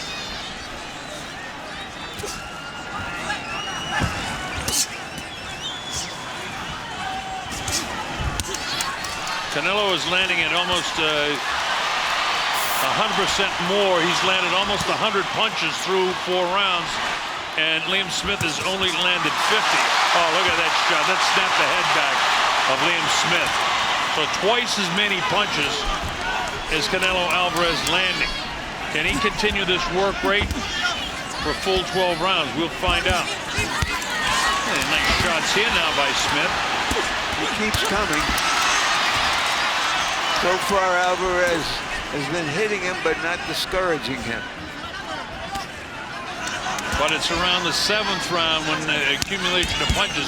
Remember, Smith has been hit 100 times, twice as many. And those are heavy uppercuts that he just had to gobble up there. 100 hits, power shots. Wow. Body shots, uppercuts.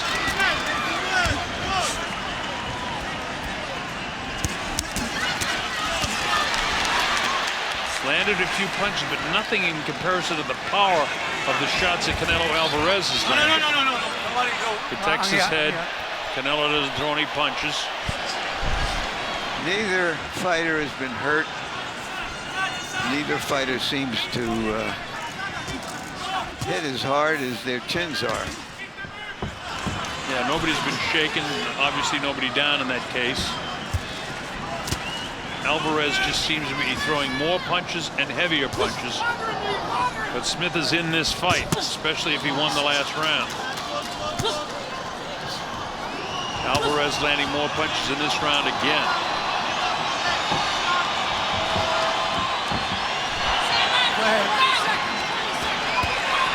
Nice body shots, nice body work. Back upstairs, hard right hand. Another hard right hand by Liam Smith. And they keep going. The bell has already sounded. Did the bell sound, Larry? Oh, that was a 10 count. It sounded like the bell. And they're still going at it. And there is a cut on the side of Liam Smith's right eye. Away.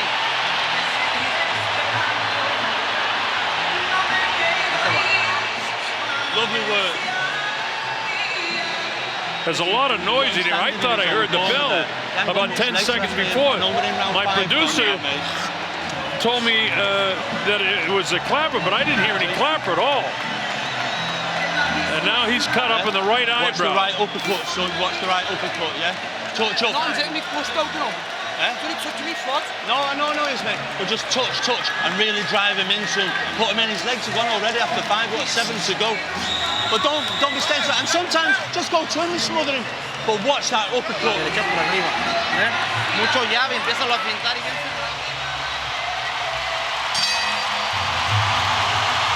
I've got Alvarez leading 50-46 as we move to the 6th round of this fight. This is where Smith still seems fresh, but his face isn't fresh. Yeah, that's true. Those kind of cuts could be significant as a fight goes on like this, because he keeps getting peppered by that left hand of Alvarez. And the uppercut, that right uppercut and the left uppercut. Now his corner has told him to watch it. Well, he's trying to watch it, but he needs to get more of his own uppercuts in there. But that punch that Alvarez throws with the right hand when he feints to his left, throws his left hand, and then the right uppercut. And this is a nice few seconds of boxing for Liam right now. Yep. Catches Alvarez, but not real hard. Alvarez able to come through it and answers with a decent uppercut again. Oh, hard right hand, another hard right hand, 2 uppercuts. And anytime Alvarez does anything, this crowd reacts in a very positive and very vociferous manner. The decibels are high in here. 6th round action in this scheduled 12-round affair, but the right side of the face of Liam Smith is busted up. They've done a decent job of closing it up, but this is only in the 6th round. Can his face hold up? He's having a nice round, but the power shots again of Alvarez in comparison are extraordinary. Alvarez trying to get in position to throw the uppercut, as is Liam. Liam bouncing forward. He's got an adrenaline flow right now. With Alvarez holding that left hand down, Liam trying to score with the right hand.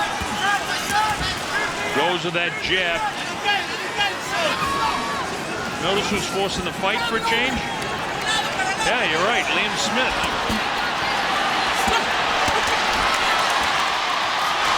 When Alvarez comes off the ropes.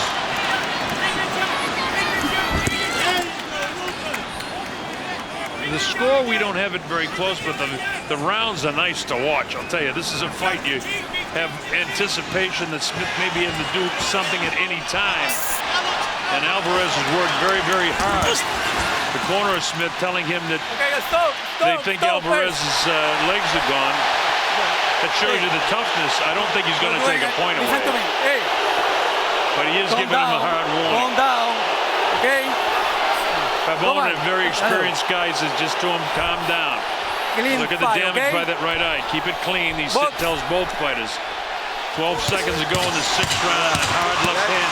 That cut on the right eye could put this in the early classification of desperation for Smith. I want to see when we go to his corner just how bad it is, Larry, and we'll get a better look at it. Okay. What's up, champ? You okay? No, I know he is, mate. I know he is. Listen, you started the round lovely. Touching. Not every shot has to be a home run, son. Just keep him touching when he's wanting to go for a breather. As it pulls off, just touch. Watch him walking. You want a right hands or left hooks, all right? When you push him to the ropes then and he came at you, just step back, let him fall short and counter, okay? Well, keep your straight arrows going, son. His hands are down here. 1, 2, 3. Slip, right hand, left hand, all right? Power punches landed. So far, 84 Canelo, 48 for Liam Smith. Más izquierda, más recto, échale güerito, Power punches, anything other than a jab. That's Canelo's mom. Look at concern on her face. Well, they haven't seen him pressured like this in a fight. With somebody nobody knew coming at him and not backing off at all. Well, members of the media from the UK and my long conversation with the promoter Frank Warren, Andy Ailing, those fellas, they told me what to look for with this kid, and I'm not disappointed about what I've seen from Liam. And you know, Canelo, maybe his legs are a little tired right now because he did fight for full 3 minutes for the first 6 rounds of this fight. But this is the second half of the fight, and the story is that Liam is busted up a little bit by the right eye, and also that he's taken twice as many power shots as has Canelo Alvarez. Alvarez, much the sharper puncher, but Liam Smith is pretty strong, not a great puncher, but strong, determined guy. Get some chin. Look at this combination. Toe to toe. How do you like it, folks? Oh, down goes Liam. It was a right hand on the left side of the head. But the 4 and 5, he'll be able to get up. 7. He'll take the standing 8 count. But Smith is down in the 7th round. Cut bad in the 5th, down in the 7th. And now with all kinds of time, Canelo will pressure this guy. And this is about where a lot of people thought that these heavy punches would catch up with Liam Smith. Smith showing some bravado. Well, be careful what you wish for. Smith wanted to fight for 3 minutes around, and Nobody throw. Canelo has agreed. Well, he's answered, but double the amount of heavy punches, and it finally caught up with Liam, and it was a right hand that took him down. He's cut by the right eye. It was the right hand of Canelo that dropped him. Canelo trying to shoot another one 50 seconds ago. Canelo still landing the heavier blows. Smith backing off now, whereas he was coming forward for most of the fight before. Took with a solid left hook. When he throws a left hand like that, watch for the right uppercut. That could be the lights out punch. There was the right uppercut there. Smith is willing to put his ears back and let it go. I love that in a fighter. Solid right hands again. That's the right uppercut. I'll tell you one thing, in spite of the fact he went down in this round, he is some kind of tough, Larry. He's taking a lot of punishment in this fight. And here he is trying to battle back as best he can. Well, that's what I thought was a bell, and it's some kind of pipe they hit that is a 10-second warning. And look at this, Smith trying to catch up with Canelo. I don't think any of that flurry landed. I don't think so either, but it gave an adrenaline flow. But that's a 10-8 round. Okay. So it was a body shot for the and the bullets.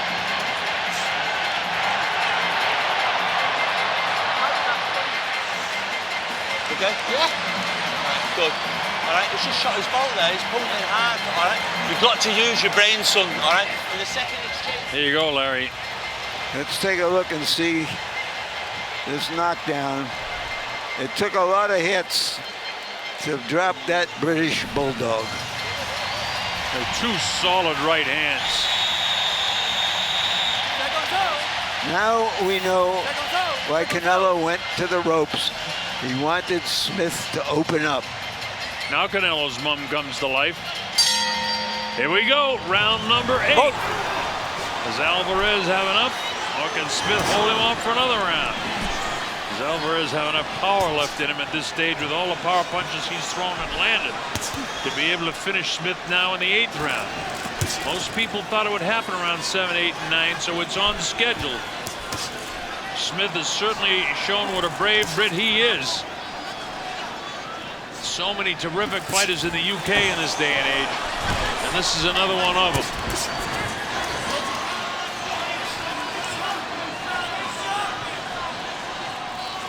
Canelo Alvarez has dominated on the score sheet, dominated in the power punches. He's had Smith down in the last round. Smith's been cut by the right eye, and Alvarez had just a tiny slit by his eye a few rounds ago, but nothing serious. It might have been just an abrasion, by the way. This, in a way, shows you what weight means in boxing. How one shot from Canelo ended Amir Khan, a welterweight moving up in weight. And this guy is right on weight. He's probably tougher than Khan, but he's taken a tremendous amount of punches. Oh, yes, he has. He's landed a few, too. By the way, 51,420. That breaks the record for Texas, meaning that more people here for Canelo Alvarez than Manny Pacquiao's fight. And that's the credit to this man to the left, Canelo Alvarez. And as tough as this kid from Liverpool is, he's having a tough time with Canelo Alvarez tonight. Landed some decent punches and may, in fact, causing Alvarez a few more problems than what he may have expected. But in reality, Alvarez winning just about every round of the fight with power punching. And 3 straight jabs in from Canelo as he... Head bouncing up and down. Every once in a while, you can see why Smith is a world champion at this moment. How much longer he will remain remains to be seen. Uppercut, uppercut, 2 uppercuts, and he hit him with the body, I think, with a finishing punch. Or was it a delayed reaction? Is it 5? No, it was He a should body be able punch. to get up. It was a body punch. Up to 8. Yeah, I thought it was a body punch. I saw the 2 right hands, and then I thought I saw a body punch that took him down. And if that's the case, it was right on the liver. So that's the second time down in 2 rounds. But a 3-punch combination. Can he survive this round? Oh, there it is on the liver again. That's a tough shot.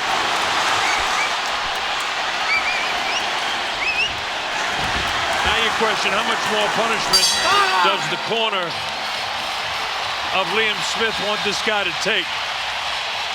Because he's way behind in the fight now. Big breath. And he took a knee. He'd never been down before this fight. It's on the elbow. No, right in the center, so Never been down before in his career, and he's been down twice in this fight. Here's Canelo working off the ropes, hoping to get Smith to open himself up, and lands right in the solar plexus, Colonel. And that's the shot. He hit him with the uppercut, then another uppercut, and then watch this one. Brought his guard up and boom. Boom. Oh. Wow. That hurt me. And typically when you get hit in that area, solar plexus towards the liver, which is right below the ribs towards the right-hand side, that's all you can do. It freezes you. Well, we go to the 9th round. Alvarez in blue, things are going all his way right now. Can he lift this 154-pound championship? It certainly looks like it at this point in the fight. Take nothing away from Liam Smith. He's some kind of tough guy for the amount of punishment that he's taken. Drops in the 7th round by 2 hard right hands to the head, and then 2 uppercuts and a kind of a liver shot, solar plexus shot to the belly in the 8th round. And here's Alvarez now. I'd stay on the body of Liam and then come back upstairs. Comes to that uppercut. That uppercut is a knockout punch for Alvarez. But there's no quit in Liam Smith either. He keeps coming forward, but his jab has no power to it. His left-hand body shots haven't been great tonight. His right hand has been more effective. Look at this guy work. You know, he may be outclassed in this fight, but he's making a fighter's stand. And you got to give him high marks for that. A fighter's stand. Beautiful expression, because that's exactly what he's doing.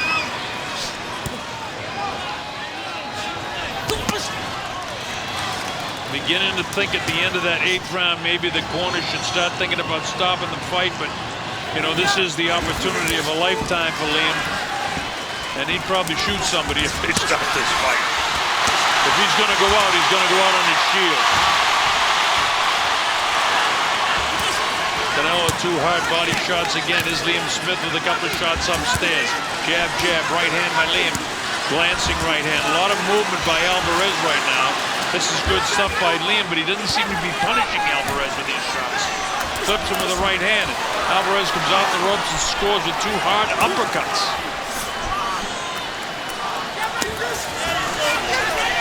It's the first time I've seen Alvarez look like he might be punched out just a little bit with that Arkansas right hand, but he's not, because his uppercuts are still good. Right on the body, and that's in the liver. I don't know if he can recover from that. No, it's all over. It's all over. That one was vicious. That was kind of the way Bernard Hopkins hit De La Hoya.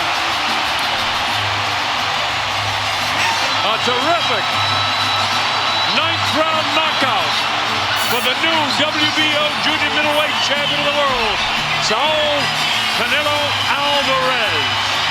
He knocks out Liam Smith with a body shot after punishing him with body shots in the 8th, to the head in the 7th, to have him down twice, cut his eye, his right eyebrow back a few rounds ago, and a brilliant effort by Canelo Alvarez. We've just made more than 100 million Mexicans as proud and happy as they could be on their Independence Day. Well, this is a happy Independence Day. I'd like to be the Tecate guy tonight. He's going to have a whale of a night.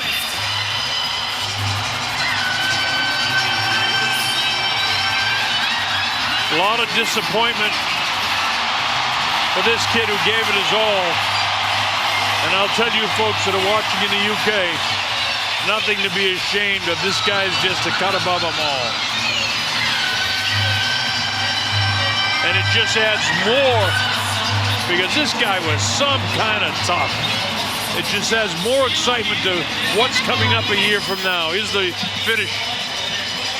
Once again, the body shot. The last one to the solar plexus, that one to the liver, and good night. There's a tap and bang. Whoa. Good morning and good night. We talked about feeling the last one the round before. That bone didn't even bother to count him out. That's a knockout. Family extremely happy as Mama Alvarez. Canelo, his reaction. You know, and we talked earlier about the fact that Smith certainly looked the part of a serious fighter, a guy who wants to be in it, but he had never fought anyone on this level. Here's Michael. The end comes at 2 minutes, 28 seconds of round number 9. The winner by knockout victory and new WBO light middleweight champion of the world, Saul Canelo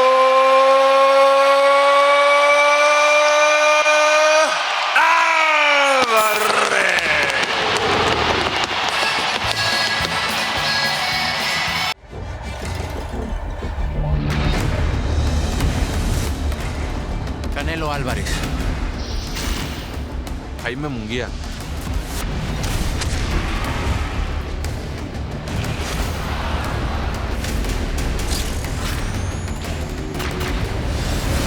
Canelo versus Munguia, live on DAZN, May 4th.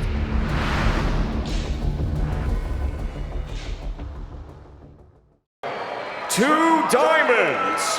One ring tonight, who will shine the brightest? Damas y caballeros, it's golden time!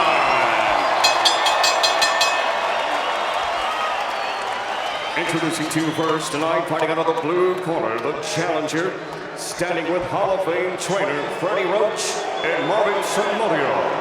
Tonight, wearing the colors of the Los Angeles Lakers, white, purple, and gold, he officially weighed in 159.4 pounds. This veteran warrior enters this contest with a record of 41 pounds, 26 victories, 15 wins coming to you by way of knockout, 13 defeats with 1 draw. Introducing to you the two-time middleweight world title challenger, hailing from the city of brotherly love, Philadelphia, Pennsylvania, and proudly representing Puerto Rico, here is King Gabriel Rosado.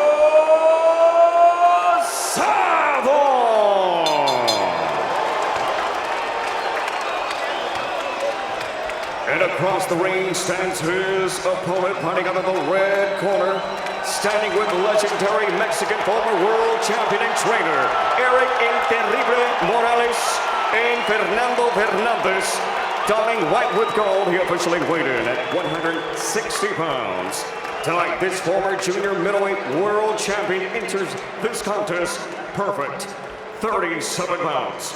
37 victories, including 30 wins coming to you by way of knockout, no defeats. Introducing to you the reigning, defending WBO Intercontinental Middleweight Champion, El Orgullo de Tijuana, Baja California, Mexico, el invicto, Jaime Munguia.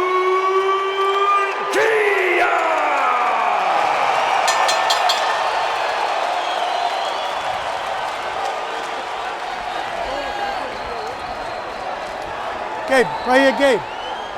Facing me. Facing me.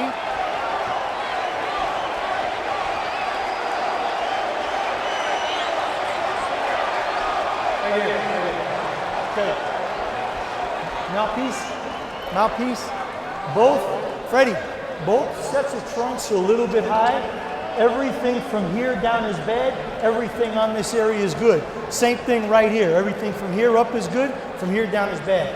I gave you guys instructions. I just want to remind you, please listen and follow my instructions. Fight hard, fight clean, touch him up, good luck. Does Jaime Munguia continue his rapid ascension and pick up one of the biggest wins of his young 25-year-old career, or does the 35-year-old warhorse stop the Munguia hype train and reach the elite division, the elite top of this division, and perhaps become a world champion in his own right? Will it be the fight of the year? We hope so. Here we go. 12 rounds. Anaheim, California. Munguia and Rosado.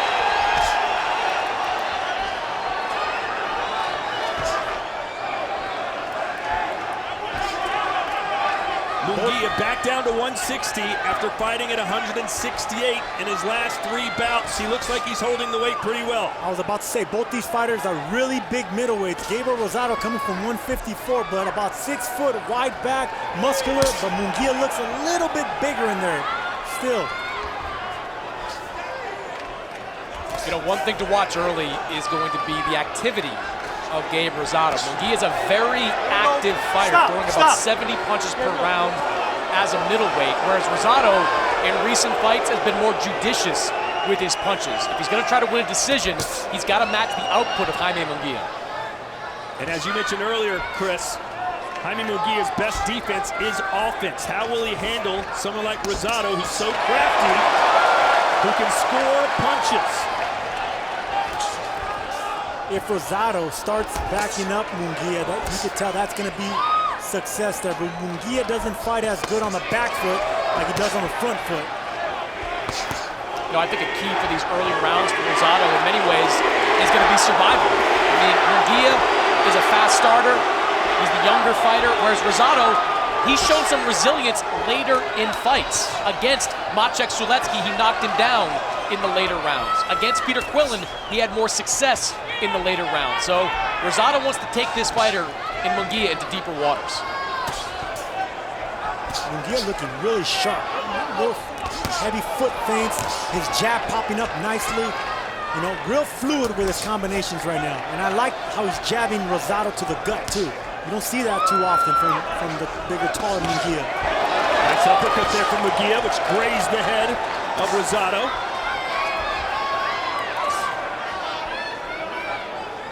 Munguia currently on a 4-fight knockout streak. Only 3 of his last 14 fights have gone the distance. Yeah, and he's ended fights in different ways. Against Toriano Johnson, that fight was stopped after he threw an uppercut that literally split the lip of Johnson. Munguia having a lot of success stabbing Rosado in the midsection, bringing them elbows down. And we all know Rosado gets cut easily, Sergio. Well, you know, he hasn't been cut in a while, but he reddens up easily. You know, he has that scar tissue there. A lot of miles in the face and the wear and tear of Gabriel Rosado, but that's what the warrior in him.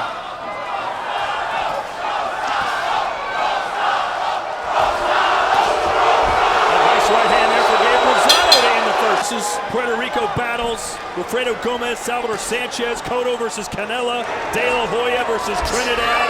Will we see another one here tonight with Munguia and Rosado?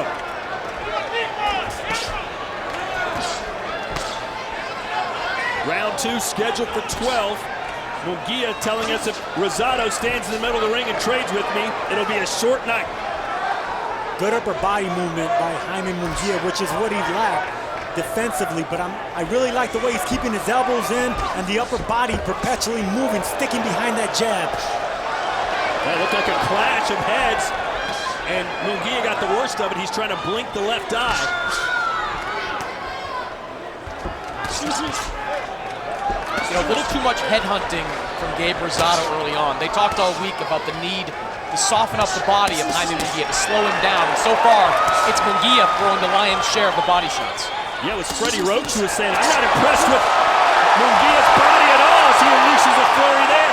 And Munguia concentrating on speed. I love seeing that. I've seen a little bit of that with Spike O'Sullivan. I want to see a lot more of that. Don't load up on the shots. Don't smother yourself if you're Munguia.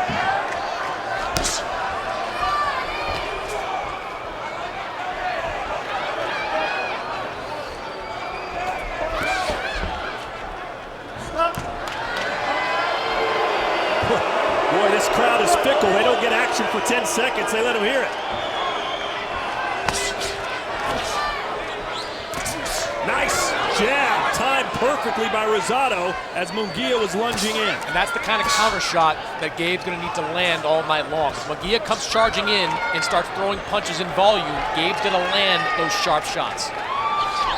Munguia currently ranked as the #1 contender for Demetrius Andrade's WBO belt, as well as being the #1 contender for Jamal Charlo in the WBC championships. He can fight whoever he wants to, Chris. Sorry, I have a bit of a panic attack when I hear Charlo and Andrade in the same sentence. Andrade will be fighting next week right here on DAZN. But right now, a good one heating up. Munguia doing the right thing, not letting Rosado control the tempo of the fight. The first half of that second round, Rosado was doing well with that jab. Munguia playing with the combinations, putting the pressure. Don't let the older fighter fight at his pace.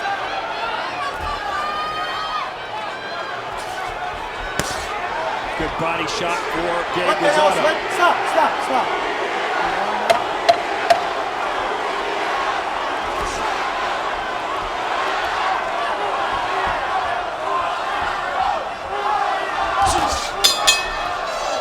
You know, a little bit of a subplot between the corners of Munguia and Rosado. Eric Morales, of course, trains Munguia. At the weigh-in, he was yelling at Freddie Roach, "You can't beat me." To which Freddie said, of course, after training Pacquiao, beating him twice, "I already did." Maybe he meant this weekend. I'm sure he did. Sergio, does this fight look the way you thought it would? The way I expected, and I hoped that Rosado was going to come out. Yes, it did.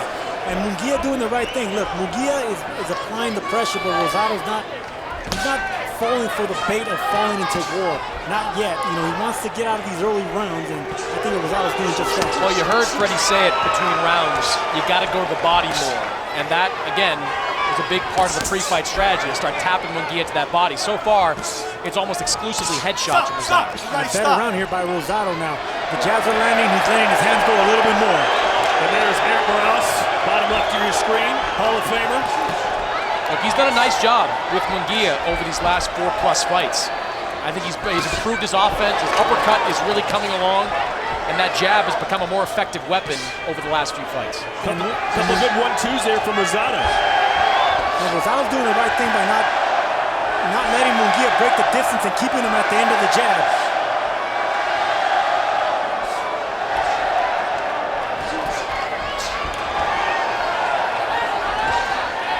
Left hook for Munguia. Rosado better start dipping to his left. He's dipping to his right. You saw Rosado's face right there. That was a very similar movement that Munguia made that the Bully did in the last fight, where he dipped in and Rosado just missed with that counter shot. Freddie Roach. Stop! Nobody punch. Yeah, he's really instilled a lot of confidence in Gabe Rosado over the last couple of years. Really reinvigorated his career. And amazingly, nice shot there from Munguia. Rosado answers with a jab. Munguia a 10-1 favorite in Las Vegas. It's a short right hand by Munguia. Didn't load up, just unleashed it at the right time. And those are the little differences that I've been seeing in Munguia. Nice uppercut, stick and move by Rosado, but he just got stuck.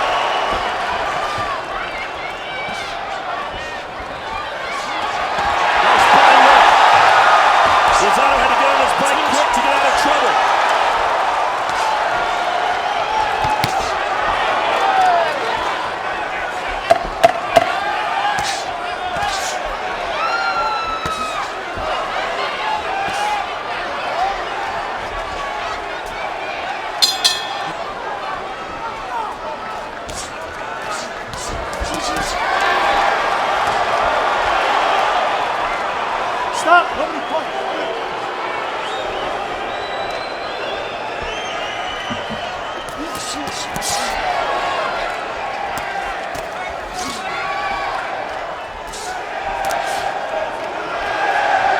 Rosado planting his feet, not backing up as easily anymore. He's staying on the inside. I think he wants to get some respect out of this round. Both men utilizing their jabs. But notice how Rosado's not backing up anymore. He's standing flat-footed, trying to get some leverage into an overhand punch. And there it is right there. Left hook around the guard of Munguia.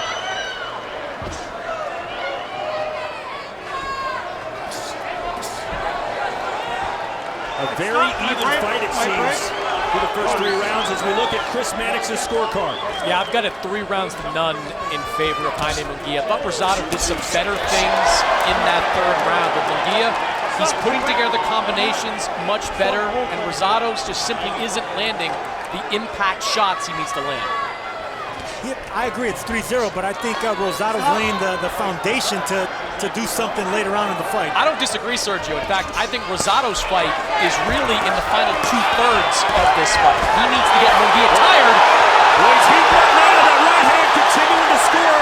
Munguia looking at the referee for help. He's not getting any. Remember, there's a big experience edge for Gabe Rosado here. He has been in deep waters with some really good fighters. And let the war begin, guys, because Rosado landed some good right hands right there, doubling and tripling up on them. If you got a free hand, throw it. That's what Rosado was doing, and he does it again. Jack Reese said he's hitting in the face. This crowd is deafening. Big right hand from Rosado.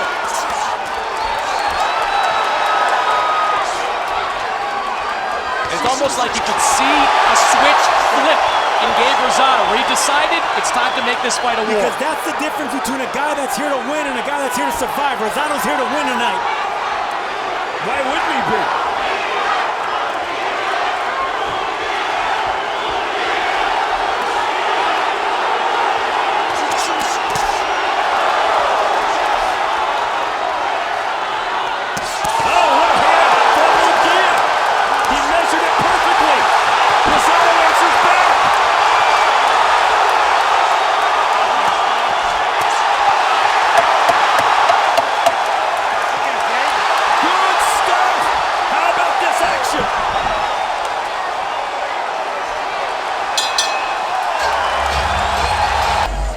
Look at him in the corner.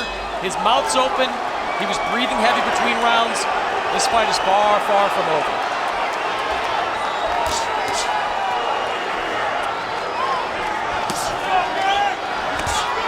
You look at their records. Munguia has 37 pro fights. Rosado has 40. But the experience edge goes to Rosado based on the level of competition he's been in there with. Absolutely, he's been there with some big names. Munguia has some solid names on his resume, but the experience factor is all Gabe Rosado, and he knows how to fight in the trenches and survive a tough fight.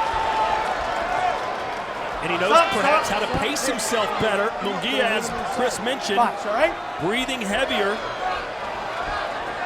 As we jump back into Chris's scorecard, did you give Rosado round number 4? No, I didn't. I thought Munguia won it with the way he fought the last 30 seconds of that round. You saw in some of those replays, some of those clinches, Munguia did a decent job of tying up, avoiding a clean shot, whereas in that final 30 seconds, I thought he landed some good combinations, but I do think Gabe changed the momentum of this fight a little bit in that last round.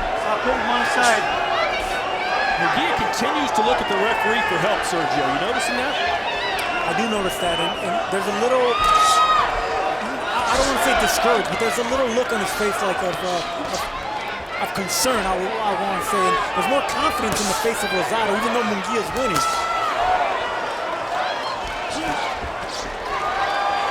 Maybe it's the young old bull factor, is the fact that Munguia's, respecting Rosado a little bit too much, but Munguia is doing exactly what he needs to do, moving that upper body and digging away when he gets close and breaks that distance.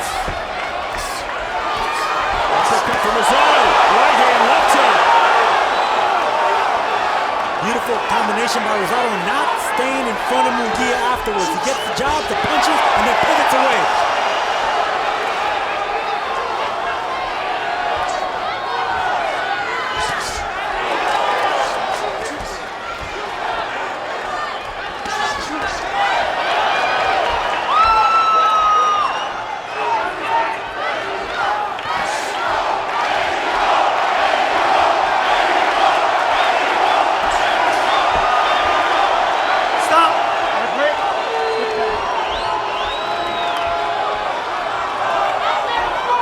Based on this pace, Chris, what do you think rounds 9, 10, 11, and 12 are going to look like? It's hard to say. Gabe Rosado has been there before. Jaime Munguia's experience in those types of fights are limited. But Rosado, as much as he's improved the last round and a half, now 2 rounds, Munguia is still a far more active puncher.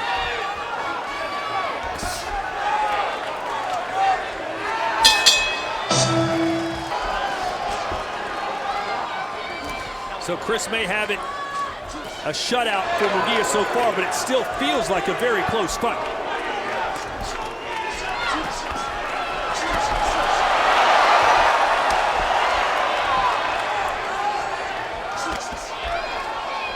Stop. Nobody points. Nobody points. Run out.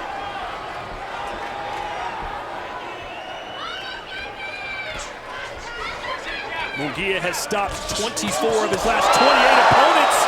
Nice combo there.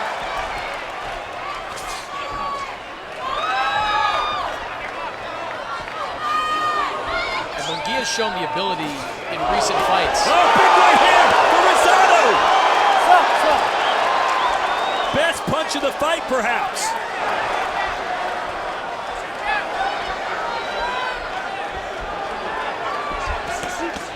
And then Munguia with a left hook.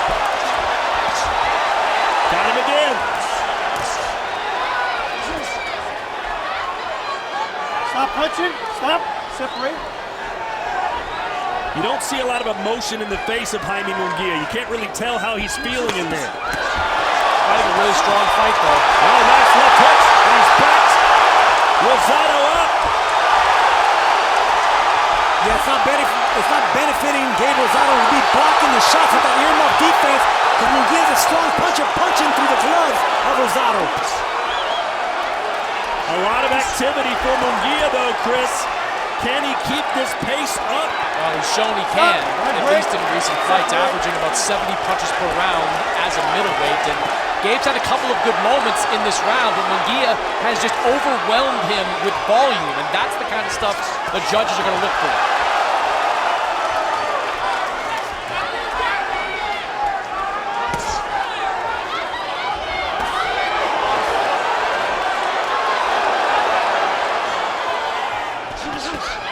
Rosado telling us yesterday, I'm always looking to set traps.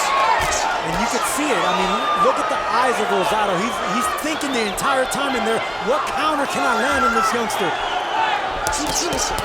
Just like that. Tried that left hook right there, but Munguia's doing a good job keeping that hand up every time he's letting the other go. Good technique on Munguia's part.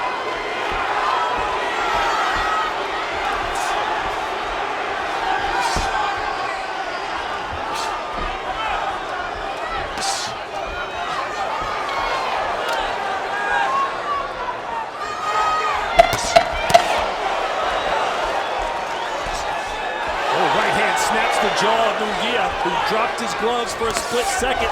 Rosado made him pay. How's the fight looking from your perspective, Sinisa Estrada? Wow, I am behind you guys going absolutely crazy. This fight is living up to the potential. I had it 5 rounds to 0, and last round I gave that round to Gabe. But this is an exciting fight, and it's just going to get more exciting as the rounds go on. And anyone can take the win on this fight.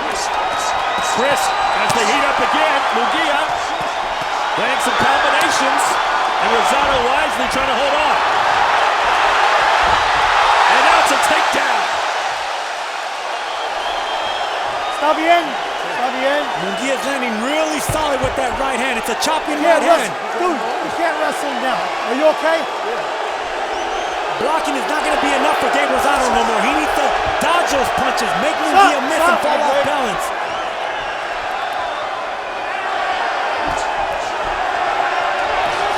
We're at the halfway point of this fight.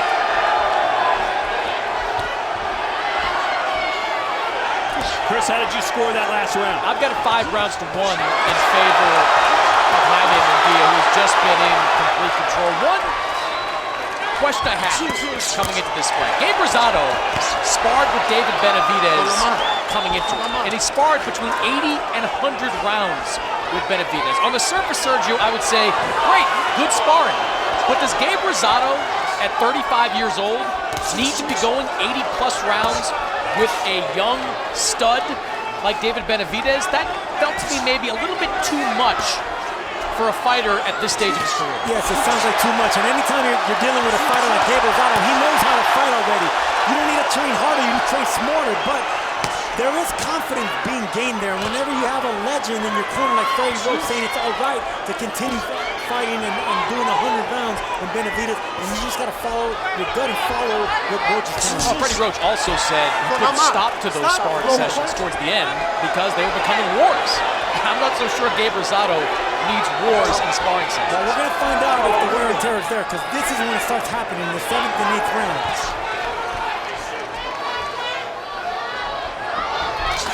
Oh, nice right for Gabe Rosado on the inside. And this is what I want to see from Rosado in the second half of the fight, backing up Munguia. Munguia doesn't fight as good on the back foot, but he does on the front foot, and Rosado doing an excellent job backing up Munguia here in this round.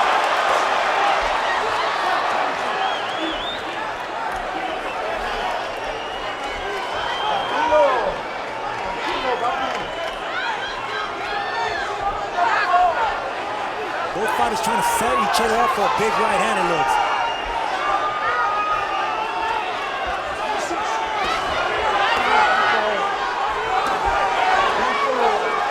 Gabe Rosado talking some smack on the inside and cut him with an uppercut.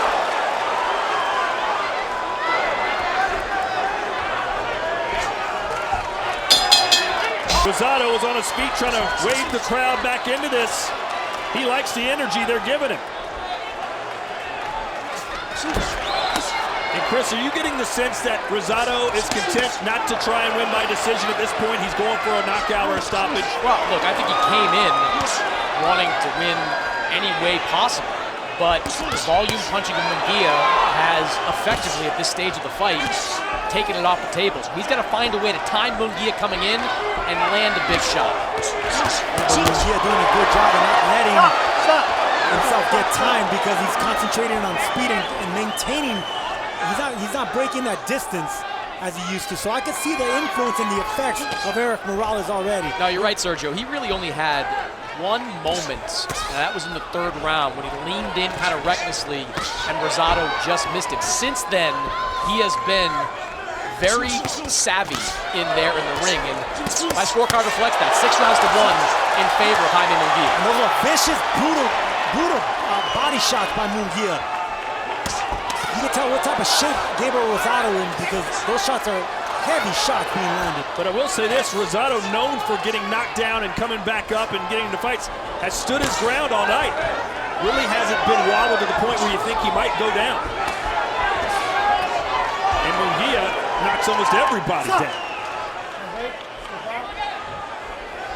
Has stopped 24 of his last 28 opponents. Has an 81% knockout ratio. Left hook there from Rosado. Both of them exchanging left hooks right there and landing.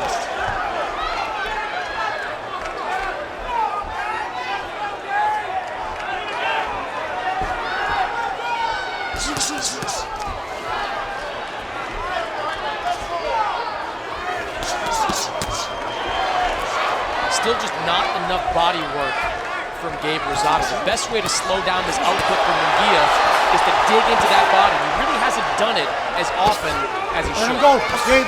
Let him go, Gabe. Stop. Nobody punch. Relax.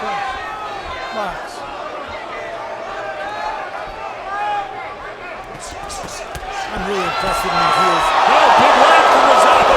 Right as you're about to praise him, Sergio. Yeah, but Munguia rolled with that shot, I'm telling you. It didn't land as cleanly as you thought, I'm telling you. That's a clean shot right there. Got him again with a jab.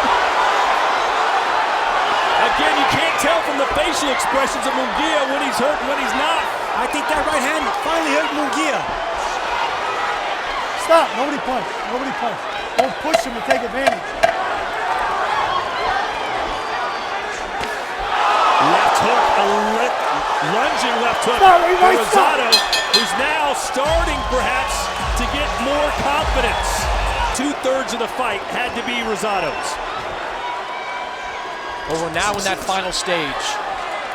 Rosado has got to do something big to change the course of this fight. Munguia is racking up rounds, but you can see the fatigue on him. Whereas Rosado, he's been comfortable in this type of situation before. But Sergio, you know Rosado, he doesn't think he's ever lost a fight in his life. Do you think he realizes he's down this much on the cards? I don't think he looks at that. I think he just looks at the fact that he's still in the fight and he sees that the traps are getting closer and closer to work. And so anytime you're dealing with a gladiator like this, that one punch away, he's always going to have confidence. Even in his biggest losses, you know, where he was cut up and bloody and being battered around, he was still eager to fight. I'm just thinking, is he feeling, hey, I can win this on the scorecards. I don't have to go all out for the KO. He can't possibly be thinking that. I don't think he's thinking that, no. I think he's setting up for something big, at least for a knockdown to even things out.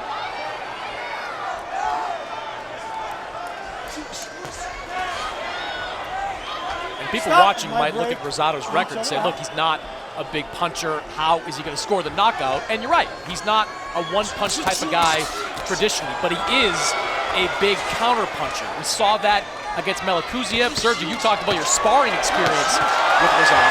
Good action here from Munguía.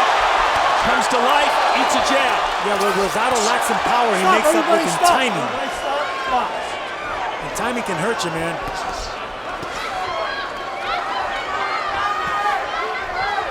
Up, that breaks the back box. The wear and tear starting to show in Rosado's face.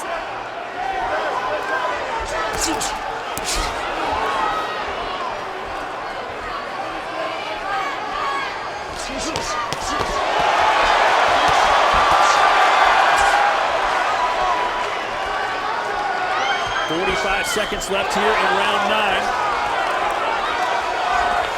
Good right hand from Rosado and another one. Munguía fighting off the ropes. Good chopping right hands by Rosado, has Munguía going backwards now. Yeah, that first right hand looked like it caught Munguía on the temple. And we know the impact of those kind of shots. Look, Mark, it's split. I'm letting it go. I'm letting it go.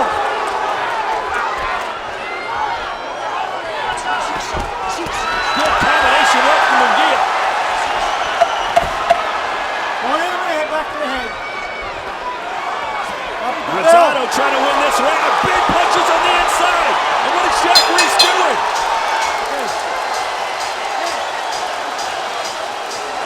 What is Jack Reese doing? He's not sure. He's warning him for something. Listen, stop. Ready? He's bordering with all this bullshit getting points. Nice jab there from Rosado. We apologize for some of the colorful language you've been hearing. Stop, stop, stop, stop. My break. That's right hand on the inside from Rosado. It looks like there may be a split or a rip in the gloves, Chris. They brought a second pair in, but apparently Jack Reese doesn't think they need to make a change. Yeah, they brought a second pair in. They're about to take Rosado's gloves off. But then the corner was reminded that Jack Reese said it was okay, I'm going to let it go. So keep an eye on that. And there's a lot of things that can go wrong with split gloves, Sergio. No, absolutely. But I love that decision by Jack Reese because the fight is a close fight. Gabe Rosado was in this fight, and Jack Reese senses that at the end of that round he was having some success. So the glove has nothing to do with the action. Great call by Jack Reese.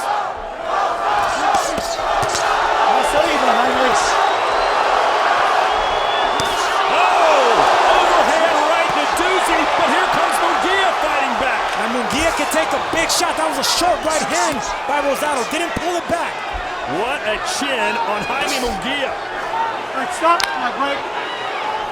And almost all the great fighters throughout the history of this sport have been able to take punches as well as they give them.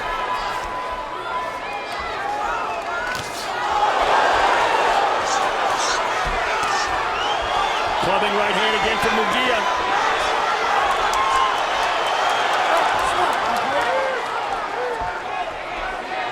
Munguía is still landing some shots, but Rosado has become the pressure fighter and the bully in this round. Yes, he has.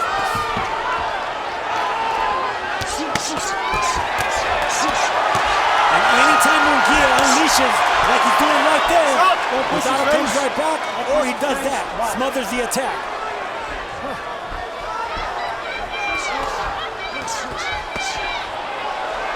There's Bernard Hopkins, one of the all-time greats. Part of Golden Boy, of course. Munguia's output continues to be high. Nice counter right there from Munguia.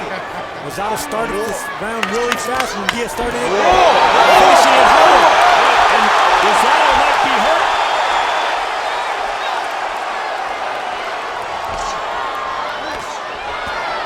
Freddie Roach telling Rosado, we need to win this round big. He's not doing that.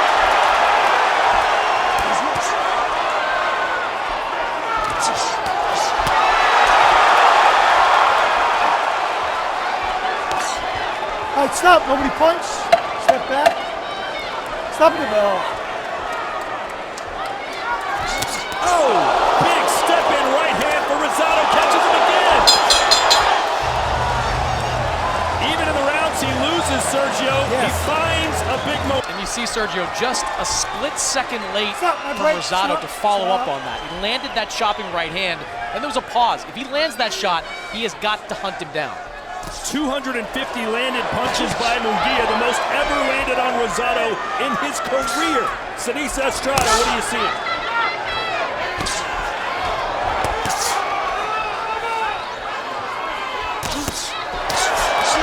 Nice rights and lefts from Munguia, backing up Rosado.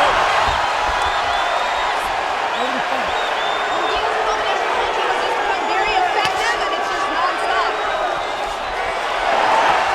Oh, Munguia's got him rattled. He's got him rattled.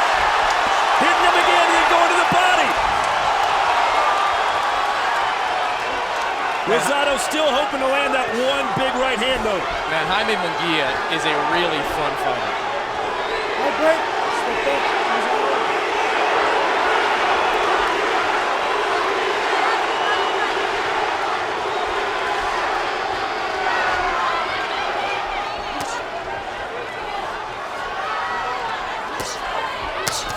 Rosado just totally forgot about the body, looking for that overhand right. Munguia caught on to that.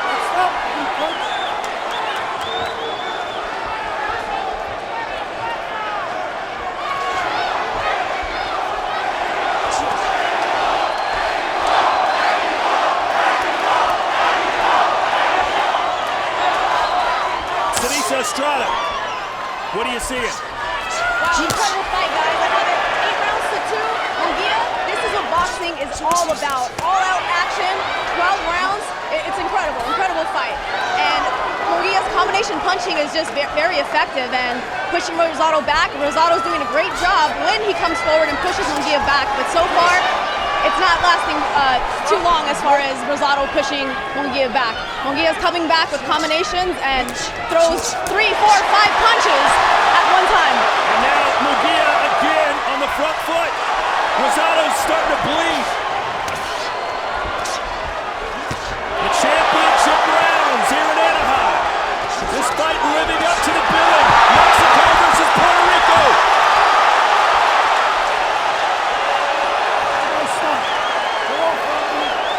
Box.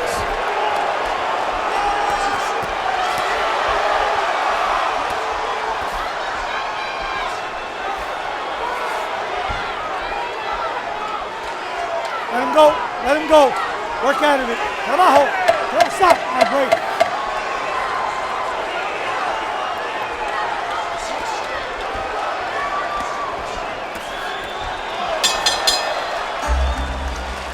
One round left. The younger former champion in Jaime Munguia. They've given their all for 11 rounds. 3 minutes left. Chris, how do you have it? I've got Jaime Munguia up significantly, 108 to 101. He has just been in control, throwing far more punches. As you noted that last round, Todd, landing more punches on Gabe Rosado than any opponent in his career. So Gabe is going to need a knockout to win this fight. Yeah, Jaime Munguia is not only throwing a lot of punches, but he's landing at a high percentage. And usually, for a fighter like Rosado to try to catch him in between the shots, he needs Munguia to slow down. Munguia is not slowing down, not giving him that opportunity. Munguia wants a knockout. Sergio, you brought this up earlier, but those Munguia shots are just going right through the guard of Gabe Rosado. These are some hard shots, from the jabs to the counters. Everything he's throwing is with bad intentions. And those right hands are landing cleanly on Rosado now. His face is battered and bruised. The most shots he's ever taken. I mean, this is probably, you know, this is the last hurrah for Gabe Rosado, but what a warrior. I mean, I'm humbled watching him. Stop. You're the one holding. Well, you can never count Gabe Rosado out of any fight, and there's still 1:40 to go. He's still trying. Of He went for course. the home run right there in the right hand. Of course. But like I said, Munguia's already caught on to that right hand. Rosado totally forgot about the body, and that was part of the game plan, I believe. He had success backing up Munguia, but he just forgot about the body shots and forgot about the jab. And Munguia's taken some big shots from Rosado, but what he hasn't done has given Rosado a chance to land those big counters. That's what Gabe was looking for throughout this fight. It has not been there up until this point. And not for nothing, Munguia, even though he looked tired, the technique is still there. Rosado can't catch the left hook because the technique is still there for Munguia as well. And Chris, there's always been questions about Munguia. Had they just match-made him right up through the rankings? Is he really as good as people think he is? What say you after this? Well, there are always going to be questions about Munguia given how often he gets hit. But this is the most experienced opponent that he has faced in his career. Gabe Rosado has fought at a world-class level. Jaime Munguia is giving him a pretty good beating. Eric Morales has been the difference in this new side of Jaime Munguia. Just slight tweaks. He hasn't become anything. Another kick out of right. It's not over yet. Just like in that Maciej Sulecki fight, I mean, it came down to the wire where Gabe Rosado almost had him out in the last round. They wanted a war. They gave us a war here in Anaheim. What a fight! Jaime Munguia and Gabe Rosado. Ladies and gentlemen, after 12 rounds of championship boxing here at the Honda Center, this, without a doubt, is Fight of the Year. A big round of applause for both of our warriors. Here in the ring, representing Mexico and Puerto Rico. And now we go to the judges' scorecard. Here are the totals. Judge Raul Tain Sr. has the bout 118-110. Judge Zachary Young has the bout 119-109. And Judge Max DeLuca scores the bout 117-111. And still, the reigning WBO Intercontinental Middleweight Champion, el orgullo de Tijuana, Baja California, México, el invicto, Jaime Munguia!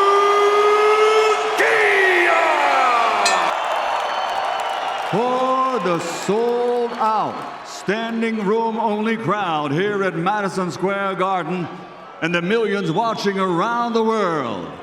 Ladies and gentlemen, damas y caballeros, let's get ready to rumble!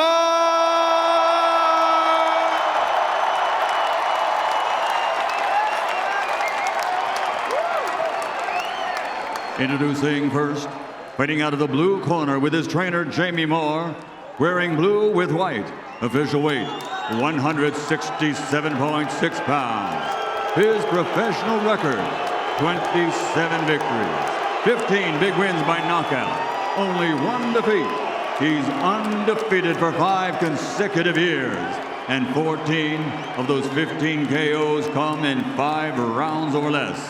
He's the former British super middleweight champion from Liverpool, Merseyside, United Kingdom, the reigning, defending WBA super middleweight champion of the world, Rocky Fielding.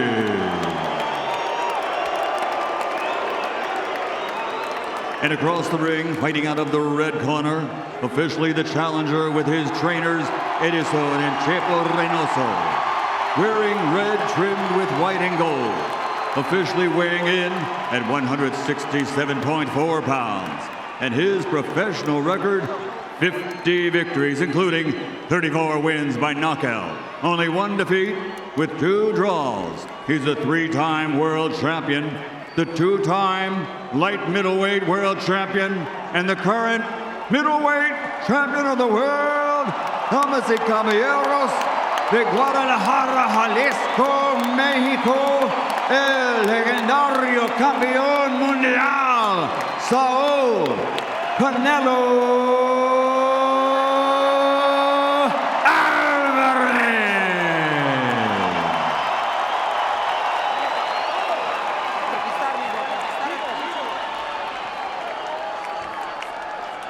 Guys, clear out the ring, clear out the ring. Let's go, clear out the ring.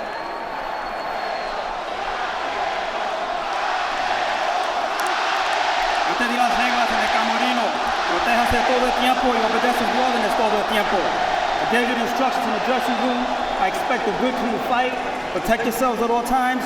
Obey my commands at all times. Touch him up. Canelo Alvarez has fought Golovkin, Mayweather, Cotto, Mosley, Khan, Lara, Trout. Rocky Fielding's best opponent is Callum Smith. He got knocked out in the first round. His best win is against Tyron Zoiga. So obviously all the advantages except for weight and size go to Canelo Alvarez, the middleweight champion. Sergio Mora, Sugar Ray Leonard, I'm Brian Kenny. A brace on the left knee of Canelo Alvarez. I noticed that little by little your body starts falling apart the older you get.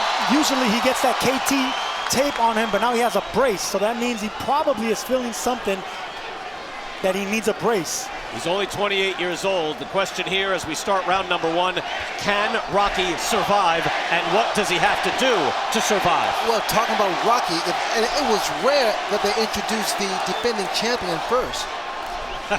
Shows you who the man is. Yes. Fielding with the huge size advantage in height at the very least. We'll see if he can fight tall enough to make that an advantage. You see him bending down already, and Canelo goes to the body. This is what Rocky needs not to do. He needs to stay off the ropes. He needs to get out of these early rounds, fight behind the jab, and use the ring. Canelo Alvarez is strong. He's versatile. He can hit you and hurt you with any shot. Little combination there by Rocky Fielding. You know, I'm looking at Rocky here, and again, he's not fighting tall, meaning he's not standing straight. Normally, he's bending down. He's bending down to his opponent's level. That hook went right to the head of Fielding because he was bending over. Fielding is bent over at the waist. He fires back. He is game. Even in the fight against Callum Smith, where he was knocked out in the first round, he was knocked down several times. He kept fighting back. He cannot win this fight against the ropes. He won't win this fight against the ropes, but he's doing the right thing here, keeping it inside the middle of the ring. Off those ropes, out of the corner. Sergio, does he have the jab to keep Canelo Alvarez at bay? Does he have that stick? Down body he goes. shot. One body shot, and he takes a knee. 4, 5, 6, 7, 8. Okay. Alvarez is going right back to the belly. First round, and Canelo has his man down already. Watch for Canelo to throw a looping left hook now because Rocky's going to be guarding that right side of his ribs. You can see the body on Canelo Alvarez at 168 plus pounds because he weighs more now. He is just huge. A good hook to the body again by Canelo. Fielding tries to fire back. I mentioned he did that in his 1 pro loss, but he is outgunned here. Rocky may be the bigger man, but the bigger punches are landed by Canelo.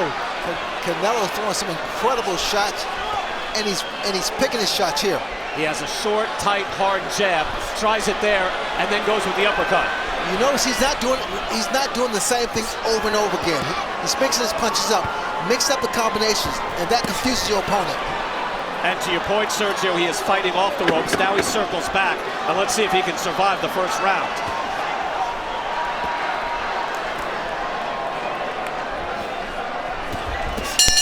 Hard right hand from Canelo punctuates the first round.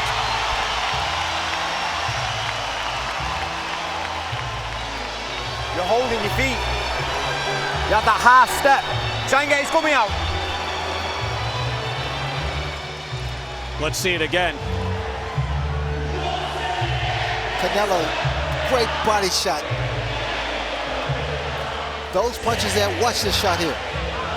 And it's a delayed reaction. All of a sudden now it takes effect. Beautiful shot. Canelo threw away that right hook just to land that left to the liver. And then later in the round, fellas, well, danger everywhere. And where's that punch going? Right back to the same section. You know, the Golden Boy people put out the top 5 KOs for Canelo Alvarez this afternoon out in social media. There was an uppercut against Angulo. That was a stoppage. There was a body shot left hook against Liam Smith, hook to the head on Carlos Baldomir, and an overhand right for Khan and James Kirkland. He can hit you and hurt you with any shot. So where do you think Canelo's going again? He's going right back to that body. As I said earlier, there is a height advantage for Rocky Fielding, but the fight's not up there. The fight is down there. It says Ralphie on his trunks. That's his 2-year-old son. Both of his children are here. He has 2 young children, his girlfriend here, and they'll see if their man can survive against one of the top fighters, if not the top fighter in the world. You know what I like about Canelo is that he throws a multitude of punches. Not the same 1, 2, 3. He throws looping right hand, short right hand to the liver. Hard right hand there, and he's selective, Ray. He's accurate. Select overhand rights to the temple. Vicious body shots by Canelo. Rocky didn't land one single body shot in that first round, and that's not going to get it done in this championship fight. Alvarez staying tight. Left hook and a right hand. Fielding tries to answer back. Hard right hand by Canelo. Observe that right hand by Canelo. It's not straight shot, it's looping shots because those are blinding shots. Hard hook by Canelo. He's got leverage. He's got these shots, Sergio, look perfect coming from Alvarez. Right now, Canelo has seen a white canvas. As you see, he's reddening from the arms. All over his body is getting red because he's marking up Rocky Fielding. This is what I see also. He'll throw the left hook to the head and then hit that same left hook to the body. A right hand wobbles Fielding. Even if it's hitting your shoulder, even if it's not flush off your head, it is a thudding, hurting shot. This is the way you knock down a building. You break up the foundation. And he is chopping him down here. Fielding tries to answer back. Canelo. Uppercut, now a look. He's fighting at the end of the jab, staying off the ropes. Of course, it's easier said than done when you have a pit bull coming after you, but you have to do it. You have to get out of these early rounds. And Sergio, it's not really his style, is it? I mentioned, does he have a stick to keep him at bay? That's not his style. That is not his style. He's somewhat of a mover, a boxer. He stays at the end of the jab. He can fight in the inside, but not against Canelo. Get on the outside. First of all, he doesn't have the power to keep Canelo off of him. No, he doesn't. Down he goes. Body shot, and he is being chopped down. 4, 5, 6. Fielding is looking to his corner. Hey! Continue. Jamie Moore looks back. Fielding is game, but he is getting hurt. He doesn't seem like he wants anymore. No, that look to the corner is not good news. Oh. Fires back. Tries to buy some time. Those punches don't work. Those punches don't work. How you feel? Right, listen. He's fucking blowing now. He's emptied his tank trying to finish it off. You're still sitting there. You're still sitting there too long. But when you half step him, he's catching on the shots that you make you miss. When you come to the ropes and he loads for the head, sit into him.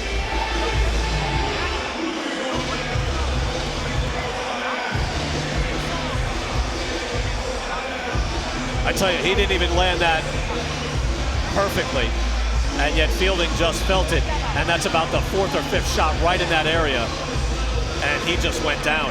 And yes, Ray, to your point, his will is eroding. His will is just diminishing. That's what pain does to you. When you feel pain like that, you're leery of the next shot. Even before it lands, you're already feeling it. Round 3, Rocky Fielding has been down twice. The Madison Square Garden debut of the middleweight champion, Canelo Alvarez, looking to grab a trinket at 168, and the world is his. He can pick and choose his shots at 160 or at super middleweight. Talking about pain, when you go to the head with a shot, it's not pain like pinching. But if you go to the body, especially the right to the liver, it's a slight delayed reaction, and it hurts. Fielding fighting back as best he can, throwing some uppercuts and hooks. Everything coming back, though, is so hard. He's chopping, it's like chopping a tree here, chopping a tree down. Bring those hands down with those, oh my, great. Hard shot, and another one he by can't Canelo. Canelo's fighting like the bigger man, landing vicious, powerful, thudding punches to the body. Another hook, and a hook to the head by Fielding, but answered quickly by Alvarez in an uppercut. Fielding has got to be hurt. Fielding fights back.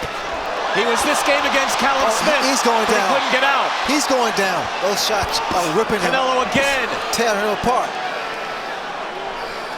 He is outgunned and being beaten down, but he fights on.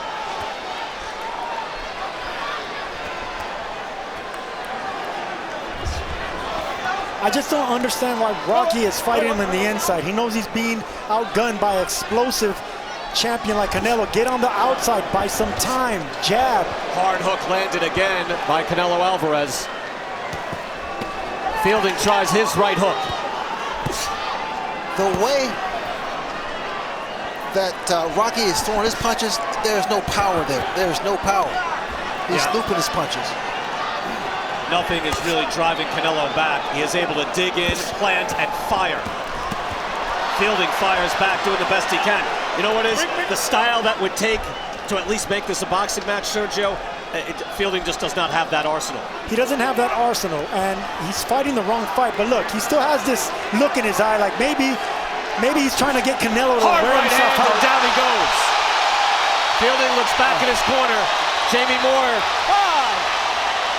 says keep going. 7, 8. He's back up. Fielding, come to me, come to me. Good? He's smiling. He's aware of what's happening. You don't smile when you hit like that. There's not much he can do. That was a headshot. Down he goes to the body, and that should do it. It's over. That is it. It's over. Ricky Gonzalez makes the right.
best he could. Yep. He did try.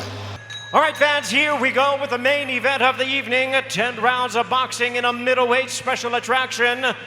Bien, amigos, este es la pelea estelar de la noche. 10 asaltos en una atracción especial en pesos medio. Y ahora, damas y caballeros, público presente y aficionados del todo el mundo, en vivo desde Guadalajara, Jalisco, México. Esta es la pelea estelar de la noche. Introducing to you first on my right, fighting out of the blue corner, wearing black trunks with gold trim, he weighed in at 159.4 pounds.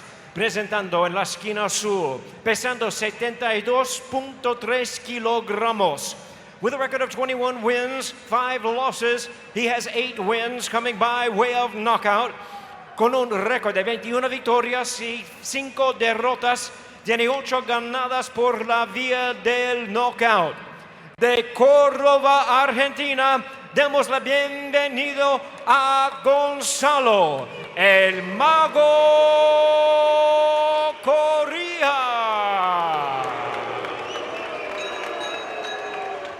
And his opponent across the ring, fighting out of the red corner, wearing multicolored trunks, he weighed in at 159.8 pounds.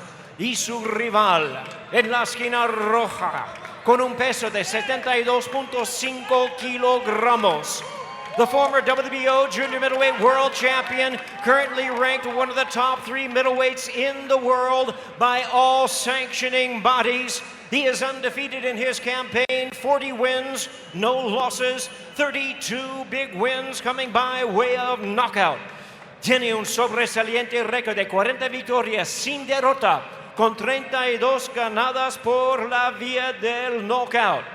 Aquí está el ex campeón mundial OMB peso junior medio y ahora clasificado número 1 peso medio, presentando al sensacional e invicto gran noqueador de Tijuana, Baja California, México. Demos la bienvenida a Jaime Munguia.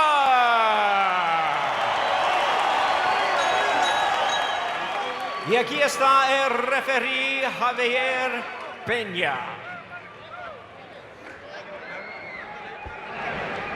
Estás, güey. Estamos en contacto.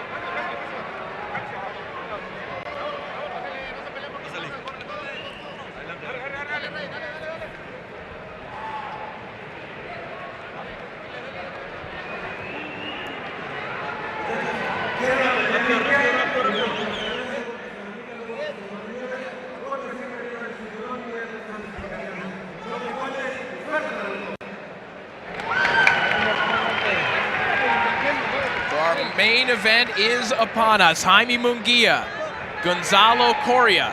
Coria, a 100-to-1 underdog in some places. Munguia described this fight as a lot of risk with little to gain. But he says that next year, he has his sights set specifically on Gennady Golovkin and Jermall Charlo. But first, he has to get out of this one unscathed. Round 1. Jaime Munguia in the white trunks trimmed with black and orange. Gonzalo Coria, in the black trunks trimmed with yellow. The southpaw, Coria, got his wish of this fight being at the true middleweight limit of 160 pounds.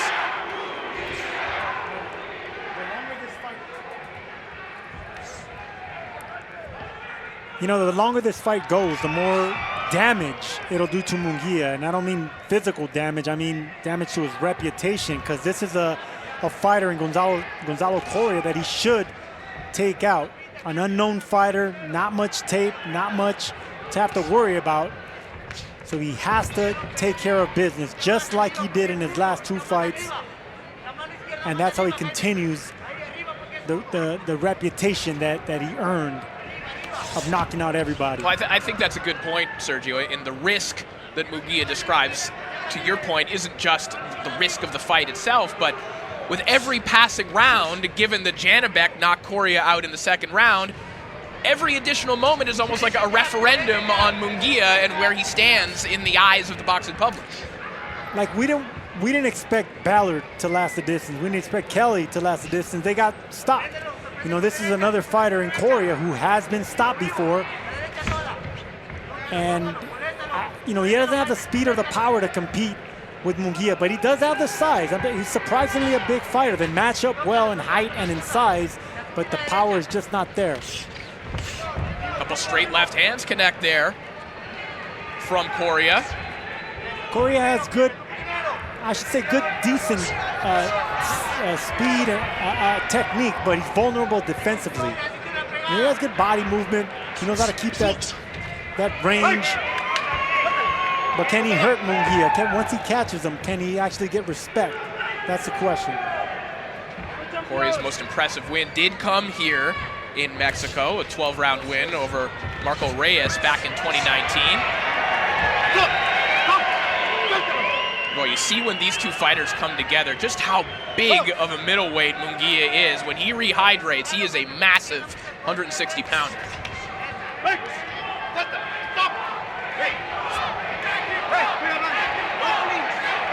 Final 20 seconds of a fairly quiet opening round.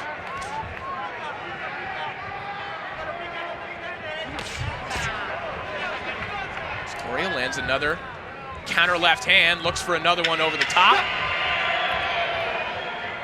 A little bit of a feeling out process here for Jaime Munguia as he looks for a right hand in the closing moments of the opening round.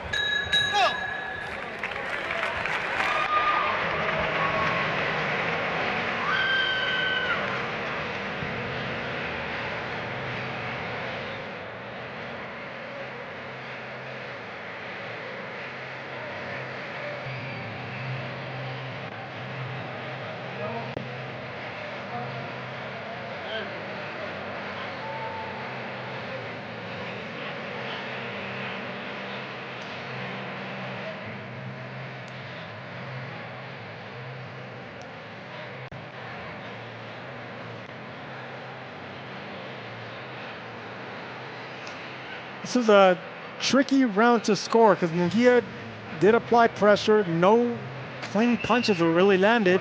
Coria did come forward, coming up short with left hands like that. You know, none of these fighters really earned that round, but all in all, it was a good round for Coria because he didn't really get hit with anything. Round two underway. Jaime Munguia looking to close out 2022 and look towards big fights against perhaps the names that he's calling out, Gennady Golovkin and Jamal Charlo. He's got to get past Gonzalo Coria here tonight first. Coria's a tricky fighter. He throws a left hand and he smothers right off the bat. He clinches. He doesn't let Munguia get off those body shots or those combinations. You can expect him to do that the entire, as long as his fight lasts, you know, smothering those punches. Well, Coria said that his strategy is to counter Munguia and, in his words, not let him work because we know how strong he is. But if I can keep him at distance and disrupt the tempo of this fight, I'll have a shot. Not let him work by clinching, and you know that's a technique that boxers use. It's not pretty, it's not exciting for the fans, but you know it is allowed in boxing, just like he did right there. He's gonna do that all night. You expect Coria to maybe even get deducted points because I expect him to have that clinch the entire fight. Munguia said that he specifically has to watch out for head clashes in this fight, but strategically, as it gets messy on the inside already, Munguia said he needs to work straight rights down the pipe and straight right hands to the body. Yeah, it will be smart for Munguia to follow that game plan. It's going to be hard to land a headshot on Coria, especially so early. Look, all those punches, 4 or 5 punches, missed to the upper body. But if he would have went downstairs, he would have connected with something. Not cleanly, but at least he's hitting something with impact. And looking down the resume of Munguia in 40 fights, I believe this is his first southpaw that he's ever faced. So that's another thing that he has to, be fighting. Good counter right hand there from Munguia, and down goes Coria. He caught Coria lunging in, and that's the problem with lunging in with punching. If you don't hide it behind a feint, you're bound to get timed.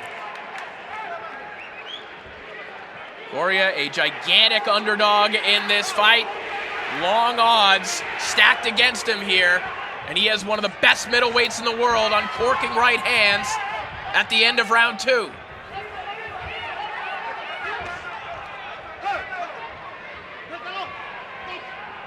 I would be punching in the break if I was Munguia right there.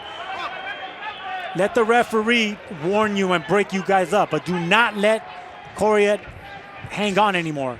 You gotta punch it at anything, just like that. Make this fight a little bit rough, make it rugged.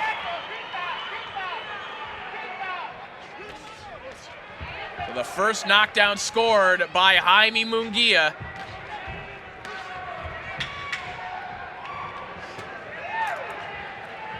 Things were quiet in the opening round, but Munguia has made some noise here in the second.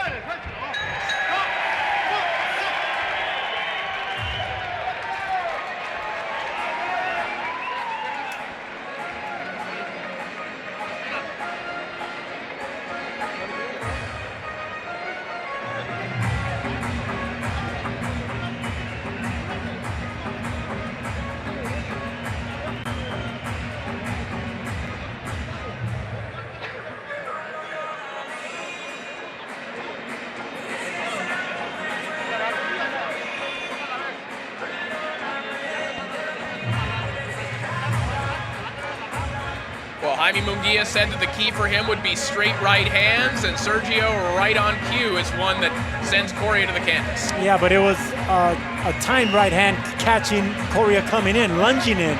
It wasn't a punch that Munguia tried to set up behind a jab. It was something that was offered by Coria, excuse me. And that's part of the flawed technique. That's where he's vulnerable, Coria is, especially with left hands. Jaime Munguia staying busy here in Guadalajara. So looks for a big uppercut there on the inside. He's landed a couple of those already so far, has Munguia. Coria leaving himself a little bit exposed on the inside. There's another uppercut that connects from Munguia. You have to wonder how many of those he can take. There's an opening for a left hook. Coria keeps that right hand down. There's an opening for a left hook for Munguia. Look for him to set something up around the guard. It's a right hand that connected from Munguia a moment ago. That's more of the long-range right hand, Sergio, that Munguia is probably thinking of. It would be the key in this fight. See blood starting to stream down the face of Gonzalo Coria. Yeah, it's hard to look good against fighters like Coria. Don't expect to land combinations. You're gonna be doing a lot of missing. So try to set up that power with solid jabs and keep your opponent from moving by hitting the middle, hitting the target, the chest, the midsection, and not concentrate on the head so early. Right hand right along the belt line connects there from Munguia. See, just like that, clean right hand to the chest of Coria. Those punches hurt, but he's landing something, and Munguia is going to open up combination just like that. Munguia could just be so physically overwhelming as well. And when he gets Coria on the ropes, as we saw right there, there are going to be some big opportunities for Munguia to close the show. Now, surprisingly, Coria's been keeping his back off the ropes. I mean, he's been close to the ropes, and he gets out of there by sneaky left hands and pivoting away. So he's doing the right thing, but there's a long way to go in this fight. It's tough to keep a monster like Munguia off you for that long.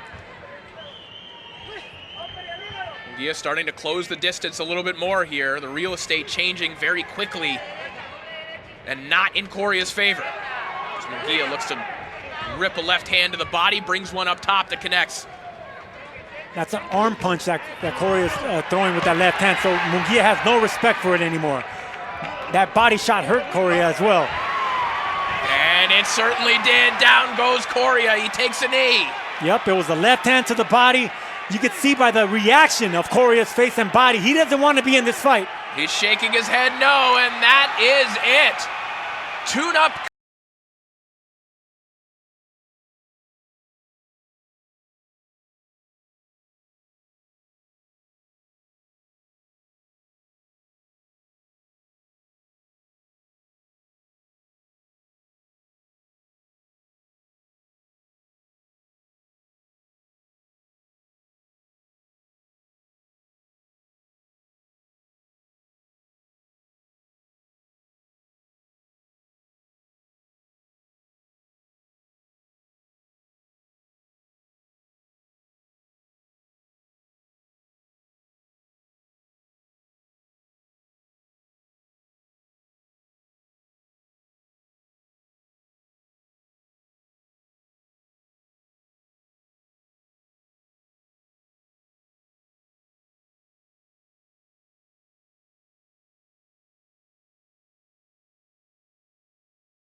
Onslaught that was coming. You know, that body shot, of course it hurt, but it wasn't a shot that should have kept him down. Ladies and gentlemen, damas y caballeros, tenemos el tiempo 2 minutos 32 segundos and round número 3 with a time of 2 minutes 32 seconds in round number 3. A referee reaches the count of 10. He is the winner by way of knockout. El ganador por knockout, el invicto, Jaime Munguia.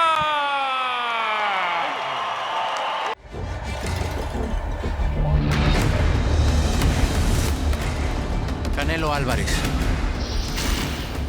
Jaime Munguia.